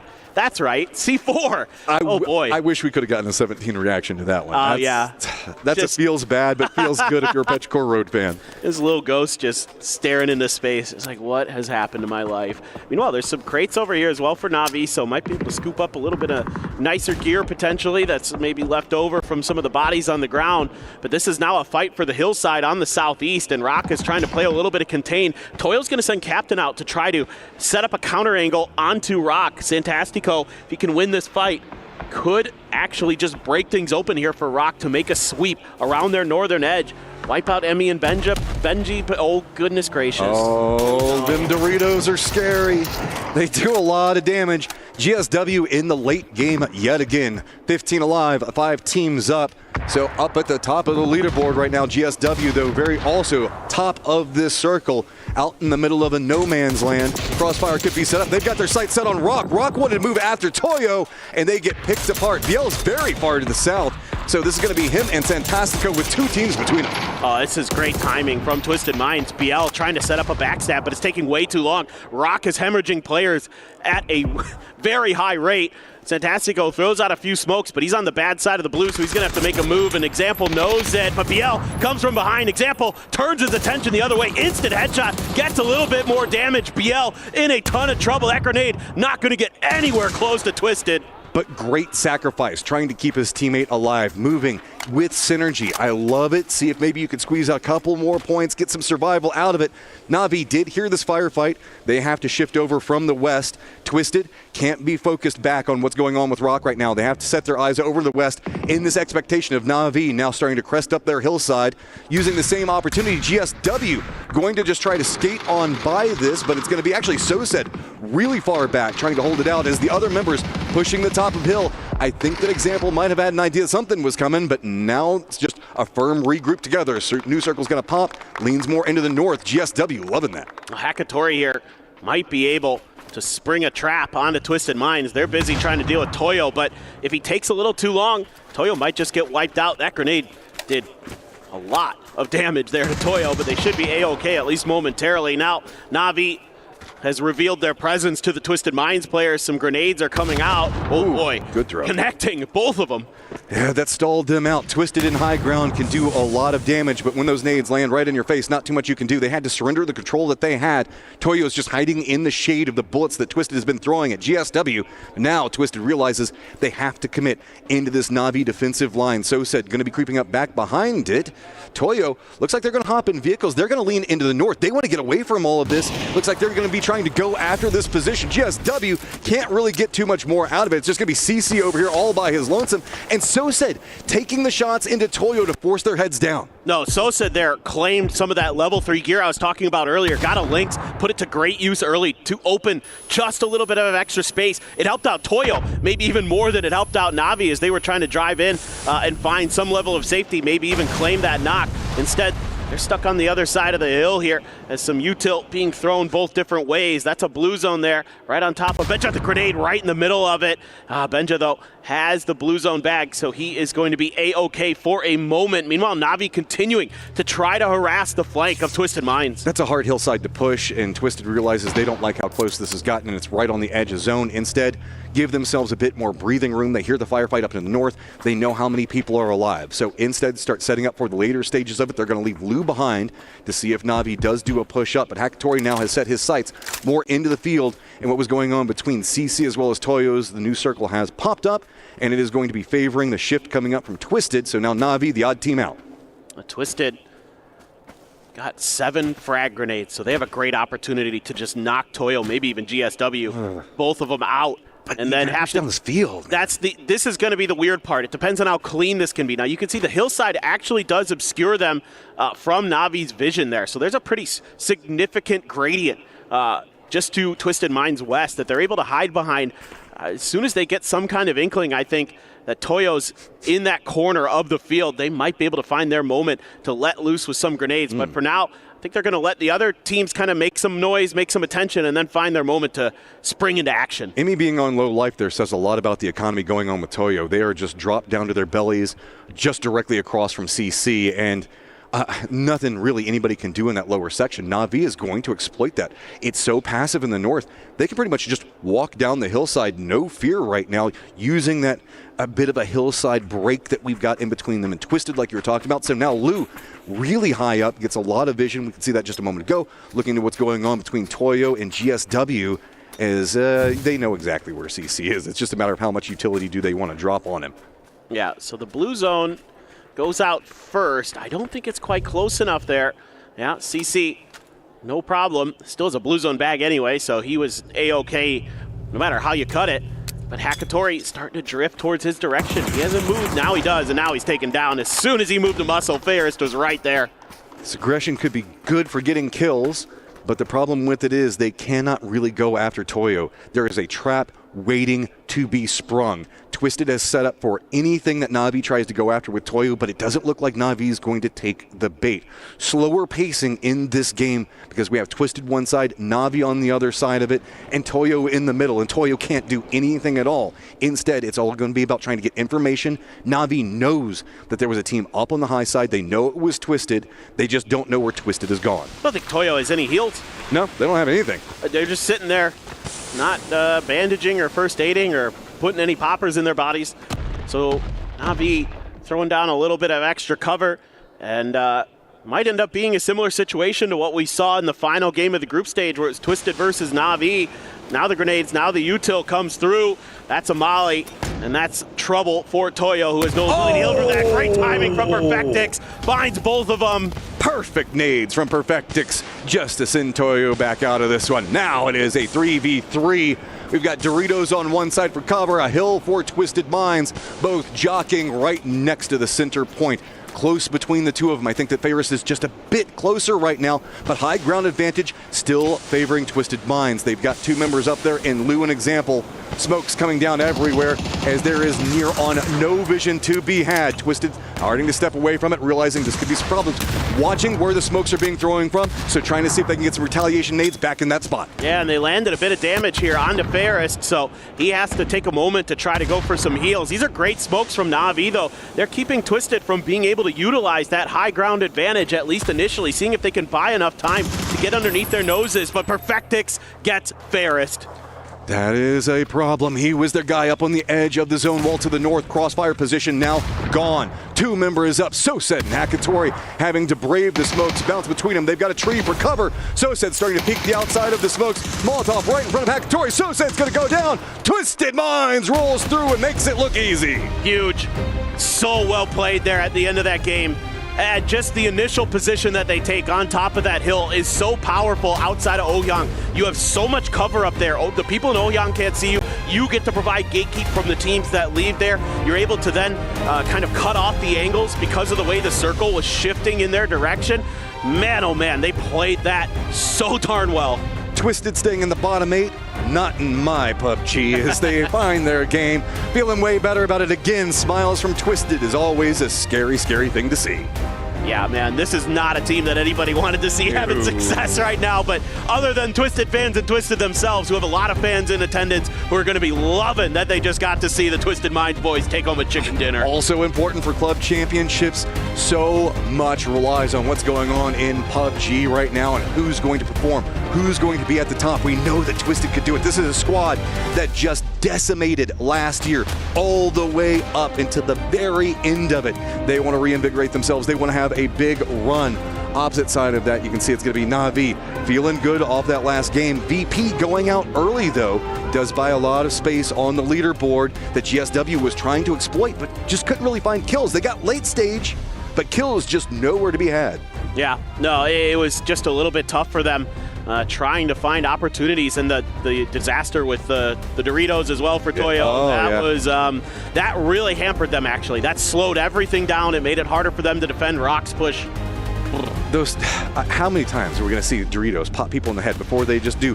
Gamers, don't look up. Whatever you call the Doritos, you got to look up. They will pop you in the face and send you down to your knees in a half second. No doubt. They are scary in a way. Like, you don't know exactly where they're going to come down, right? No, you're like, it's kind of random. You're like, oh, I need cover. This is like, so surely scary I'm far here. Away. Yeah. Let's go ahead and drop it here. It'll be fine. Just drops right on top of your head. Well, you know what? We've got ourselves somebody else that's going to drop some knowledge on your head, and that's Barney. ROC Esports having another strong day here in day one of our grand finals for PUBG at the Esports World Cup. RBN, what's going on, buddy? You good? Yeah. Okay, good. Right, let's start off by taking our minds back a little bit. Group stage, really strong from you guys. Typically, you have this tendency to perform really well in the group stage. When it gets to the finals, it's not as strong. What's the reason for that normally? Is it pressure, or like what kind of happens internally? Vocês têm uma tendência muito grande de irem muito bem no group stage, mas quando vocês chegam na final, o desempenho cai um pouquinho. Vocês têm alguma coisa a dizer? É uma coisa, questão de pressão? Vocês estão muito nervosos? Cara, eu acho que não, porque a gente não tem de ir muito bem na group stage. A única final que a gente passou esse ano, a gente passou ali na risca.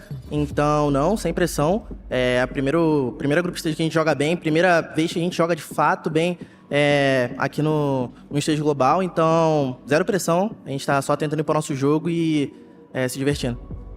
We're not feeling that much of a pressure because it's the group stage that we've been the best in our whole career. So we're not feeling that much of a pressure. We're super happy that we're playing well. So yeah, that is the good news, is that your group stage so far has been really strong. Now, we've only got 8 maps left, and that's not a lot, let's be honest. We're only halfway through pretty much of our first day. So what's kind of like any issues that you're running into at the moment, and how are you planning on fixing them for tomorrow? Because you only have tonight, that if there's any issues you guys are encountering, they've got to be fixed for tomorrow if you're going to lift that trophy. Vocês têm 8 mapas pela frente, né? E amanhã vocês vão ter os outros 6. Vocês têm alguma coisa que vocês têm que melhorar para amanhã? Vocês estão pensando em alguma coisa que vocês têm que ajeitar na gameplay de vocês, melhorar para o resto da final? Cara, eu acho que primeiramente a gente tem que focar nessas últimas 2 partidas. Essa Taígo agora a gente tinha uma possibilidade gigante de ganhar. Cometemos um erro ali, uma miscal. Então, nada pensando em amanhã, não estamos preparados nada para amanhã ainda.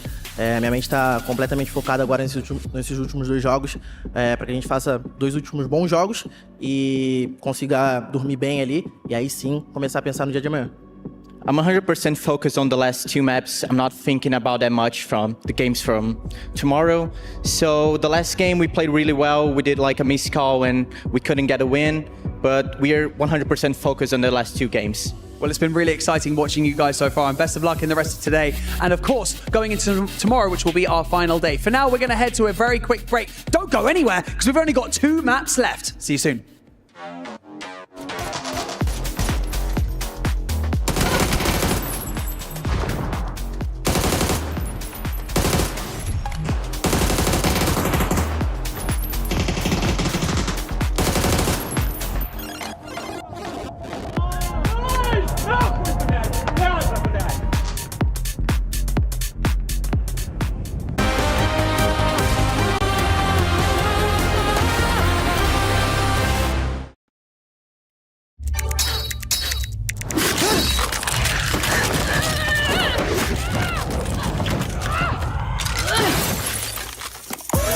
Reach your impossible. Lenovo Legion.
Ese es amigo. Ese amigo, bueno. Ты перед собой смог, Тём. Видел чё? Я могу увидеть. Справа, по окну. Я с тобой играю. Право. Можем хае спать? Давайте. Я грею хае. Парни, от нас надо, от нас. Правый, да. Подождите, у меня дерево тут. Куб, хуёво. У меня тут дерево. Я добил. Слева чел. Чтобы тебе дал инфу, типа. Слева чел за деревом. Справа со мной. Найс! Нахуй, блядь, с пляжа, блядь! Хорош. Well, that's how you fry them sausages. EMEA is back on top, baby, almost. As we've got ourselves Twisted Minds and Na'Vi going head-to-head at the very end here of our Takeover. Joining me to my left-hand side, we have Avenger, we have Godspeed, we have Toffees. Martin. Yes. Is EMEA back? We're back, baby. Yeah. We still got, we're a third of the way through. That's kind of crazy to say that. We've got 2 more games to go still, but it's cool to see a 3-3. I will say this, though. I expected a bit more resistance of Navi's side, but Twisted Minds, man, they just absolutely dominated. They had a little bit more utility, and late game usually is utility is king. Yes. Yeah, just let him have it, Steve, right? Like, I mean, you know what? That's the best part of having a host from the EMEA is he gets to... We're back, baby! I get to do that. Well, you know, when America wins a game, Yeah. My worry is the Twisted Minds will struggle in the next game because GSW won, then they went out first. VP won, then they went out first. So TM... You're very superstitious about these. Well, I'm American. We're very superstitious about sports in general. That being said, that was a sick fight between Na'Vi and Twisted. Again, they took care of GSW, they took care of Toyo very quickly, and then that was just a straight up 3-on-3, right? That was a great fight to watch. It went back and forth, but ultimately it was Twisted that was able to clean it up. So that's going to be great points for them, good points for Na'Vi as well. And as we talked about on the leaderboard, we're about to see, it's looking real EMEA right now out there. All right. So we can talk negatively now, right? About GSW and Toyo, that was absolutely ridiculous, right?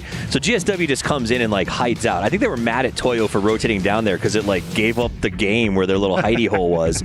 And Toyo comes down and crashes, does the same thing. They're just so passive. Good question. What happens when one inanimate object meets an inanimate object? The answer is... Nothing. A void is created. The answer is free points for Twisted Minds and Na'Vi, essentially. Apparently. Let's take a look at the points coming in from this one. 21 versus 15 as Twisted Minds and Na'Vi go head-to-head with one another. Very close on the kills overall, but little old Twisted Minds doing some things with the winner with chicken dinner. Yeah, 35 versus 34 points is obviously huge. Great for Na'Vi to kind of come in here and get that many points now. Yeah. I mean, them stepping this up, getting... That western side is it's very...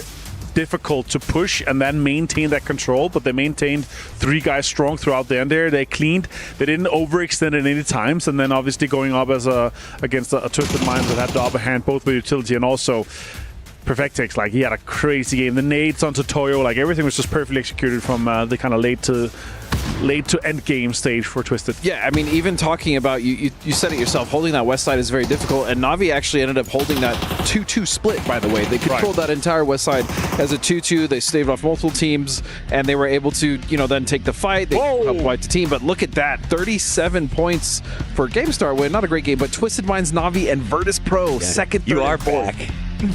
Yeah, we're doing Second, all right. Third, that's fourth. Very close up at the top, Toffees. Yeah, it is very close up at the top. Game start wing slides down. I kind of expect that to continue as we watch throughout the day-to-day. Rock surprisingly being able to sort of maintain their position as they are still sneaking points in. Yeah, they've been quiet the last 2 games. They're managing to maintain. They're above Gen G, and Gen G won a game, so that's pretty impressive. Fantastico, he continues, man. I'm happy to see it for him. Happy to see the boys, come in, continue this kind of confidence that they have, just take on all the strong teams. Well, the Americas has been stale. I'm going to be honest, the talent pool of Americas has been kind of gotten stale. So to see a team like this kind of coming up and performing so well is actually pretty exciting. The one thing I wanted to add that made me really smile watching that game is that Rock was coexisting with Twisted. Normally in that position they would get bullied, but they absolutely coexisted. In fact, they pushed Twisted back very briefly, and they were able to kind of sweep on that eastern side. I feel like before we would have seen Rock maybe get run over. Not the case. Well, they're confident. They're not letting themselves get run over anymore. You can see them on screen. I mean, they are still the happy-go-lucky guys that we started to meet at PGS, but I think it's a different attitude now. Like when we see them in the walkways, they're confident, they're hyped, they believe that they can hold their own with the teams here in the finals, and you can see it. Quick last thought about this last game here. What I really liked as well from Na'Vi and Twisted Minds, like, okay, we actually have people outside here on the northern side. Instead of fighting each other now, we spread out, take each side, the east and the western side, then we take down Toei, then we take games. So we're maximizing points for both sides, right? They're both realizing if we go up against each other, we're not going to get second here. It was a gentleman's agreement. It was just smart PUBG from both teams. Just smart. Very good.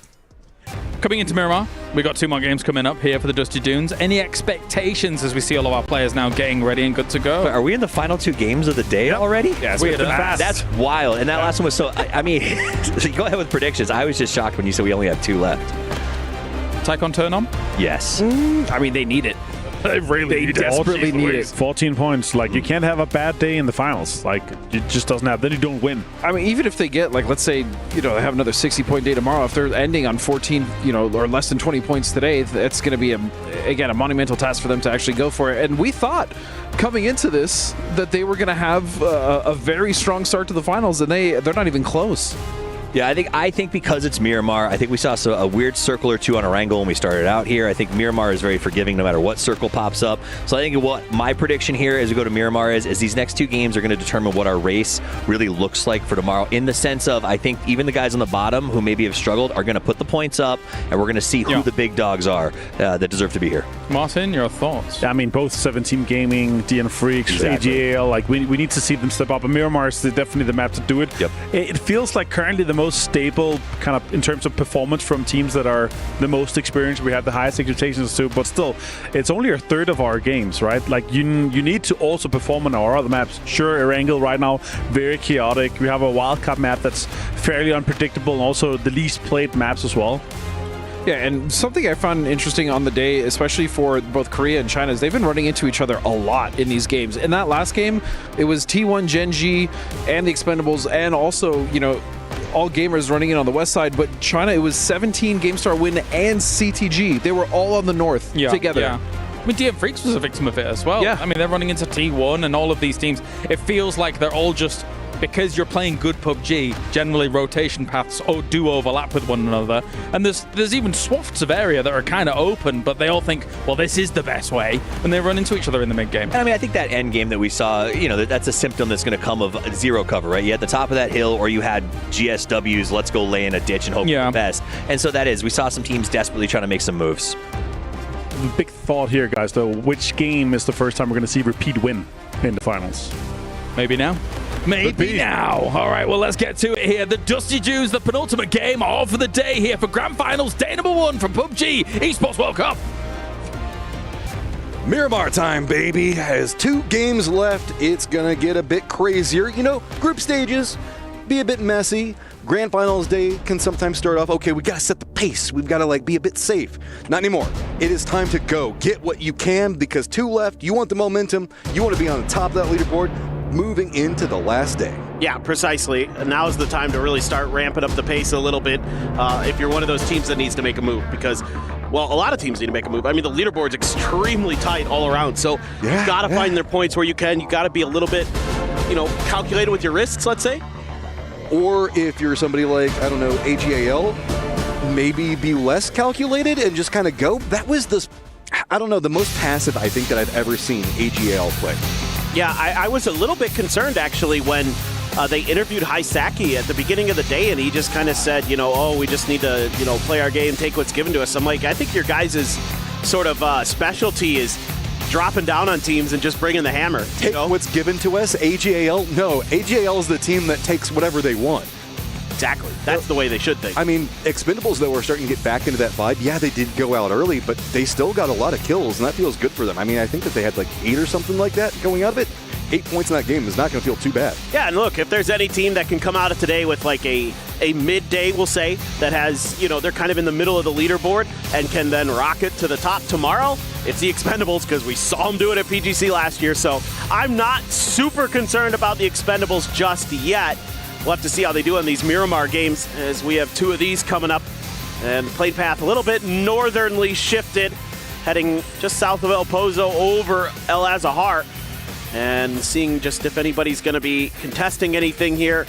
You kind of expect that there isn't going to be too much, but we have seen CTG getting some fights early, so maybe this map is going to be a little bit different for them. I don't see anyone in the Hacienda split that they're taking that really is going to kind of give them any issues. Petrichor Road going to go far east. Navi going to go south of DN Freaks, and everything looks to be pretty ship-shape. Yeah, right in the middle of the plane path, we've got ourselves Falcons as well as GSW. GSW, man, just keeps finding the late game over and over again. They can't necessarily get too aggressive in the later stages of it, but the circle goes very far to the north. I mean, we have half the circle with not even a player in it. I'm okay with that because I don't want to see any more Impala circles. We're done with those, I hope. This is, yeah. It's Oasis time, baby. Oh, that's, oh God, please. But it's hard to say exactly, you know, where this one's going to go, but these tend to either go like east or hard west or north, but there's a lot of directions it can travel, so circle's still very much up in the air. Have to see exactly how our teams want to approach this. VP going to need to get some more vehiculars to get to Los Leones a little bit quicker, and that's what they're going to do. Is they're going to have a pretty long path to go. They're going to be one of the last teams to get to Luton. If not, they are the last team to get to Luton. Gen.G already into the southern part of the map, the southwestern part, so they're going to be having pretty easy access over towards the west, most likely, unless Toyo does something bizarre or Rock does something weird. Everybody else kind of has the opportunity to gun for some of those central circle positions that are to their north. Desk was talking about it quite gleefully, but, well, half of them were anyway, that right now, second, third, and fourth is all EMEA, and they are neck and neck with each other right up there chasing after GSW. Behind that's going to be Rock. Then we've got our Korean teams in Gen.G and T1 stacked up right next to each other as well. The circle, nobody in the upper area of it, should provide some pretty decent rotations for a lot of these teams, but I'm just worried that we might get one of those PUBG idea moments where everybody goes, oh, the north is going to be totally open, and then everybody rotates into the north. Oh, the Expendables just roaming around with the Panzerfaust. Who would have thought? Lost it is. You can see aiming down at the tires. Not going to get what they wanted out of that. Yeah, Pataponk's got a bit of an angle there to relieve the pressure, so the Expendables couldn't fully commit the way they wanted to that situation. Yeah, they wanted to get that Panzer involved, seeing if maybe they could just catch that player off guard. I love the prep that the Expendables puts into these matches. What's going on really far over into the east right now? Yeah, we've got T5 that's holding us back, but one of the members, I think Chewy, has been spotted out, maybe by AGAL, right up along the coastline over there. There's multiple members for AGL over in Azahar, going all the way along like the Death Star Trench, just kind of around truck stop. But two look like they're on the hunt for a Petrichor Road member. Yeah, way out on the east. Chewy had to drop by himself, I assume, for a vehicle reason, and he's been caught out by AGAL. In fact, they're bringing Tycon over to see if they can deal with that, but not much that Pataponk's really going to be able to do here, I would think. Does have the Dragunov, though, does have that potential for a one-tap. Here it is. Oh, this is... Chewy, do you even know? I mean, he's looking this direction. I think so. Opens the door. That's going to kind of reveal high side. Tycon's not in position just quite yet. Drops down right into the face. IMAS going to appreciate that one. And is this the beginning of the steamroll? Because this is an aggressive AGAL now. It's a fantastic start. I say an aggressive. They're kind of all by their lonesome and did find a solo, but proactive, I would say. There you go. Yeah. No. This is exactly what they need. A nice, easy kill, a nice, easy point to kind of get things rolling. Petrichor Road, you know, maybe could drive up there, grab the chip potentially if it's still there, and go for the res and just kind of play for the later stages of gameplay to kind of take some blue and come through. They're way outside the circle anyway, so let's see what they decide to do. DN Freaks coming in towards water treatment. Navi driving through the sandstorm by Picado. They're going to be drifting a little bit further north. 17 leaving Picado more towards the west, heading up towards Power Grid. Not anything too dangerous otherwise that I'm seeing on the map. CTG going to make an early northern rotation towards the craters. Really the only team. I mean, I guess the Freaks kind of are also thinking about going north, but everybody is still south of Crateria right now, which is kind of surprising. I mean, you have to assume that we do see these circles kind of lean more crater fields and water treatment, that kind of direction. Pozo gets a lot of love in these type of circles as well, but there's a lot of pathing options if you go to the north because you can lean more into the west. There's that a lot of roads over there that usually aren't too heavily defended. Yeah, that's usually the case. And I think eventually you're going to see maybe AGAL make a wide northern wrap to try to get into this circle. Just kind of depends on how they want to approach their situation. Gen G with their western edge going to have to use the glider to try to get some info on what's going to be available, but they're going to find that there's quite a bit of open space over here, actually. There's nobody really even within a kilometer of them, basically. This is one of those moments whenever you're like, all right, so have you spotted anything? Not yet. Are you certain? Yeah. Are we there yet? No, I mean, you go so long without seeing anything, you start having that idea of, did I miss something? Is there something here that I just have not spotted? But no, Gen G, it's just open for you. There is nothing over there. Yeah, so it kind of just depends on how they want to play it. Are they just going to go for an edge of one of the craters, try to use the high ground to get more info and let the glider be sort of a flank protection device?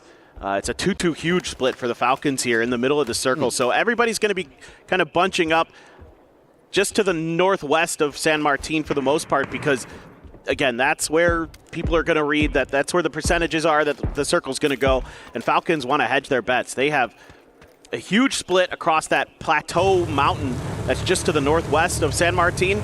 But that gives them a lot of flexibility there in the center of that circle if they can maintain it. So if we stay down into the south, where everybody is clustering at right now, there's the roads that run through it, a lot of really high peaks that are going to be coming through. So it's going to mean that we're going to end up with a lot of differently contained firefights, specifically low ground versus high ground, in a lot of cases. So teams that are in those high ground positions early going to be heavily rewarded for that, but a couple of them are a bit more on the passive side. So we do have expendables with a lot of high ground information. I believe it's going to be Duck Juice up on the top of everything right now, kind of watching everything. 17 is going to try to crest in a bit closer into Twisted. But the expendables did lose a player. They lost Glory somewhere along the way. We didn't get to see it on screen, but that's a big loss for them.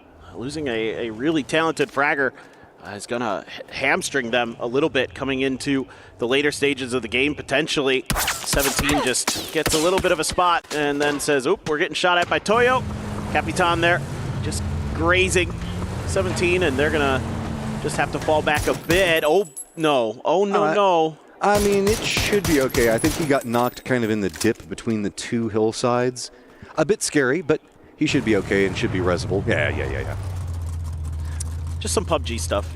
It happens. Sometimes you get out of the car, or you hit a rock and your vehicle starts sliding, and all of a sudden you can't control it. Not the end of the world there for T1. Res, easy peasy. Should be able to get up to full health again, no problem as well. But T1 already starting to make a move down this hill. Yeah. 17's right up on the other side.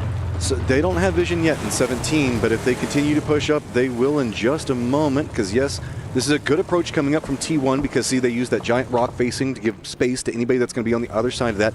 That's going to be very important for a lot of our rotations because if you can cut out the high ground advantage as you're crossing this no man's land valleys where the roads are in between the two, you can really give you a lot more maneuverability inside of all this, or you can just be out in the middle of no man's land up on top of fields right now as Isaki is already out, and Hakatori also going to go out. Yeah, Destroy there, finding a nice freebie. T1, this is so funny for me to watch them make this move. This has got Sonic's fingerprints all over it. This is stuff he loved to do with Donawa back in the day, is take that hillside and kind of leave one player behind to control your flank angle. You're pretty safe there from the teams that are on your east, and you can kind of funnel teams that try to come along that dirt road that runs in between their formation. But AGAL just kind of finding their moments, finding their kills. Let's see if they can keep it up. Would love to see them have a big game. Petrichor Road going to be making a huge northern rapids. Finally, we're going to be getting to our second circle. AGAL, I was worried about this a while ago. They need a lot of points. They were pretty separated out. I think that they were trying to scout through. Circle stays pretty centered, keeps some of Cabrera in it, but it's going to be right on those hillsides that we were talking about. So really a lot of inner hillside play is going to be the core component moving from this point forward. VP looks like they're just trying to get a bit closer in. They should be fine due to the positioning and sightlines coming up from TE. The T1 looks like they're going to be creeping into the factory positions, or I don't know, oil refinery. It's got like 50,000 different names just to the east of Crater Field, so that could be quite big for them. Twisted has to be a bit cautious as they do have 17 that's getting closer and closer by the second. Big rotator, though, is going to have to be Rock. They've got Gen G in front of them that's very separated out, leading all the way up into Cabrera, but there's open areas, but I mean, none of it's going to feel too good because most of it on the side is going to have vulnerabilities to high ground. Correct. There's still great vantage points from the craters. So you're going to have a tough time at, just trying to get away with some things potentially. A lot of damage could be done. T1, one of those teams that's going to take the edge of the crater and is going to use that to kind of scout things out and harass other teams. For Capitan, trying to punish that a little bit if he can. Looking for those tires on the cart from the other side of the crater itself. There's a 2-2 split here for T1. This is good for Rock right now, since we can see Toyo is pretty much caught up looking at T1 as they're jockeying for positions along that side. That means that Rock is going to have more maneuverability that they can go for. Gen.G has already passed by Cabrera. They're getting shot at by Change the Game, so that's going to stop them in their point. We did have a blue chip call in, and I believe it's going to be Hakatori coming back into play. So he's going to be very far up into the north, so he should be able to get a res, should be fine. Looks like Orc is also going to be catching some air time, but I think he's going to be fine. Yeah, Orca's, mission accomplished here with the glider, it looks like. So back to the ground he goes. And maybe another vehicle was available in La Cobreria, since we haven't really seen too many teams drive up into that direction. Petrichor Road is going to fan out along the Oasis Mountains, but they saw Hakatori dropping over there, I think, so they might opt to try to punish that potentially. Hakatori has to grab his stuff out of the Oasis in terms of new util. This is a very interesting rotate coming out from 17. They were playing the lower side, pretty close to Twisted. Instead, they said, I don't really want to run through all these valleys. It's way too late in phase number 2. People are going to be able to punish this. So they make a heady play. They're going to go over in the west. They get the Sandstorm for a bit of cover. But remember, Rock is over here, and Rock is just right up against the zone wall. Multiple members not even inside the safe zone yet. So 17 is going to have to continue going further and further west if they want to find safety. And it looks like that's what they're going to do. They're just going to lean into the blue zone itself, and they might be going for a similar route to what we saw Petrichor Road doing, going all around the entirety of this. Gen.G did cut south of Cabrera. I wouldn't be surprised if 17 goes north of it. Could be. I mean, it's the best of a bad situation for 17. Like you said, just not great options to try to get into the center of this circle right now, with all of the roads just being covered by players and teams. And 17 loves these really big, wide wraps, specifically in circles 2 and 3. They're not afraid to eat some blue zone and just really get out there, get away from anybody that could maybe be going for any type of firefight around them. They are going to be able to circumvent Rock for the most part, but now it looks like they might be kind of coming a bit closer to Crater Fields. Yeah, Hakatori's still looting. Aches left trying to keep track of him as best as he can. Ming Ming was kind of angling to try to find some kind of damage as well. It's just a matter of, how does Hakatori get out of there? Ooh, that's an interesting shift. Oh, wow. That pulled a lot of these hillsides that we were talking about out of play. So Twisted, Falcons, Na'Vi, all in some problem situations that they're going to be playing from. VP does have an emergency pickup that looks like they managed to drop down. They might use that to try to jump over that hillside so that way they don't have to deal with what's going on with T1 as well as Toyo. This entirely opened up the north, Cabrera being a big component inside of the circle now. Yeah, this is great for Bakes left. Tremendous patience being shown. Find another point, at least get something out of this game for Petrichor Road. Who knows, maybe they can go a little bit further into it, as the circle is somewhat favorable to them, to be frank, because nobody's really that close to them. They can kind of saddle in up on the north side, maybe on the edge of Cobreria. Expendables? This is scary, VP. Go. If you can jump away from it, it's going to be great, but there's going to be a couple of teams that are going to really want it. They've already spotted it out, waiting. Duck Juice, you can see it on his face. He wants it so bad. Spray's coming through, gets a lot of damage up. There's one down. Beanie goes down. Shots continuing to come after him as they're getting tracers just chasing after them up into the sky. That's 2, 3, 4 different teams that were taking shots, but they do manage to leapfrog over Toyo in the high ground position. Now flying over 17. Where are they going to cut out? If they opt into going into Cabrera, there is nobody there. That could be massive for them. Yeah, there's a little bit of damage being done there by T5 to the Expendables, who are still in the circle but on the edge. We get a little replay there from Bakes left. Quick, easy work with the SLR, finds the headshot, and then able to just finish the job. It's tough when you're in Oasis trying to get out if any teams have control over that mountain, because you are completely exposed from that southern side. Falcons have to make a move as well. Na'Vi in the blue trying to find their way in. Twisted Minds has wrapped over towards the edge of the southwestern side of the military base crater. And here goes the Falcons. They've got some space to work with. It's just not a lot. This crater's just kind of weird. Yeah, it has a lot of open angles. It's actually not that steep in a lot of it, so they're taking some damage. Okay, they managed to get past that. If they do get to the high ground over here, they should be safe. They just got to get up next to where H-Win's at. Punishment is not going to find the angle enough to really punish. Well, I say that Ross actually did spot out Kickstart, but he's in a safer position up there, so could be risible. T1, are you going to allow this encroachment, or are you going to chase it? If they do, they could be vulnerable from T5, so they just might have to let this sit. This is ambitious from EN. I think he's just taken a better position to maybe hold the angle here if the Falcons were to swing in their direction, but the rest of T1 starting to think about angling in this direction. Him and Raining getting their way a little bit further forward. You're going to get the spot on the Tiggleton, but Tiggleton has good eyes as well. Instantly knew Raining was there and able to win this battle so far. Man, Raining going for some aggressive repeats, and he's going to pay the price. Okay, Tiggleton starting to try to get something rolling over there. New circle about to pop. Na'Vi did wrap over to the west, and Cabrera stays a big part of this. So 17 due up in the center of the circle. High ground Toyo is going to be holding down very, very big. Down in the south, it's going to be pretty crazy. A lot of these teams now have to come to their high ground positions and roam down into the lower sections to make a rotate. It's going to be very difficult where we see Falcons T1 going to be playing from. Twisted going to be on the tail end of the circle. Rock do have one member that's going to be in play, but has spotted out Na'Vi, so that could slow down their rotate.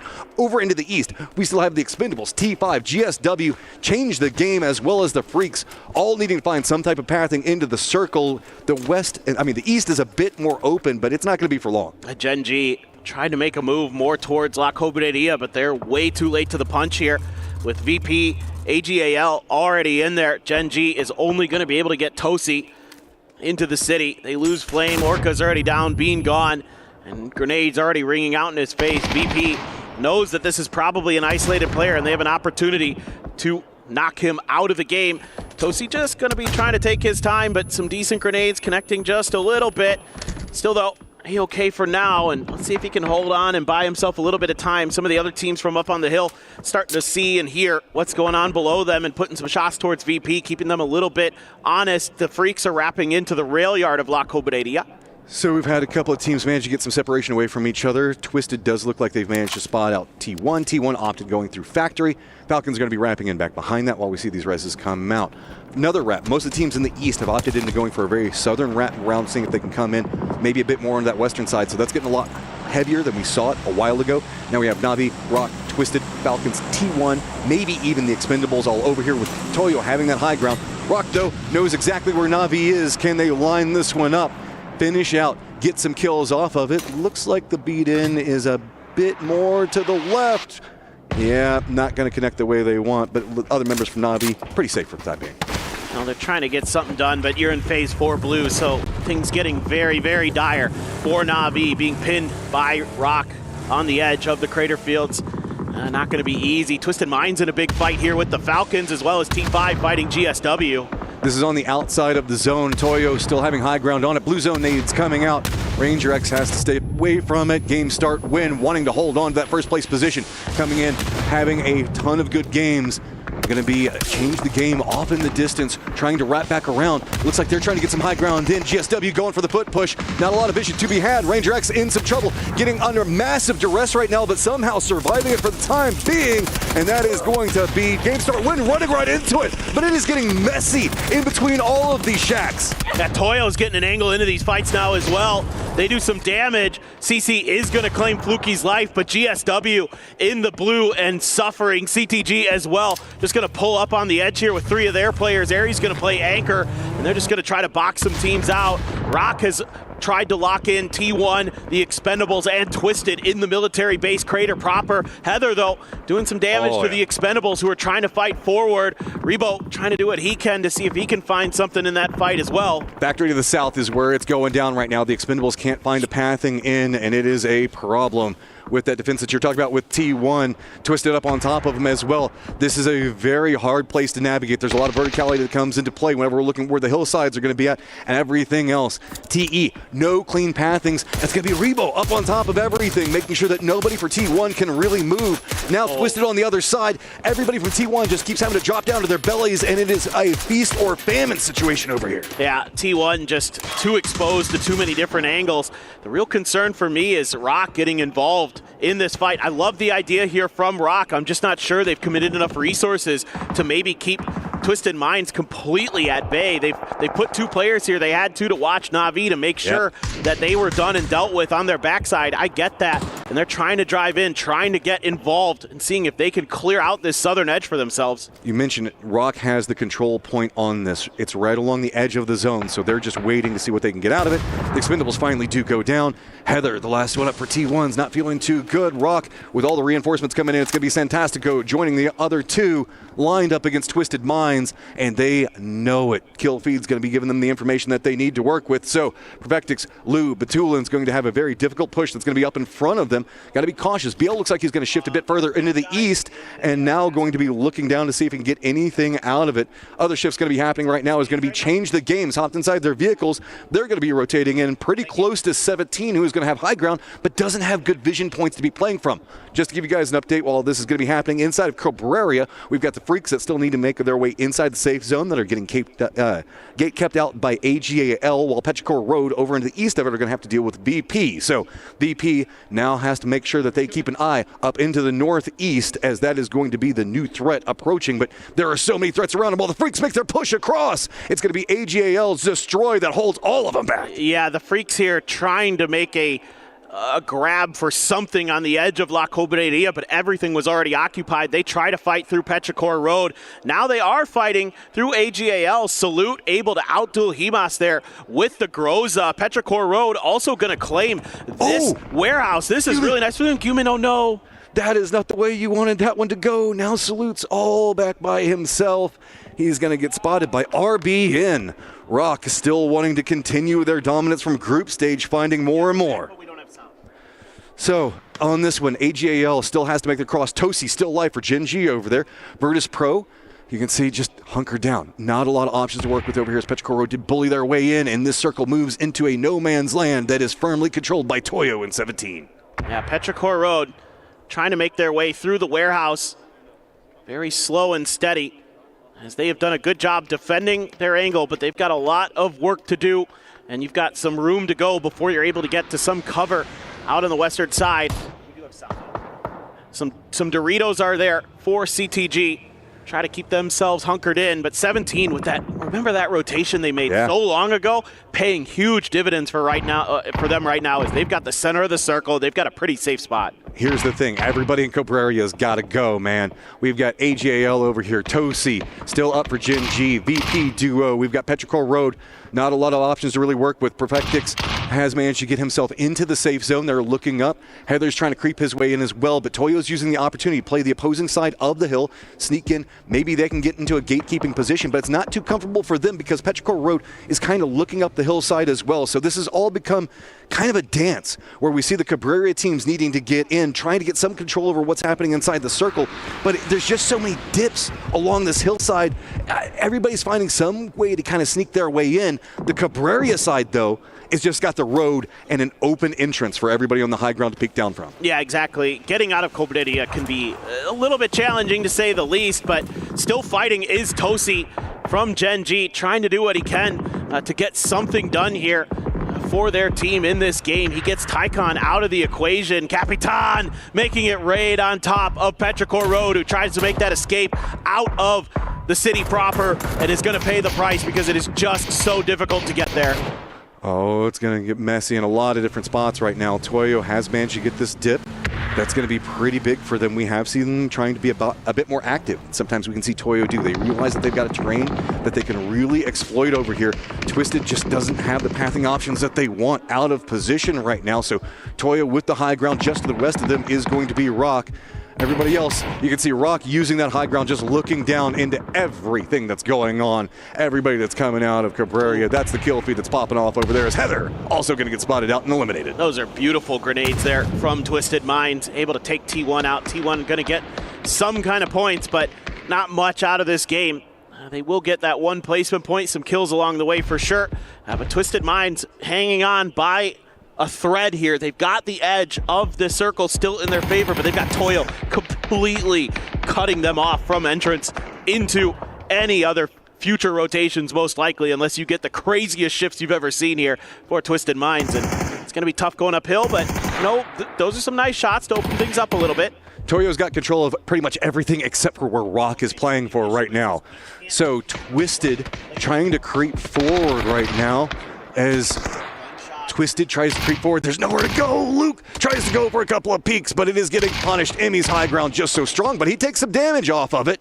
Twisted, can you creep your way in? But Rock hears this. They're starting to get aggressive onto Toyo's positioning, realizing the fact that it is really strong. They want to try to cut that out before the entirety of this game is choked out. 17 changed the game, could be a big beneficiary of this. If they look back up, we know that 17 is going to be very close, but Rock can't pull the trigger yet. There's going to be a Rock right next to him, funnily enough, that's kind of stopping this one out. So BL wants to make the push, but he's got to be careful. Everybody from Toyo still focused in on Twisted. If you're going to make your move, Rock, it's got to be fast. I'm looking at 17 right now. What kind of utility do they have? I want to see if they have some nades, because they could just wipe CTG out here in a heartbeat if they can find some good nades and mollies and blue zones to just put right on top of them. I suspect they have somebody. They're getting a little bit of help now. Rebo from Toyo is actually going to get the knock on the Tiantian. Toyo here trying to fight a couple different battles on a couple different fronts. You've got Rock over on their west. Twisted Minds is now tanking through some blue. Just Lou left there.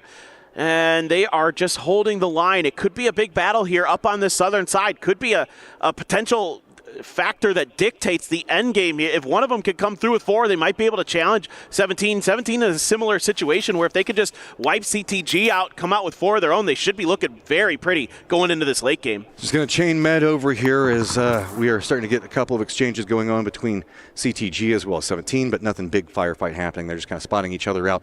Jonking for high ground position is the big factor right now, as BL, Rock, the rest of the crew just really can't make the move just quite yet because they don't want to reveal their push coming up.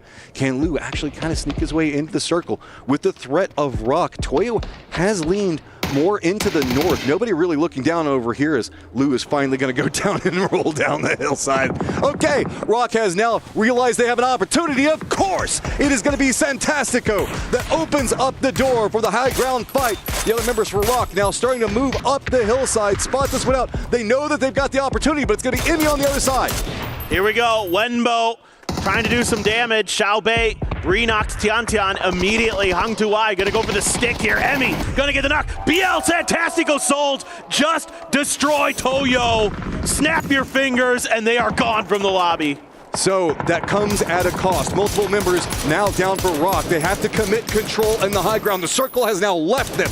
Sure, they can rain down the damage, but they can't let 17 get control over everything. 17 wants to remove out, change the game. They're all stacked up on top of each other. Xiaobei runs into the smokes, trying to use it for some type of cover from Soul's angle. The other members for 17 can't do anything but just provide reinforcements. Xiaobei up in the face of everybody from Change the Game. He's now spotted out. He has to run. Nades raining down next to him. He chokes the bullets, but does manage to get away. I cannot believe he survived. I thought he was just dead. I thought he was in so much trouble there. Had a smoke in front of him, had a couple players of Rock looking at him. Speaking of, they're going to get the knock on to Xiao Wu here. So RBN going to open things up on this fight. 17 in a precarious position now. They weren't able to deal with CTG. They didn't commit any of their frags. They still have 4 left, and they are now going to be fighting a battle on multiple fronts, potentially. CTG now starting to charge their way forward. Rock, though, doing some serious damage. I mean, the high ground here is just so strong.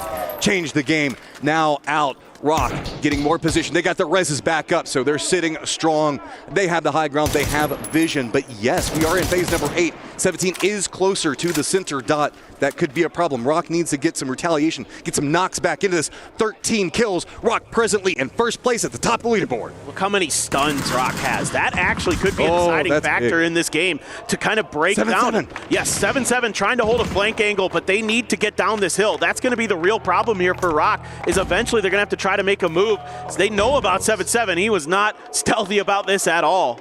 But it is pulling aggression away. Multiple members now for Rock having to look over here. That's getting more space for 17 to try to exploit something with. They're using the hillside, staying right up on top of it. Multiple members now starting to push onto this point. 7-7 has to be careful. He has to continue to be a distraction. He's got his meds back into a good position. Little Ghost is the closest member to the center dot. Santastico playing very far back behind the entirety of this one. Just doesn't really have the angle he wants. He finally spots out 7-7, but he can't get the knock he so desperately needs. This is so tough right now for Rock, because they have to go so downhill and it's so steep and there isn't a ton of cover along the way. Meanwhile, 17, yeah, they're taking damage, they're getting lit up a bit, but they're able to survive off the back of it. So now you're going to use all this util here for Rock just to try to get down the hill, to try to breach the front lines of 17. Look at the leaderboard right now. A win for 17 right now could be big. It could really push them up the leaderboard, get them into a much better position. But Rock wants to hold on to the top. This is where they were through the entirety of the group stage. 17 going back and forth. Soul down. Mule goes down as well. This is getting messy. Both sides now starting to take some casualties. 7 did a shift back over to the other side. But look, it's going to be Santastico now moving aggressively while RBN is going for the meds. Right up into the face of Xiao Bei. Spray between them. Both go down. Now looking into a 1v1. 7-7 closer to the dot. But up on the high ground, it's going to be RBN. RBN here, this is a really tough spot to be in. He's weaker, he's got the worst angle. Gonna use these trees to try to maneuver, but he gets spotted out and he's done. It is gonna be 17 Gaming claiming the chicken dinner. I mean, Rock got a ton of kills, but 17 needed that. They needed to try to get some space on this leaderboard that is so compacted in the middle of it. No, you're right. This is one of those teams we've been kind of keeping our eyes on towards the bottom half of the leaderboard that needed to make a move, and they've done so. But Rock here shouldn't be too frustrated with this game. They are now on top of this entire grand finals here at EWC. No group stage hero to be found. These guys are coming to play and make a name for themselves at Esports World Cup. I love it. I absolutely love it. The way they played that game, so good. Playing contain on the edges of those craters extremely effectively.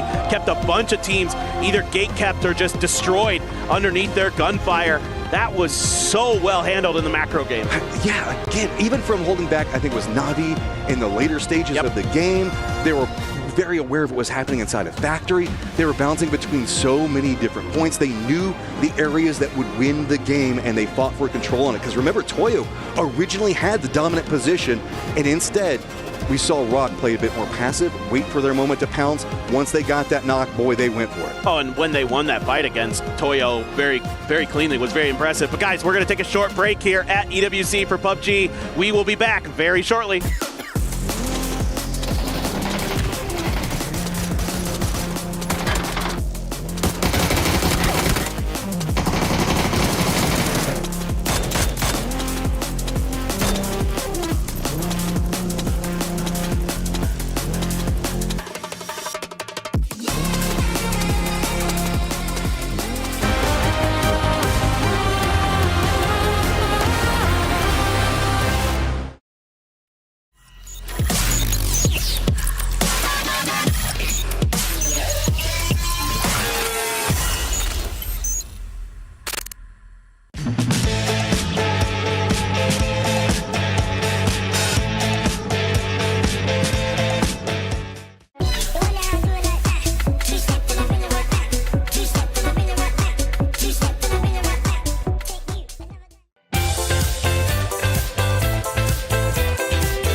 Hi guys, I'm standing here with Therathon 5, Pathampong, and our translator Chris. You are popping off today, especially on Rondo and Tego, but the two remaining maps, we are done with Rondo and Tego. So can you tell us, how are you planning to keep the other teams away? ก็วันนี้นะฮะเหลืออีกไม่กี่แมปแล้วนะครับผมเหลืออีกไม่กี่เกมแล้วอยากถามว่าเรามีแผนอะไรบ้างครับที่จะว่าจะครองกำดักตอนนี้เอาไว้แล้วก็ควบคุมสถานการณ์เกมตอนนี้บ้างครับเอาจริงอยู่ที่ตัวผู้เล่นมากกว่าครับว่าลดความกดดันแล้วก็เป็นตัวเองให้ได้มากที่สุดครับเพื่อที่จะไม่กดดันตัวเองให้มันอยู่ในวิธีการเล่นของเราให้มากที่สุดครับ Well, to be honest, there is nothing much that we can do. So all we have to do is to keep our performance. Like we do not put out too much pressure to ourselves, something like that. And hopefully we're gonna can perform as we practice, as we scrim from before the tournament. Keeping up the good work. Well, we are more than half done throughout the day. What place on the leaderboard do you want to close the day out on? ก็วันนี้นะครับก็ใกล้จะจบแล้วนะครับผมคิดว่าเราจะจบที่อันดับประมาณเท่าไหร่ครับทำดีที่สุดครับจบที่อะไรก็รอชมมากกว่า Well, I'm not sure which placement are we gonna end up, but like we're gonna try our best. All right, so well, let's see what's gonna happen. All right, good luck to you, Patapong. Thank you, Chris. Thank you. All right. Caraca, eu consegui ver um negócio. Tá foda aqui, mano. Patinho? Esse patinho aqui. Dá não, mano. Aí, Binhas, posso comer? Mano, tá pra mim, mano. Então come aí, mano. O cara vai comer o bagulho, pô. Caraca, deixa eu ver aqui. Caralho! Caralho, mano. OK，连上一个，他们连上一个，帮他打。这个1打1，别急，1打1。他比你先撤左，打个止痛药，不慌，差别爬出去看。我帮你看，我来看，我再看，干3秒无掩体，干他顶上。没有，他架着你的。3秒只架你，干拉了3秒。3秒，牛逼！兄弟，老子你妈全助攻，操你妈！单个风扇，你活下来了，打你啊！打你啊！ A tantalizing glimpse into 17 Gaming getting a chicken dinner here despite the rock casting a shadow over the valley. Wow. What a finish here for our first Miramar of the day. Joining me to talk about this one is, of course, Avenger Godspeed as well as Toffees. And Claris. That's me. Yes. No, obviously, though. 17 Gaming do get the victory here, Martin, but it's not really their story at the end of it, it feels. No, but then again, when you go into a dip, just, above the career like that, you're not expecting to get, the big kill wins. You're expecting to go there, get the win, close it out, but what a game for Rock, man. I mean, that being said, 17 had an opportunity to kill CTG, right? Change the Game was above them for a long time. They opted to just kind of ignore them, but again, that's not a 17 win for me, right? That's generally not how they play. They're much more aggressive. I feel like overall 17 have been much more passive so far in this grand finals. I just love how hot Rock was at the end of this game. Like the fact that they kept track of Lou and they didn't move on Toyo until Lou died in the blue. And the second he went down, they pulled a 4-man trigger and just went straight up that hill, erased Toyo, and then from there it was just a winning downhill. I think if anything happens from here on out, the story of the tournament really so far has not only been Rock, but also them kind of dispelling this myth of, we're just doing it in groups. So far, they're doing it in grand finals as well. And if this continues to kind of evolve, continues to move as we see the points coming in here, they are able to take the top spot regardless for this game here. Godspeed, 19 points going their way. I mean, again, the amount of control that they had, the presence they had in that circle, and then the decision-making, like you said, waiting for Lou to go down in the blue. Then, I mean, they ran over Toyo. It wasn't a fight. They literally just ran over Toyo, and then you saw 17 that was trying to, get shots onto CTG. They just took those kills as well. I mean, just incredibly impressive play. And it's just decision-making on top of the fact that they're all playing mechanically just so perfect almost.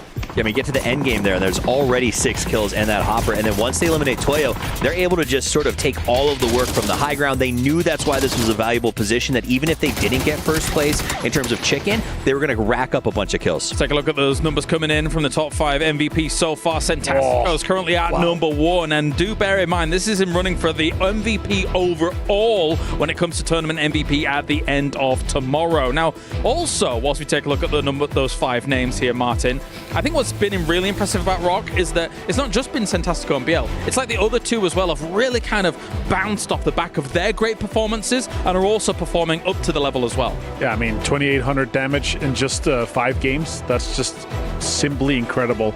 You have 700 more damage than Ike's left. He's usually farming the lobby, right? So it's huge. It's massive to see these guys here. And now I was questioning, are they able to roll this, absolute insane confidence and high morale from the group stage into the finals? I mean, I think it's the system that they've established where they make their moves early, they're running high percentage chances, they're avoiding these early crash fights. It's working really well for them, and you can tell that they feel as they walk around like we can finally compete with these guys, and that's, I think, the most important part. And the way they're able to pull up and kind of control Na'Vi on that west side as well. But look at this, Rock is in first place, 3 points above Twisted Minds. And that, again, is just not something with no wins, by the way. I'm fine with that. These are kids who were excitedly taking a picture at a leaderboard at PGS because they got to be on the top for the first time, and now look at them. And first place with no wins, by the way, right? With 20 placement points. That's insane consistency. But you know what? Maybe PGS was the impetus, right? And I think James also brought up a phenomenal point. Solds and RBN are also now, yeah, you can nod your head. You can pat yourself on the back. Solds and RBN are now also performing. I mean, they weren't performing poorly in groups. Right, I'm just saying they're performing even better than they did in groups because of Santastico and BL. I think specifically their vibe, right? I think these two guys bring this sort of hard work team that we trust everybody. And I will say, traditionally, those other two gentlemen have traveled through some different rosters. Yeah. I'm not sure that all those rosters have always gotten along the best. And I think this is a place where a player feels like they can just play, and they've built a really good group. Just to step away for a moment from this game, you know, how things have gone throughout the day, what a dream it will be for this roster to win a tournament like this. It's like, that's actually life-changing. Everyone loves a good underdog story, and if this wasn't that, wow. Like, when we started, we were saying a little bit, you know, we could put them in there in the dark horse when we started. I think it was you that said it. Could be a potential dark horse, but still, like, a dream run through the group stage to then continue that, to be in the lead with no wins here. And it's not given wins. They're thoughtful. They're staying full squad. They're moving together as a unit. They're backing each other up. They're just winning so many insane fights. Santastico currently in the lead for MVP. That's crazy. Yeah, and again, it's just you talk about life-changing money for any team, but especially for these guys who've been competing for so long, finally finding that system you were talking about with this roster, stepping up at an event like this. Again, regardless of whether they win or not, I want to see this continue throughout the rest of the year as well, right? That's the big thing. But coming into this grand finals, I'm sure they probably will. I'm a Rock fan. We're all getting there, I think. Yes, sir. We're all getting I think we all there. are. It's crazy stuff. That said, though, if there's any teams that are going to solve the puzzle, they're on the Battlegrounds with them right now. That's the problem, right? The AMEA team's obviously looking great there. You've got some of our Chinese teams up towards the top as well. And even the teams that are kind of down towards that half bottom side there, Toffees, they can also have a double pop-off game and be right up there as well. Yeah, I don't think there's any runaway. With the last game coming off here, there are chances for some of our teams, like maybe Freaks, to put up another big number game and get right back into that discussion. 17 is another one where it's like we need to have that big one to sort of end out the day, and that's definitely possible. My other last thing for Rock is I worry that tomorrow they might be figured out. Their system is a little repetitive, and I'm worried that some teams might set some traps or sort of bait them tomorrow. We'll see. Avenger, your thoughts? Yeah, I mean, at that point, still, they would just take the fight, right? Like, they're ahead, and unless somebody completely agrees to kind of stop. Sure, tomorrow, if they have another good game here, there's going to be some sort of a bullseye on their back, right? There's going to be a target on them, because you have to stop them. Otherwise, they're going to run away with it, or they're going to have these big games, because so far, they have not had like crazy games where they're just catching circles upon circles. Yeah, I mean, that's a great question to you, what's going to happen when they're figured out, but I think it's a great answer from him as well. They're just going to fight. I mean, why not? They've had crazy confidence going into it, so it wouldn't surprise me. But you also brought up a team that I want to talk about, Freaks. What is going on with Freaks? I mean, they are just dropping the ball. 13 points. Every single, and that last game, they languished on the north. They could not get in. They were struggling against, and T1 as well, another team that's getting points, but again, not the performance that we saw. But Freaks, again, for me, it just seems like nothing can go right. Their rotations, their macro is not as clean as we normally see it. Their team fights, they're losing those. I mean, hand over fist. I don't know what is going on with it. It's got to the point where, like, if you think about the Aramco power rankings, I would take them out of favorites now. I would as well, 100%. Yeah, for sure. And also, again, 5 games played so far. We have a top 5. That's 10 points between them, right? It's still a really, really close finals here. Like, nobody's really running away with it. It's going to be such an exciting show tomorrow on for the last game, too, of course. It's going to be close, but it feels like a crisis of confidence with those P1 and Freaks in particular, to the opposite of Rock, which seems like they could swim on confidence forever. Apparently, yeah. These are top teams who I think have expected so much from themselves, and their fans have expected so much. I don't think going home tonight and getting lambasted, I'm sure as they are, of like, what's going on with you guys, is helping very much. So I think that's the issue. Is I think Freaks, though they're smiling, has a big weight on their shoulders, knowing they have to live up to an expectation. Well, I mean, they need to start winning team fights first and foremost. Like, their macro can be fixed. They can look over the VODs, but that's not going to do anything. If you're getting positions and you can't actually kill anything, then it doesn't really matter, does it? The only thing at that point you're doing is playing for placements, which, sure, for Change the Game and Toyo is kind of working, but that's not going to win you the event. That's not going to put you in the top 3. But what a story about crazy circles today. Right now we have a La Caparia circle. There's been nothing for 17, although this is not even a home turf circle. That's 16 points going into this game. They won here, got 15. It wasn't even a high kill win, but still one of our favorite teams. But if you keep seeing this, and as we have a stare off with Tycon, if we keep seeing these circles just bounce off the edges and go super far away, we're not going to have any of these teams that have, regular good loot spots actually just go away and walk with it over the course of 12 games. Well, we saw all gamers global there. Talk to me about about Destroy? Jeez Louise. Yeah, well, you know, we started the day and we said those other 3 players have turned on. Destroy's seeing a little weak. You got to have the footwork to support the fight. Boy, oh boy, Destroy. I think he passed Himas as top fragger on the team. Yeah, so yeah, kills for Destroy I would say so not far. only are they got the footwork, they planted the front foot and they are playing incredibly well. Yeah, 8 kills for Destroy, 5 for Himas, 2 for Tycon. Yeah. Right, what a way to step up. We were questioning him. All right, well, thank you very much, guys. It's time for a landmark game here. It's going to be a big fight field coming into game number 6 of our grand final here for PUBG at the Esports World Cup. All right, here we go. One more left on the day, and we have been seeing a progression of that leaderboard. Teams rising to the top because the green always rise. That's right. That's right, it does. I mean, what a wild couple of circles we've had. Some fun games here as we get ready for our last game of the day. But 17 there, able to barely stand tall against Rock, who are just playing phenomenal right now. It's hard to understate how impressive they were in that last game. And I also want to give sure, Rock just so good on the macro in that game. But 17 holding it together, they were in a bad spot. And 7-7 shifting over into that western front, holding down that angle, staying alive for so long, really bought his team the angles that they needed to assault that later stage and get the win there. So that was a very beautiful play in and of itself. It was. It's so well thought out by them. The way they're playing with confidence, carrying over from the group stage. This is so exciting to see a team from South America rise up like they are. You can't understate that enough, how important it is for a team from that region to really get it going here as we get ready to see where our plane path is going to go this time around.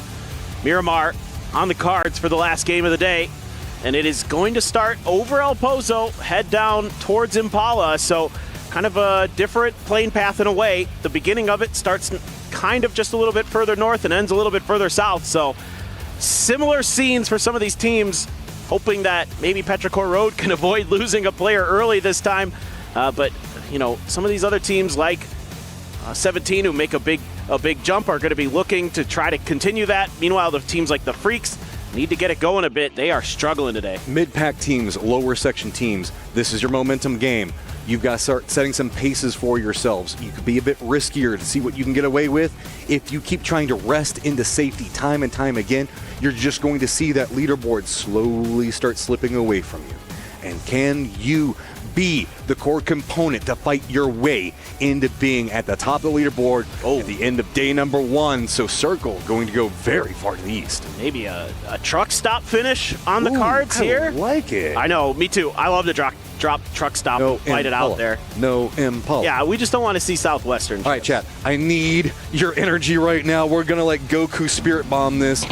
No Impala. We want to get away from that. We've seen it a couple times as we're going to see a little bit of airtime coming up. I don't know if you want to Goku Spirit Bomb it. It only worked like one time. Oh, you're right. You got to think about that, Matt. Before you try to channel the Spirit Bomb. Yeah. Everybody wasted their energy, stupid Goku. Yeah, it's like it did work against Vegeta. It didn't work against Frieza. It did work against Boo, I guess. Yeah. I mean, 1 out of 3 isn't necessarily the best numbers for it. Well, I mean, he also did use it in Super Bowl. We won't talk about that. Okay, I know Poro somewhere is cringing at the top of his. We can only hope. It's like, good. Too much cringe anime. away. Too much anime. We need more sports references in this one. But with the way that the circle lays, the Expendables, Toyo going to have to be a big rotate. Rock also going to have a big one. There is, yes, pathing in the circle, but with the fields being pretty much the entirety of the southern section combined in with water, you have to assume that most of the teams are just going to be aiming for that northern section of the circle because it's the only thing that's really good to play. For sure. Coming in from the south, I mean, it's going to be a little bit tricky potentially, depending on what Petrichor Road wants to do, how quick Navi is to try to get a little bit further north. I will say for Gen G here, maybe an opportunity to get some points back after a strong start to the day. They have done not much in the latter half. So they shifted over to Puerto Pariso instead of going towards Valle del Mar for their drop because of the plane path, and they actually are going to have a little bit easier access to the circle this go around. Looking to them to try to get something going again, see if they can replicate some of that success they had earlier. But again, they need to take good team fights. That's kind of my concern with them. And like the desk was talking about, that's the concern for some of these teams. A couple of the big Korean teams, DNF on the bottom of the leaderboard right now. 13 points across 5 games is well under their standards. How does it make you feel to know that GSW is 3rd while Freaks are last? Not great.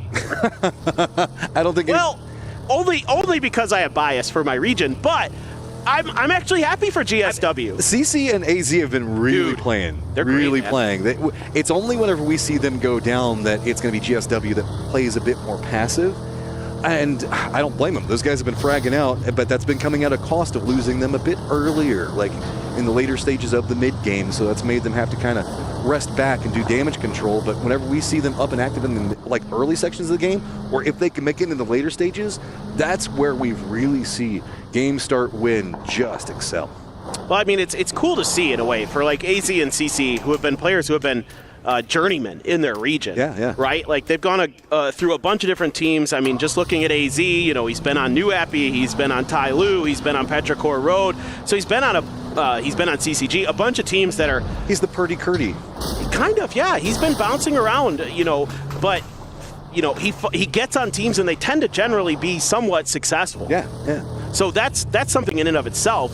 I'm quite happy to see that because some of these players that are good, but maybe just don't find the right home, have kind of these raps about, maybe they're not that great. And then, same with CC on Tiamba for the longest time. I'm pretty sure he was on the team that won that PCS way back in the day.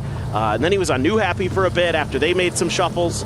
I mean, big game for 17 as well. They needed that. Now in the hunt, assaulting the top of the leaderboard, sitting at 31 points with some breathing room, but not much away from T1. Twisted, going to be kind of roaming through right now, presently holding down that 2nd place. This is a squad that we know can just really wreck teams, and really, if we see them perform here, it's going to have such a big impact on the club championship. Precisely. They need this win if they want to give themselves a chance to get that club championship, or at least do really well here. It's going to be very important for Twisted Minds. It's a wide wrap here for the Falcons. CTG still taking their time outside of Cruz de Valle.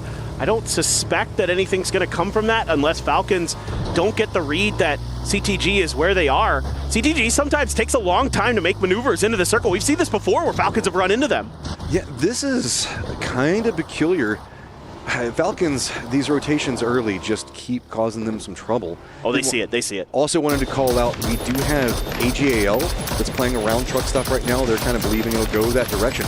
AGAL playing center circle plans? That's a different facing that we've seen from them. That is true. Edge team firefighters going, let's go ahead and go center, get control over it, get ourselves some points maybe in this last game, find kills in the later stages. Looks a bit like their Tego game, where they set up in kind of a wide formation on, it was somewhat center earlier on that hill where a bunch of teams just kind of cannibalized each other. I'm a little bit worried for the Falcons because they had to stop up and watch CTG rotate. That's going to slow them down. That's going to allow Toyo to get ahead of them. T5 as well, potentially going to be in a slightly better position. So the Falcons going to have to make some decisions here on how they want to approach this game. And if they're lucky, maybe the circle does hard shift north a couple times and they can find themselves in decent positions. Rock is a team that I have faith in to make these late rotations and make it work somehow, some way, because they're so methodical with how they identify open space. Their macro on this event has been just revolutionary for them. They've always been a very good team on finding access to the circle. Yes. But they would often play it so passive once they got there. Now we're finding them going, okay, no, we're going to play it a bit slower. We know where the circle is going to go, so we know where the teams are going to go. That's the next evolution that we really wanted to see out of them. And now they're playing around that. They're exploiting, finding kills, gatekeeping out. And it's like an evolution. It's just opening door upon door for them. There's a fight going on between Toyo and the Falcons. They ran into each other on that rotation. Something I was kind of worried about there for the Falcons. As, yes, Ranger X, though, also has an opportunity here to do some damage. He wants it. That's one. Looks back in. Can he get a second? Does manage to get it. Take some damage as well. Are we going to see any follow-ups? Fluky running up the top of the hill. Rosted coming in the lower section of it, trying to deny any escape. Yes, Ranger is down. Looks like he could get flushed out. Going for peeks, and Rosted Jr. did get spotted and is going to get flushed. Oh, that's a bit painful there for T5. This looked like maybe they were going to take a pretty clean fight. I mean, you got Padampong on a wide off angle, who's putting some shots into the back of CTG. Fluky here trying to get the info relayed over. Smokes are going to come down for CTG, and they're going to try to make their escape. Does he have the timings for it? He's got the high ground, looks in, gets some damage, but he's afraid of the drive-by, runs out of ammo as well. So change the game, has to leave one behind, and heads to the hills. That was dangerous stuff for CTG there for a moment. The fact that they even get one out of that, not too bad. Or even two. Ranger X looks like he went down as well. So Theraton 5, I thought, had a great trap sprung, especially get those first two kills. And they had the back position behind it, but I guess Rosted just went a bit too far, gave them cover to work around, and allowed them to push that hillside. Things can get a bit messy in these kind of early game skirmishes because it's really hard to know exactly where you need to be pushing in from. Circle pretty much calm right now everywhere else. We've got Toyo as well as Rock, the teams that are needing to come in. Speaking of Rocks, that's a big one. It is.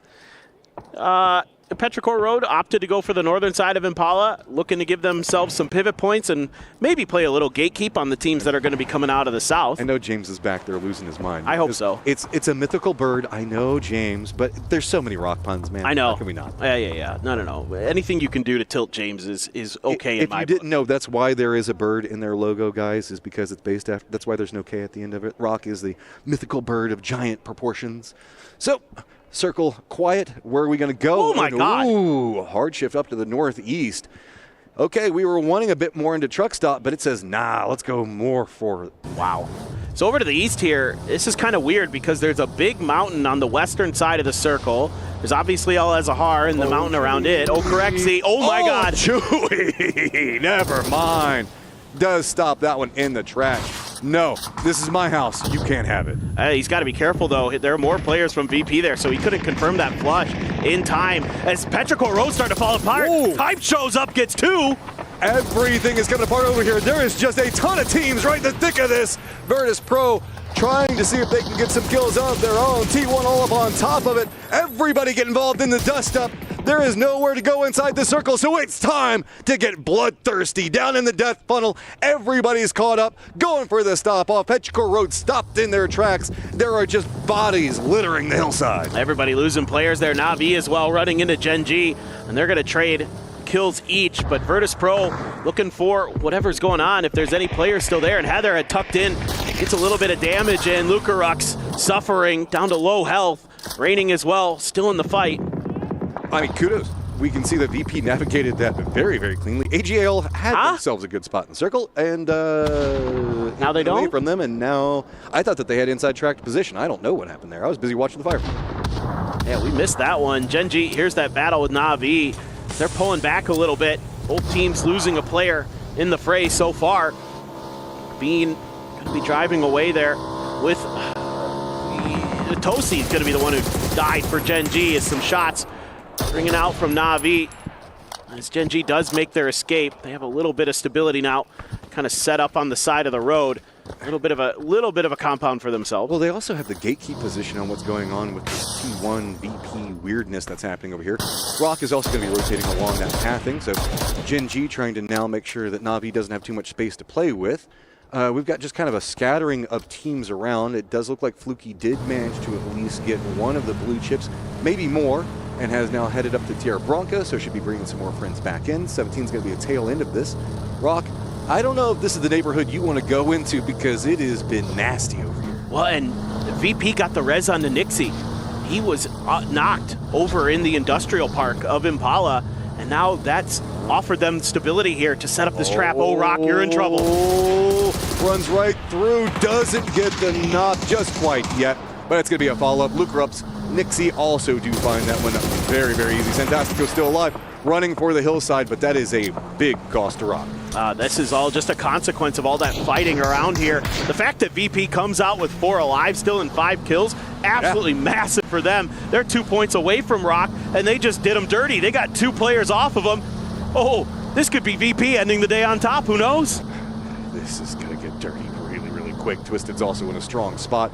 Everybody that's in contention looking for something on it. GSW, the only team that was really playing along this coastern area at the start of it, so they have themselves a pretty decent amount of space to work around for the time being. You can see it all messed down there to south. Extends is kind of caught out. Can't do too much and regroup with the rest of his friends yet, but VP is just going to go ahead, find their pathing, and the circle should be just fine. Toyo going to have some friends with 17 up there, so going to have to be pretty cautious. Might have some vengeance and some words after that last game. The circle does pop. Freaks and TE feeling good about it. There's probably going to be some fights around Gen G and GSW. GSW in control of the church right now along the road. Gen G going to have a little bit of access to the circle thanks to Bean, but they're likely going to have to play a little bit of defense. And it might be better to just wait it out in that compound as long as possible. It's just on the edge of the circle. Not sure if any of it is in this next one or not. Toyo and some others coming through with some reses. Going to have to assume that's T5 in that helicopter as well. VP setting up for the emergency pickup, try to find a way into this next circle. We can see on the map that there's actually some compounds on the eastern edge that are open. Those are a little tricky, but at least it's something. If you need loot, I guess T5 might set their eyes on that. I think that they've got a couple of compounds that they're playing. Extends, you can see now very extended away from his team. He's going to go down. T1 finding more points as we're still in the thick of all of this. I mean, 45 up on the top of it, the one good game going all the way down to really quick. Toyo in 9th can shift you around as we're starting to see a lot of these teams take casualties early. Navi, T1, Rock, all in some trouble right now where it feels like momentum is leaning into VP Twisted. Yeah, Twisted here, full control over the southwest edge. They've got a pretty decent split, 2-on-1, as they often like to do. VP actually mostly driving, just Nixie in the plane right now, just doing a little bit of scouting for them from the air. And that's going to be a little bit dicey for them. They're getting shot on the way into the circle. 17 making another wide wrap. Like, yeah, here you go. It's like, oh, I don't like this. They're trapped out in the blue. Rock actually wrapped back down next to him, so that's why you saw he was leaned in, probably looking at the map being like, please, please, Rock, just go on your merry way, go into the zone. Don't look around too much more. T5 got all of their players back up in that saloon compound that's to the northeast of El Azahar, so they're ready to rock and roll as 17 now going to be making their entrance. There's still some firefights going through, but every time VP tries to go for some peaks, they're kind of getting shot at from some different angles. Maybe DNF or the Expendables potentially getting a few shots in here and there, but you can see Beamy's position actually safe from their angles, but they don't like this fight. They're going to peel off and just play for safety. Lay of the land right now is most of the teams are avoiding the very far east of this because it's just going to be open fields. Just Navi, we saw them kind of rolling around the hillsides a while ago. They're going to go for that compound that you were talking about earlier, so that's going to find them some space. Up into the north, we can see right now it's going to be Toyo 17, T5 trying to regroup, get their loot back underneath of them, and T5. Falcons does look like they're leaning a bit more north. They've got a 2-2 split that looks like it's kind of brewing over here.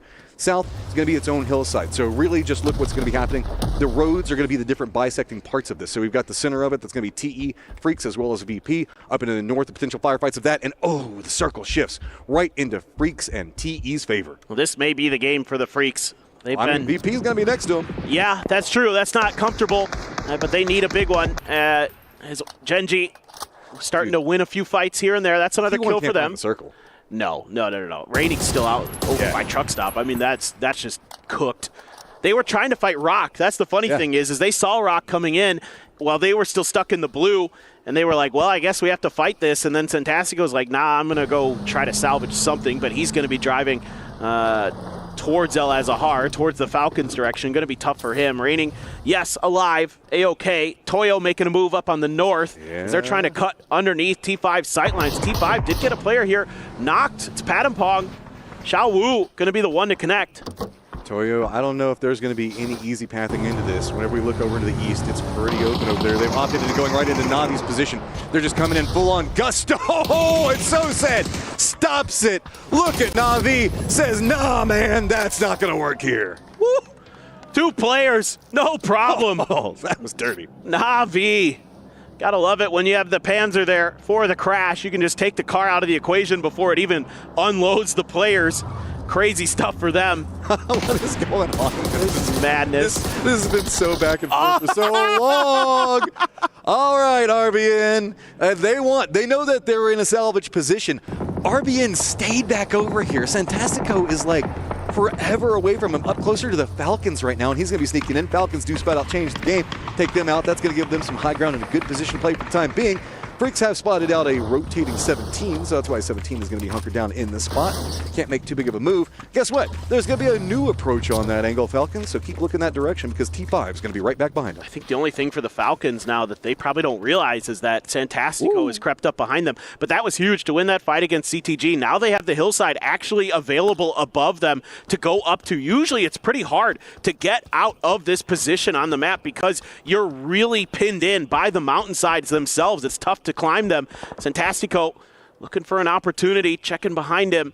It just depends if he's going to be able to get there in time to punish the Falcons. This is, again, great macro. Understanding the circle, this is going to be one of the easier ways to sneak in because with all of these like oil derricks that are going to be over here, you can you've got a lot more pathing options to deal with than just trying to push through the hillside. You're going to have to assume that there's probably a team over here. So as long as you play it slow, steady, wait to hear where the firefights, where the shots are going to control the territory, you can really sneak in. I don't really see the Falcons controlling this area or these angles too much, but they have to make the assumption for it in a second. Here comes the distraction that Santastico might like, though, as it's going to be T5, rolls down the hillside. Tickleton shuts down Rosted. Remember, this is a very weakened T5 as they've already been rezzed once, and there's not a lot to work with. So they just cut a path, and they're going to get right up next to the Freaks, but they can stop off because there is going to be a hill that denies that, but not from 17's angle. Yeah, they're trying to use the cars to block off the angles as best as they can, but 17 still doing some damage. And here comes Guman. He finds a big grenade right on top of him. DL follows up. Bye-bye, T5. Oh, Freaks, they've got the mortars set. So much going on with the way the circle's popped. It's going to be the Falcons, Santastico, Twisted all having to make moves. Twisted already inside their vehicles. Does look like they're going to be playing more into the Falcon side on this. Genji was kind of gatekeeping them down to the south. So, Guman not done with explosions yet. Does he have the beat in? Oh, just a bit to the, I guess, a bit north. See if he can find the follow-up here. He should have a spotter on this. He's going for the big ones. Oh, 17. Oh, man. They're trying to use that hillside to cut off the angles of the mortar. Oh, Xiaowu gets splashed for a little bit of damage. The cars are going to suffer, though. So that's going to be painful for 17 to try to make maneuvers. They still have one coupe, but that's it. Just look at the cars getting popped everywhere right now. 17, though, this dip is still in and is capable of being pushed around. Twisted did get closer to Falcons, so Falcons going to thin their territory. They're holding it down pretty well. Perfectic's going to be already down. Multiple members of Falcons, though, playing different height planes. So that's going to be very difficult to really regroup and hold angles with, but Falcons doing it clean. Yeah, nice work there by Hwin with the mini. Basically has Twisted Minds dead to rights there. 6 kills. Yeah, he's feeling it. So are the Falcons, who got up in this hill just in time before Twisted Minds arrived, so they're able to set up a nice defense to keep Twisted Minds pinned on the bad side of the circle. I think Twisted Minds was looking over there for the longest time, didn't see anything, and thought, well, maybe nobody just got up there. Maybe we can do it. Oh, Genji! They're going to roll into the same pathing that Twisted was trying to do, so Twisted having to retreat from that, now going to be able to get spotted out by Genji. Actually, no, reverse that. Genji, no idea what's going to be going on. Lu opens up, takes some shots into him. Flame down. Example did spot. Orca does manage to get away. Bean still down the hillside. Looks like he's leaning a bit more east, realizing that this might not be the approach that they want to go for. So, Falcons now moving up the hillside is going to give some space for Santastico back behind him. Stay alive a little bit longer. Twisted just going to be bold, heavy, running right in as Falcons going to be just nipping on the heels right behind Twisted. Love this play from the Falcons. They have an opportunity here to collect some points. Both teams have beat each other up. So this is a really stellar decision. Bean finally able to strike from his off-angle position. And oh my goodness, Bean. What a play from him. Couple extra points for Genji. They survive a bit longer, and he's not going to be allowed to go too much further, maybe, depending on what the Falcons want to do here. Would love to get into those placement points at the very least, so going to hunker down behind the hill. Falcons looking for him. They know he's out there. Saw the kill feed, they want more, but they can't get too much out of it. The Expendables keep peppering shots up on top of the hill. Circle has the Freaks right in the middle of it. VP as well. VP eyes on that first place position. They want some more on it. Falcons just want more kills. Sitting at 10. The climb continues. I just looked at Tiggleton and he just shook his head like, what? What you doing over here? Love it. Great stuff from the Falcons, though, man. They're playing so proactive here. They are really doing a great job of controlling their space, getting up on that hillside in time, being aggressive towards those fights. Now they're turning attention towards 17. 17. As you can see, GSW trying to make a wide wrap. This is the same wrap that two other teams have tried to do, and it hasn't gone too well. GSW right next to Bean. Can he get the shots out? No! AZ just drops a tire on his face. Just took tire in the mouth there. That is unpleasant for Bean, but great for GSW. Probably more damage with the car than his gun. Yeah, you're not wrong. You're absolutely not wrong. Hey, but they've got themselves the Gold Murado. They do. 17 has to put a folding shield up in the middle of the road just to try to get through. As we're going to take a little bit of a listen in here with Falcons as they try to knock 17 out. Two of them. I knocked one. One more burning car. Two more on the road. I knocked him again. One more burning car. He's going to res. Flush him. Understood. There's one more guy in the middle of the road as well. I flushed one to the road. One more guy in the square on blue mark right now. Behind the burning car, getting res. Understood. What's going on, Matt? I knocked the guy in blue. Nice, dude. What's going on, Matt? on green. Still in the burning truck. Yep. They're running down, guys. We should kill these guys. This is our actual play in zone. Okay. There's nothing there for you guys other than the kills. They're driving by these smokes. Okay, I mean, how do we kill them? You can come to me and I have a good day. All right, well then let's focus that, guys. Yep. Can we get your flush flushes stick? I'm going to get my flush on blue in a second, and then I'm coming. Aiden, you can leave, actually, if you want. I'm holding these 17 guys. Okay. We can run this line, I think, and peek down these guys. We just did this. We were in the open, No, we were higher up. Okay, go to them, H1, I think. They're in on orange. They're not going to move. They're not in. Yeah, we go as 4. Fuck the other ones. There's a nade spam underneath. They're not in there. They're taking. Yeah, They're driving, guys. Orange Let's box is do in. it. We could drop a fucking Yeah, nuke. I'm leaving. I'm coming with them. Genji's getting mortared here as well. They're crashing the fight. The knocked another 17. Nice. Listen, Atron, come over. Bro, we're in the wide open. Yeah, we are. I think we can make it down here, though. We just do it on a time. I'm down. No, this is fucking Yeah, big it's at bad, the it's bad, open. it's bad, it's bad. Come back, Shrimp. Stop. I mean, what are we doing? They drove I mean, down. We have to Unless do you wanna something. We overpeak can't it. do anything. Yeah, I mean, I'm down to do it. Who do you guys need me to cover? I think they left green. Cover orange if you can. I think we should run it down on fucking Genji, honestly. Can we see this next pop in 10 seconds, We have guys? nothing to play. There's literally nothing. Wait for the pop. We can get hard. We're already pushing. To these flushes. Guys, wide open yellow, Comps, do not shoot, Shrimp. Please, comps, yes. We open with nades here, okay? Sure. Slow down. I'm pulling out my nade. I'm gone out. Group me on the mid. Roger, I'm just going to try to get 17 kills. Super close underneath. High ground has been strong for a while for Falcons, but now it is time to just join the rest of the mortals in the thick of the firefight. Falcons, the moment that they start going after this, though, tons of teams looking at them. It's going to be the Freaks as well as the Expendables. Any peak that they go for from here is going to get punished. It's just going to be a matter of fighting your way down. H1 still playing back, seeing if they can secure the kills onto 17. The other members trying to brute force their way down next to GSW. Tough road ahead, though, for the Falcons. Need to prioritize some of these kills inside of this shack if they can. Would love to get a grenade in there, but the double blue zones right on top of GSW is chewing them apart. As soon as they go outside, Shrimzy ready with the mini there. That's actually going to be Tanbu who's going to steal that kill. Now the smokes have to come down, but 13 kills here for the Falcons. And a plethora more to go if they can get down this hillside. VP, seeing the firefight, realizes that they can step away. They do have a lot of the Doritos down there that they've been using for cover. Expendables have been holding the angle back for a long time. Ming gets the knock onto Kickstart. That could slow down anything the Falcons is wanting to push through this. A lot of smokes already down this hillside, but you can see multiple members of the Falcons having to contend with too many different teams. That's going to be Salute. It's just a firing range at the Falcons right now. Oh, that was a headshot with a Dragunov from range by Salute. Poor Shrimzy there, nothing he can do. That's just a nice shot. Tiggleton now going to turn his attention over towards 17 where they were, see if he can maybe squeeze out some more points, but they're already dead, so he's looking into nothing. As, Falcons are going to go down pretty quickly here, most likely. Of one player left, just Tiggleton on the bad side of the circle. GSW going to crumble as well. We're down to our final 4. 4 for the Expendables, 4 for the Freaks, 3 for VP. This is big, though. Kills-wise, you can see that VP now on top. 47 points. And only more opportunities ahead of them. Behind that, of course, Falcons, who've just been ringing out this lobby, sitting on 14. The Expendables back behind at 7. Big game for them. Continuing their climb, now getting into the middle pack position. But the Freaks finally coming alive, finding 6 kills. They've got a great position in the circle to boot. Yeah, this is their game now. You would think. I mean, who knows with the Expendables in there. Tiggleton will eventually succumb to the blue. But there is opportunity now for the Freaks, for the Expendables, maybe even VP. I mean, one way or another, VP's ended up on top today. This is a very complex section. We see the circle every once in a while, and it is always really, really cool. So, VP, they've got this dip cresting along the hillside itself. It's very hard to be assaulted just due to how open it is. That's why Corixi's holding down one side. The other members of VP nervous about a southern wrap because TE, while they do have some safety for the time being, they're the odd team out in the circle. They only have just like a lip right on the other side of that road to play, and they don't want to be trapped over there, so they're trying to see where they can go. But remember, they've been in compounds for a while. They did also set up a good defense a little while ago, so they should have some loot to work with. Yeah, you can see they still have some smokes. They still have some frag grenades. It's going to be Freaks.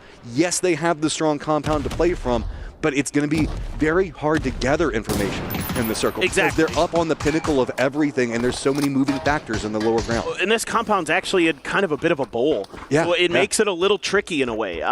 VP actually has access to the eastern side of DNF's compound if they're not careful about it. I've seen teams crumble in DNF's position because the team that's in Virtus Pro's position gets close enough, uses smokes offensively to cut off the vision from those buildings, and then is able to make a good assault, but they might get beat to the punch here as grenade is out for Delwyn. Has another one back there, doesn't connect with the first.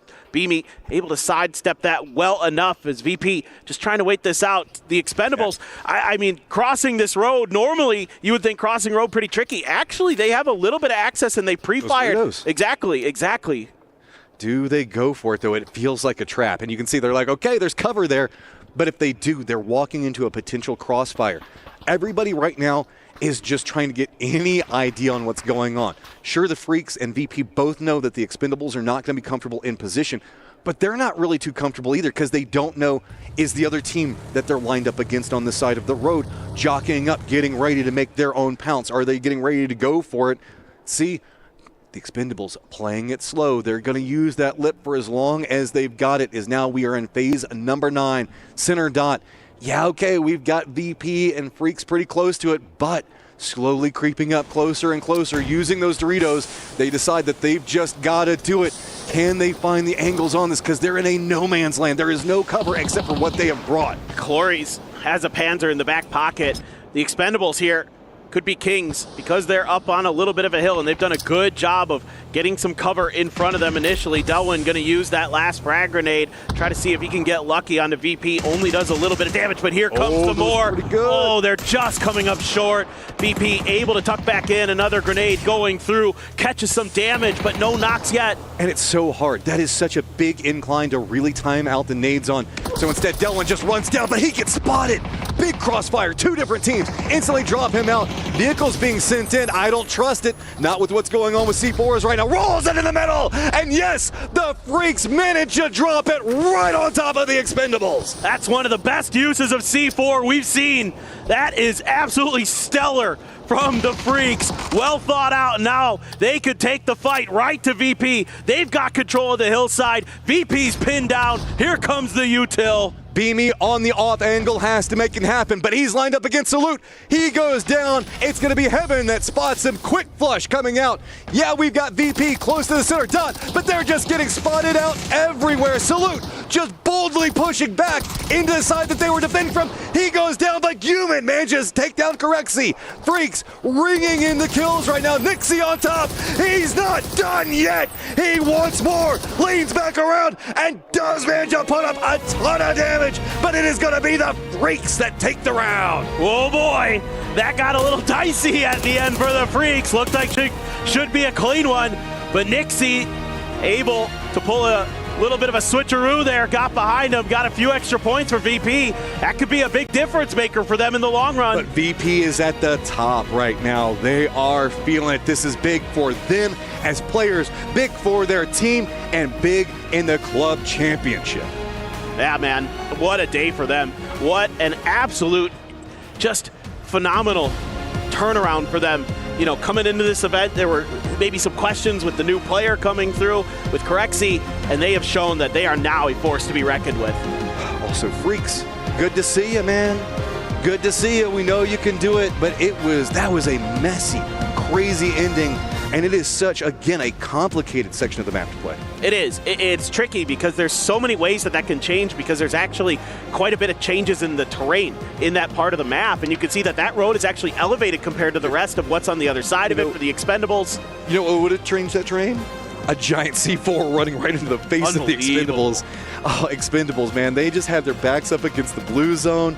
They've been there for so long. I mean, still a good game for them. Managed to get a ton of kills, but just runs right through. And I love the use coming out from the Freaks on that, going, okay, there's a ton of smokes down. Let's just roll the car in and let it do its work. We know they're pinned on the road. We know there's not much space on top of that road. As long as we time this right, we're going to wipe out the Expendables, and they did just that. So really well thought out by them. Yeah, part of the reason they're able to get there is because that compound stays in the circle for a while, but given the opportunities, given the situation, they're able to rake in a lot of extra kills. There was a lot of focus on that crossroads. I mean, yeah, you got position early, but you had to defend it. There were a ton of teams all just dancing around the outskirts for it. And you could see whenever we were watching the Falcons, they couldn't get down the hillside just due to how brutal the positioning was down in the lower section. So we're going to go ahead and move to the later stages of our show. Let's get it underway. Welcome to the Gadia Esports Arena. I've got Perfectix here from Twisted Minds. A strong day, very strong day. I liked it. The game win on map number 4. Of course, second place going into that final map of the day. Talk to me about how the day was for you guys. How do you feel it went? Yeah, it was a really good day.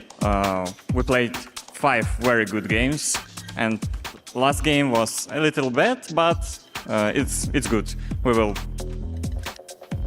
put it back and have 6 more good games. Good, I like that. Have some confidence, that's good. And you know what? You guys haven't really had the year that we kind of expected for you guys. Obviously, there's always a lot of expectations on your shoulders, being one of the strongest teams that we know and love. But now you're kind of popping off here on the main stage. What do you think has kind of been the main factor that's causing you guys to just like synergize really well here on the main stage at the moment? To be honest, I don't know. Maybe it's because of the we have like a very, very big preparation to this tournament and play to very, very big too. Yeah, no, I understand where you're coming from. Totally. Yeah, that you feel really prepared. Even when I spoke to you guys on day 1, when you arrived for your media day, you guys felt quietly confident. Just lastly, before I let you go, I just want to talk to you about the kind of this lobby right now, because we've got quite an even point spread at the end of day 1, which isn't very typical for PUBG. Yeah. Do you feel like this lobby is particularly tough or just really even across all the teams? Tough or even? Yeah, do you think it's like a difficult lobby? Like everyone's really even, like the teams are? Of course, it's difficult because it's the EWC. It can't be difficult.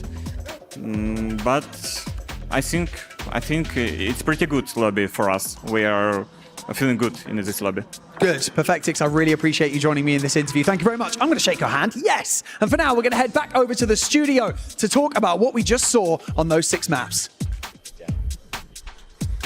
Well, there you have it. We get our last win of the day. DM Freaks from the compound here and making the boom occur over by the Expendables. I didn't even know what I was watching by that moment, but Virtus Pro tried to put up a fight towards the end, Martin, and it's all about the boom. It was about the 2 booms, the double attached C4s, just to get the flush and the knocks, get everything in there. I love what I saw from that. I just felt bad for the Expendables. They spent so much time building a compound on that road. Deployable covers, portable Dorito. I mean, everything was there, and they were comfortable. They were ready.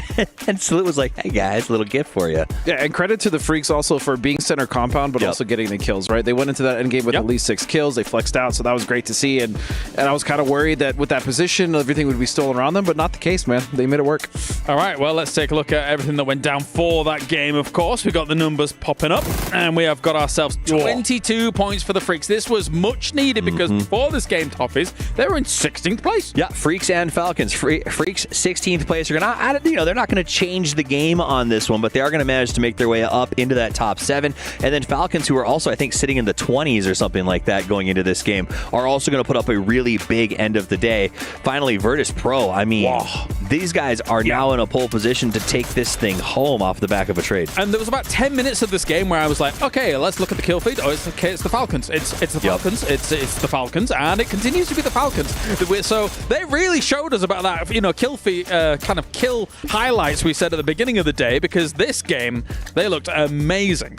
Yeah, and it continues to be Huynh, man. Huynh is just leading the charge in frags today. He had a disappointing group stage, but that has not deterred him from playing well here, Steve. So as we watch the end of that, I'm kind of curious what you guys think about this. It seemed like they were killing it, smashing, and then we heard a little bit of argument going on about like what's the next move. H-Win, Trimzy, Kickstart kind of going off each other. And then do you feel like that's where it fell apart? That's what got them, or was it just they couldn't play off the hilltop?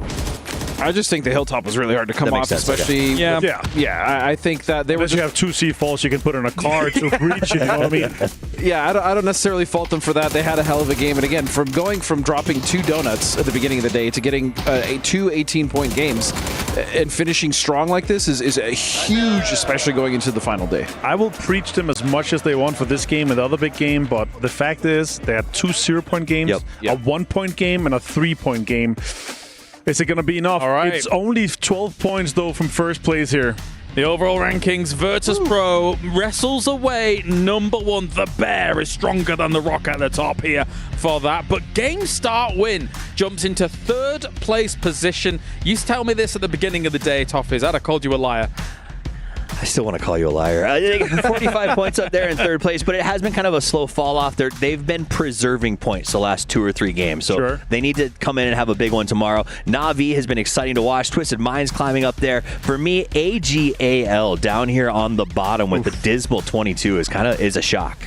Yeah, aside from the highlight of Destroy finally showing up, that team is just, again, running into the same issues that they did in the first day of groups, which is they can't get past their macro, their rotations. They're getting cut off. They're losing members, and it is just not working for them at all. Yeah, the one thing that I look at with that leaderboard, though, is if you get 2 pop-off games, you're right back in it, truly. Like, with only the 12 games to play out for our grand finals, we've got a lot of those teams on that last side of the board here, Martin, with, like, between 30 and 20 some points. With only 52 points being our leader, right? Remember, AGL had 67. We saw Rock with 63. We saw T5 with 60. Like, it's actually quite a low threshold for our elite. We had, 113 points, I believe, was what the Falcons boys they won with yesterday. Like, it's very, very tight right now. Here's the Gadir top players of the day as well. We started off with T5 doing some stuff. Pathongpong, this triple was awesome. I feel like all day he's been awesome. T5, not necessarily the best, but Pathongpong has been a wonderful delight to watch. Right, let me see that Pathongpong all the time in front of the rest of the team, making the charge, making the plays, and over again here as the top play of the day, deserve. Also, Freaks. I mean, the fact that Freaks turned on, they're right there with the Falcons pushing towards the top. Not a lot of grind left for them tomorrow to make the run. I think that's when you want to see the Freaks fire up, end of the day, I guess. Yeah, and just real quick to go back to GSW, I will say we were kind of like, how are they doing this? They're actually just finding I look back at every game. They're just finding center circle super early, and they're preserving that position. Like you said, they're not necessarily getting all the kills, but that's helping them a lot with placement and then just getting those errant pickups on steals here and there. Which works because no one's running away with it, right? It's working. Yeah, it's fair. All right. The MVP here. Do we all want to say our name in unison? Are we all thinking the same name? 3, 2, 1, Fantastico! All right, let's see if that's true. What if we're wrong? I think it's Petrichor. I was like, there's no way, surely. It would have actually been better if we were wrong. We were like, well, we just... That last game where he's the last alive, that added to the minutes of the survival time, right? Damage, kill, survival time is all the MVP calculated, right? So him being able to survive to the, I think, 21, 22-point mark kept his average up quite a high. Like, if you go out within the first 5 minutes, that's where you really start dropping off. But wow, what a game today. Again, 17 gaming gave him 3 1 versus 1s, and he dominated them. I think what's really impressive about this is that it is a position at the EWC Grand Finals enough for us all in unison to say this name when you've got at the lobby, like Ixleft, like Example, like Himas, like all of these huge names. He is having a star-studded performance right now, which is career-defining almost. Yeah, career-defining, and it's one of those things, like when I see a new team come up and have a player have a career-defining moment, I start to worry about who's going to steal this player away. What's going to happen to this team? But I'm starting to worry for the other teams in the region that they're going to be the one who get to pick if they want to steal someone away. Yeah, and the wonderful thing about Fantastico being the MVP is his whole team is coming up with him, right? Yes. They're all performing, and he is doing so much work, but it's just wonderful to watch him and Rock. Final thoughts, Avenger? Yeah, I mean, if it wasn't for the Expendables running into VP, I think they would have run away with the win. The only bad game they had was the 1-point game where they ran into Antego, where they ran into the Expendables. That would have been another good game. That's somewhat of a home turf circle for them, right? They would probably have been into maybe fighting Na'Vi later stages of the game. Well, thank you very much, gentlemen. Time to end things here for day number 1 of our grand final. Let's head over to the stage to wrap it all up. I have got the best moustache in the lobby joining me. It is, of course, the Fantastico Santastico. Congratulations. MVP of day 1 of the grand finals. A huge performance from yourself. 11 kills, 17 knocks. How do you feel today went, buddy? Você teve 17 knocks, muitas kills. O que você está sentindo hoje? O que você tem a dizer sobre isso? Eu tô muito feliz, mas a melhor parte mesmo é que o time tá desempenhando bem. A gente tá mais solto jogando e tá sendo mais fácil as coisas. Então pegar kill, e dar knock tá sendo barbada pra mim, tá sendo fácil. So I'm very happy for the performance of the team in general. Is everyone playing good? And yeah, I'm getting a lot of kills and it's feeling a little bit easy. Oh, I like that. The confidence. It's obviously going to give you a confidence boost going into tomorrow as well. Now, I want to ask you the same question that I asked Perfectix earlier. You've got a point spread from 1st to 11th is roughly 20 points. At least it was going into game 6. Does this lobby feel stacked? Does it feel like one of the toughest lobbies that you've played on? Because, we've got the best teams in the world here now, man. Então, a diferença entre o primeiro colocado e o 12º tá bem pequena. Então, é fração de pontos ali. O que você tá sentindo sobre esse lobby que tá muito destacado e muitos jogadores bons? Como vocês falaram, o lobby tá muito destacado mesmo. Querendo ou não, os melhores jogadores do mundo aqui. E, tá jogando esse campeonato aqui sempre foi um sonho pra mim. Então, eu tô muito feliz, o lobby tá muito destacado, mas é isso. Amanhã é vir cabeça erguida também e meter marcha, mano. So yeah, the lobby is really stacked. We're playing with the best players in the world. And yeah, I'm super happy and very focused for tomorrow. And yeah, we're gonna keep our heads straight and perform really well. I love it. RSC Esports really bringing it to everyone here in the lobby. Thank you so much for joining us in this interview. I'm going to get a spud from you and you, Rocco, as well. Thank you very much for joining us here on stage. And for now, that is it for day 1 of the grand finals here for PUBG at the Esports World Cup. Only 1 day remains. That is 6 maps to get as many points as you physically can. And we will have our champion raising that trophy right there on the main stage. And of course, taking home the lion's share of $2 million.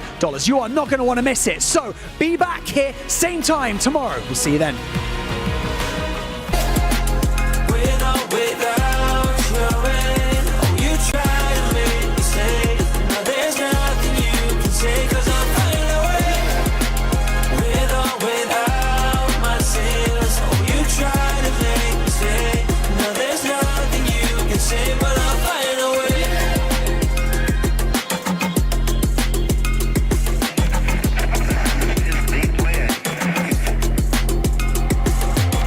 Now I ain't looking for handouts, I'm looking to stand out. Got the vision coming, watch how it pans out.